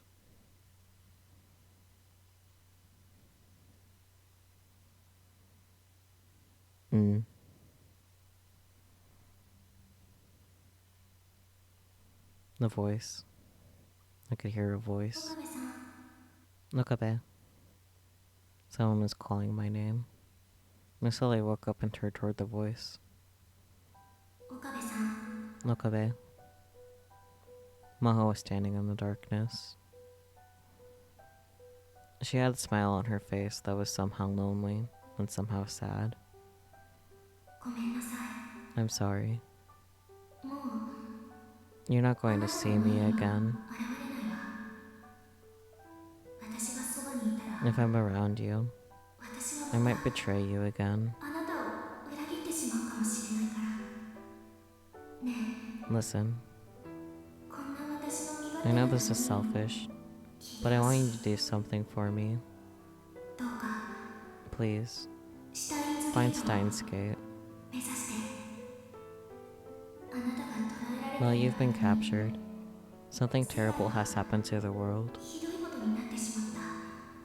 まゆりさんも Mayuri and Suzuha are both missing. 行方不明なの。私と Kaguri and I went to the Stratford hideout to save you. ストラト4のアジトに行ったんだけど、かがりさんが Kaguri died there, そこで but she took several of them with her. 何人かを道連れにしてね。レスキネン教授 Dr. Luxanen was the only one 逃 to げられてし escape. まった。アマデウスも Amadeus was deleted too. こんなのって。 This is all just too much, isn't it? でも But 今 now you're our only hope. 希望はあなただけなの。お願い。 Please. I know it's horrible to just leave this all to you, ひどいと but 思うけれど、シュタインズゲート please, reach Steins Gate no matter what. たどり着いて。それじゃあね、 Okay, 岡部さん。 Okabe. さよなら。 Farewell. 平城さん。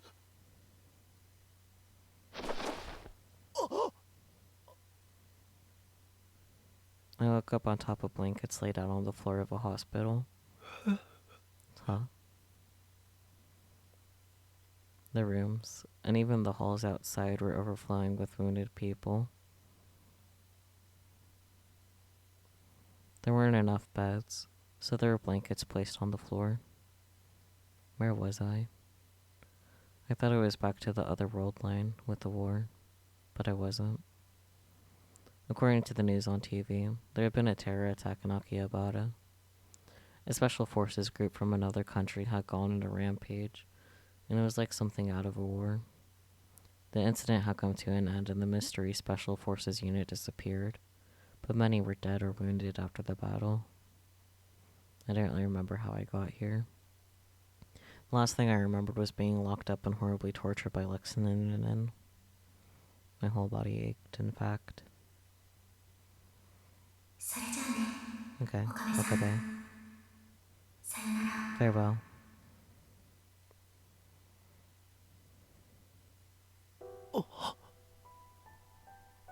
And then I remembered what Maho had said to me in that dream. Was that real? Maho had saved me? And had she mentioned Kaguri? I patted down my pockets and found my phone was still there. I tried to call Mayuri. If that dream was real, Mayuri was missing. But that was impossible. I chose in this world line so that Mayuri would survive. If nothing else. It was guaranteed that she'd make it to 2036. She couldn't die today in 2011. Mayuri, answer me. But no matter how many times I called, she didn't pick up. I forced myself to stand up and leave the hospital room. I went out to the roof. It seemed I was at the Ochonamizu hospital where Fubuki had stayed before. The morning sky was amazingly clear. I could see Akihabara in the far distance. There were pillars of smoke rising up. I stared at the strange sight. Even from here, I could tell how fierce the battle must have been. The world's history was proceeding as John Titor had prophesied. I tried calling Mayuri again from the roof, but nobody picked up. My next move was to call Daru out of desperation. Hello, Okarin? Daru. Good, you're alive. You too. I'm glad you're safe. Things were surprisingly quiet by the lab. Where are you now? On the run. I left Akihabara. I see. I've gotten in touch with both Ferris-tan and Luca. Both of them say they've evacuated. Hey, Okarin. I can't find Mayushi or Suzuha. The time machine was completely destroyed yesterday. There's nothing left. Not even a piece of scrap. How does that make it destroyed? Wouldn't that just mean it got used? Hello? Brain cell where? Things are moving so much faster than Suzuha told us they would. So it wasn't a dream after all. While I was unconscious, she'd said her goodbye. Hey, Daru. Am I not allowed to live a normal life? Oh yeah, not a chance in hell, buddy. Sorry. I was ready for this to happen. I'm the one who chose a world where the Third World War occurred instead of Steins Gate. But I never thought I'd survive and everyone else would die.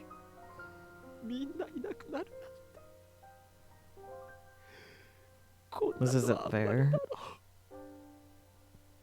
Were the laws of God never going to forgive me, no matter what? Was it that much of a sin to escape the wheel of fate? If it was, then why not just curse me? I'm going to make a time machine. Daru. I don't have a choice. I can't let it end this way. What are you going to do, Okarin? The smoke was still rising over Akihabara. I stared at it in shock.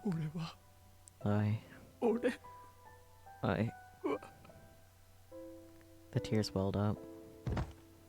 I fell to the ground. I didn't have the strength to stand up. I couldn't answer Daru's question. No matter how hard you try, no matter how much you work to change things, everything converges back to the way God wants it. You're wasting your time struggling against it, Daru. I'm so tired. I need to sleep a little. There's still a few years before the Third World War really begins.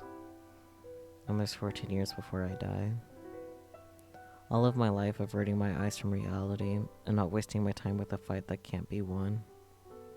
That's the only end that's fitting for a person like me. I'm sorry, Maho. I'm sorry, Mayuri. I'm sorry, Kurisu.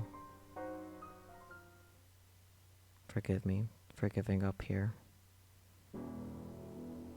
Yeah, bad ending and fucking deed. Yeah. Well, that was fun. I'm glad we got that out of the way.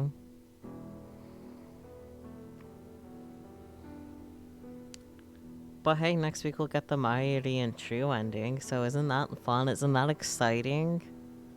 Isn't that fun-filled? I'm so glad we had to go through this ending first. Everything's fine. This is just fine. How are you guys feeling?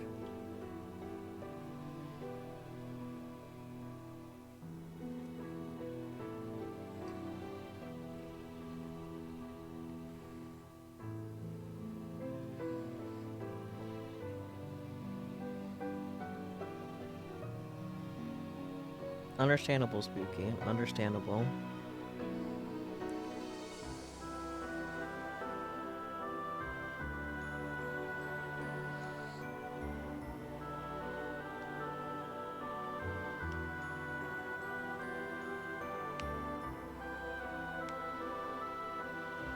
I think the first game spoiled us because there wasn't really any, like, quote-unquote bad endings. Like, there were, like, gloomy endings, but, like, you know, not this.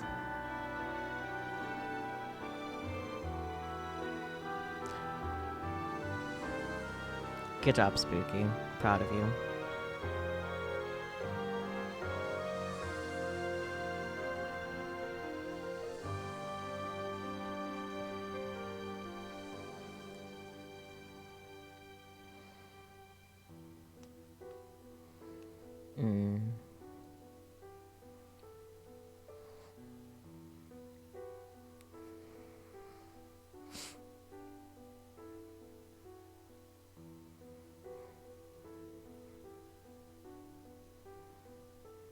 Given the story, it would be kind of weird to not have an ending where literally everything goes wrong, though.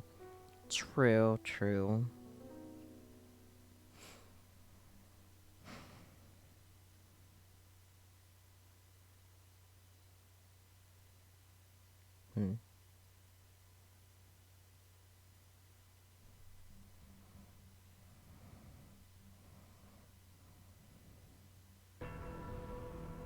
I thought for a moment there's gonna be something after the credits since it had the thingy change.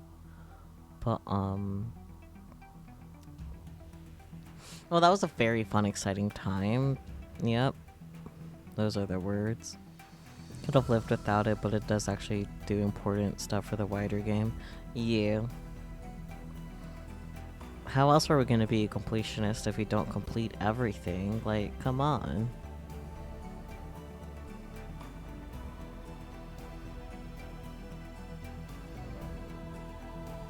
Is the thing that Yumi's doing still alive? It is, but it's not a Yumi anymore. Okay.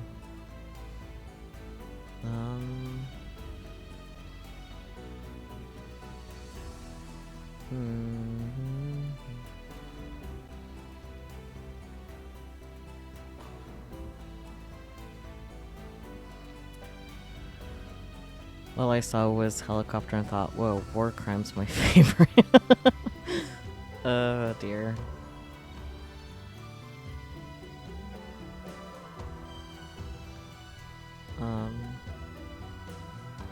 Okay, Yumi is live. She's just not doing the charity thing. She's currently playing. I'm on observation duty 5. I struggled with saying that last night too. What the heck is wrong with me? But yeah, let's go ahead and raid a Yumi, cause yes. But thank you guys so much for joining me on this horrible ending of Steins Gate, also technically known as the Lexington ending. Next Saturday we will be getting the true ending and mighty ending. We'll be finally done with Steins Gate 0. Understandable, Hifumichu. Understandable. Just lay on the ground. I will not be streaming tomorrow. And on Monday, since we already finished what we're going to do for Neptunia Rebirth 2, we will be doing Gardic Show as a little buffer before starting the next game. The next Neptunia game. And yeah, that's it for upcoming stuff. So yeah, once again, thank you guys so much for joining. Life gave the MC pants and he shot them. I mean... But alright. Off to a new movie go. Bye bye everyone.